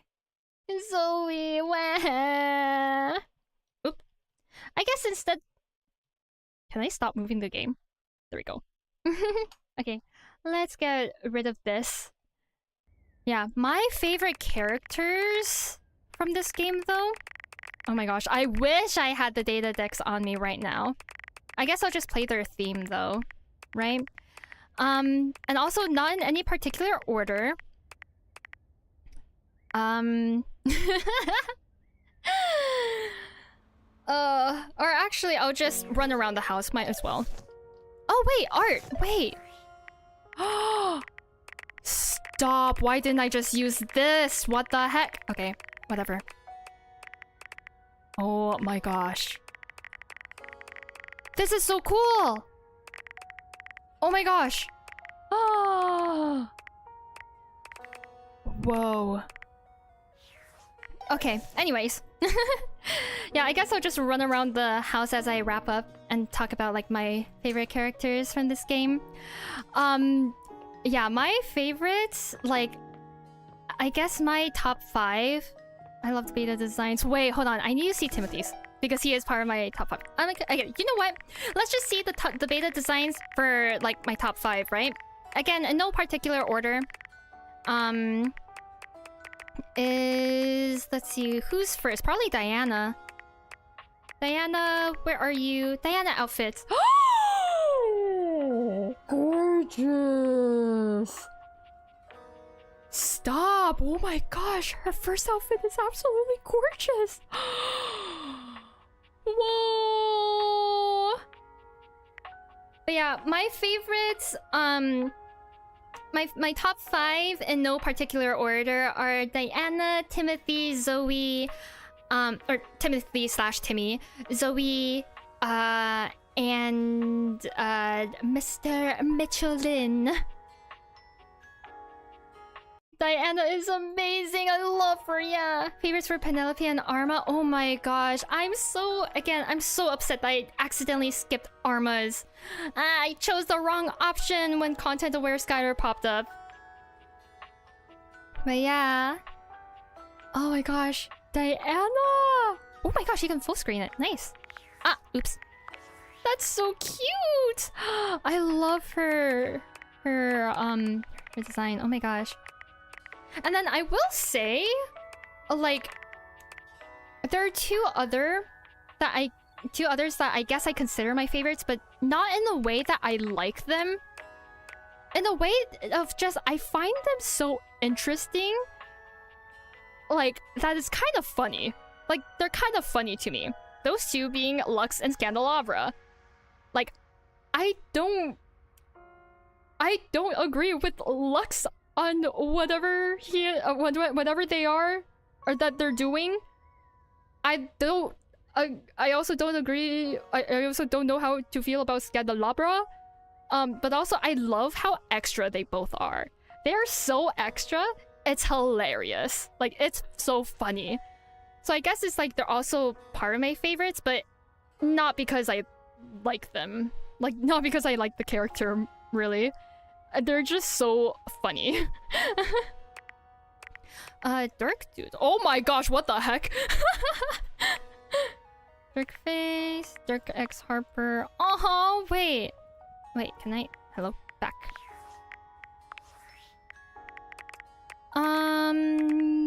Okay. Let's see. Who's next I said? A, B, C, D, E, F, G, H, I, J, K, L, M. Probably Mitchell then. Mr. Mitchell then. Oh, Why is that kind of cute, right? I mean, at the end of the day, they were a couple. Let's see, Mitchell. Oh my gosh.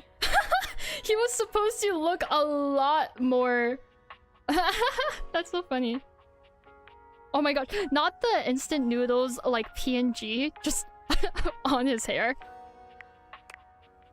That's so funny. Mitchell outfits. That's so funny.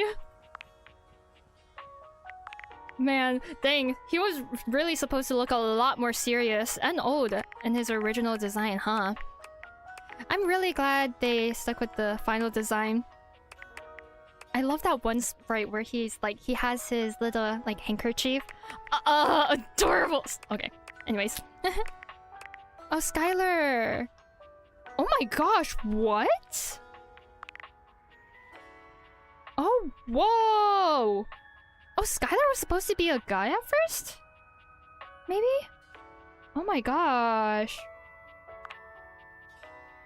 Huh. Oh, oops. Interesting. Again, I wish that like we had more story to Skylar because like she definitely would have been on my favorites list then. But yeah, again, like everyone, I do love everyone though. Timothy at all? Tim. Oh, Tim. Oh, right. Timmy and Timothy. Oh. Oh, so he was supposed to have facial hair. Oh my gosh! Wait, the coat. Loki makes him look like a bomb from what's it called? From Keep Talking and Nobody Explodes though. Like with the giant the what's it called? The giant like numbers on them. Dang. Aw, the original clock, the cat clock design is also so cute. Like the one with the red collar. That's adorable. And then Zoey. Oh, whoa. Arma has one of the longer stories. I'm sorry you didn't see it. I'm definitely gonna like play through it in my personal save. So yeah. Because like in my personal save, I am getting the endings that that I want. Right. AKA love ending for Skylar, Mitchell, Timothy, and then befriending everyone else. Zoey outfits. Ooh! Wait! Oh my gosh, I love all of her outfits. Oh my gosh. She slays. Wow, that's cool. Yeah, and then I also, okay, I guess...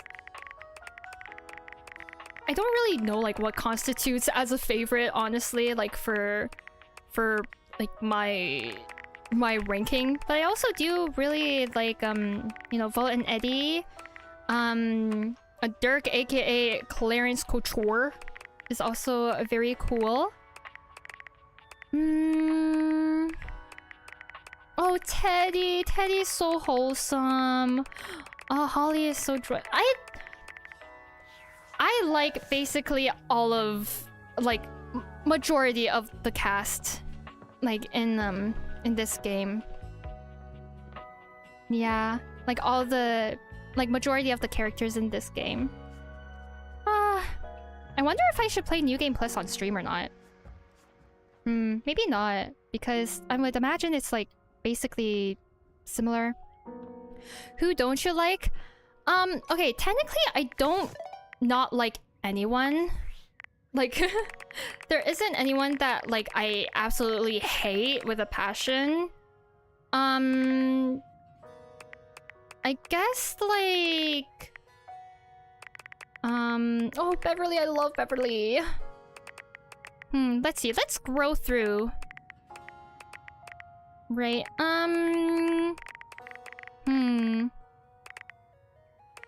okay, I don't know, I guess, like... I don't know how to feel about Abel for the sole fact, like, not because of his character or anything. Man is actually, like, pretty wholesome, I believe. But rather because, like, I have heard his theme so much by trying to figure out the bug. Like the Scandalabra bug. Like, trying to continue Maggie's quest. That, like... That I got so sick of it. I got so sick of like I got so sick of it, yeah. But yeah, nothing against Abel at all though. It's more so just a me thing for Abel. Like man's cool. That makes sense, yeah. It's like for some I can like interact with them all the time and like won't get sick of it. Like for example, I guess like yeah, for example, like Mitchell, Timothy, Beverly, Freddie. I guess Skylar if she had more dialogue. Diana, I don't know. Zoey, just a lot of characters, right? But yeah. I also okay, again, I don't really like Lux in the sense that it's like I don't really like their values, you know. Like tell people what you think. People should think for themselves, you know? And tell people like how to live. People should live for themselves. So, you know, there's Lux. But also, again, he is one of my favorites, I guess, in the sense that he is funny. So, oh no. And then Damon kind of scares me, but Damon's also like kind of cool. I don't know. I say I don't know so much for this, what the heck. I guess, okay, I don't really know how I feel about her. I still don't know how to pronounce her name. Yeah, what does New Game Plus even do? Keep your specs? It does keep your specs. It also keeps your collectibles. Because there are over 400 collectibles.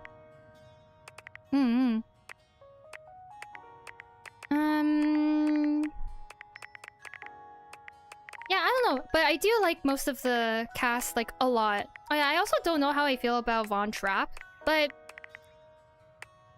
I don't know. Again, like, I don't hate anyone in this game. And also, I do find it adorable that Von Trapp really enjoys his rat plushie. Yeah. Reggie's cool. Reggie's funny.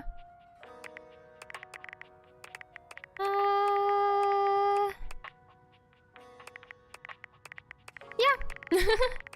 Again, I do find everyone quite likable. Hence why I want to befriend everyone. Yeah. Okay. Oh, what the heck? Wait, that's new. I guess that's part of the DLC, huh? But yeah, oh my gosh. Thank you. Thank you. I don't know what to say now. Thank you for exploring this game with me. I don't know if I might do like a all love endings route because of the fact that I was so strict about like, you know, I basically only wanted to befriend everyone except if any of them really like really piqued my interest. And apparently freaking Timothy and Mitchell Lynn did. Oh my gosh. I also can't at this point I'm just like stalling to wrap up, but like yeah, there is more things I want to say about this game before I fully wrap up. You can date him, the treasure chest? Oh, probably one of the DLC characters then. But yeah, like I've talked to Scandalabra so many times to try to figure out the bug. Like even in like my I guess like first person save, because I did encounter the freaking bug in that as well. And I'm like, okay, well, I guess time to start a new one because it's also bugged.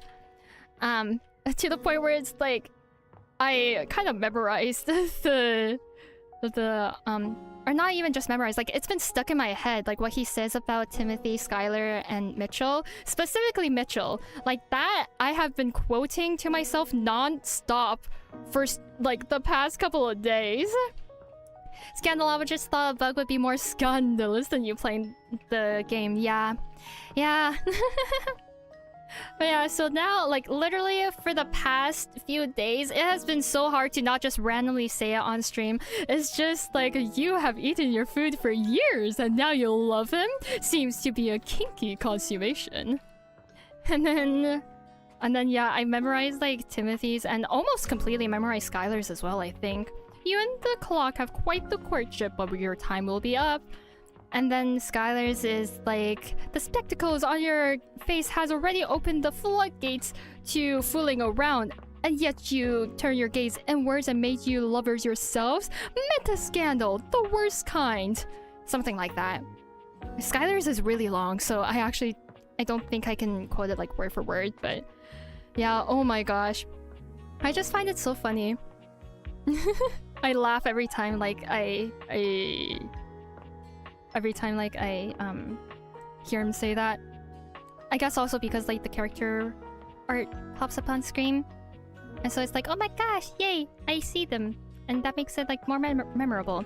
I am just yapping. I have been yapping for so long. I need to somehow get my thoughts more in order. Oh my gosh. Or not that, just I need to speak better is what I am trying to say.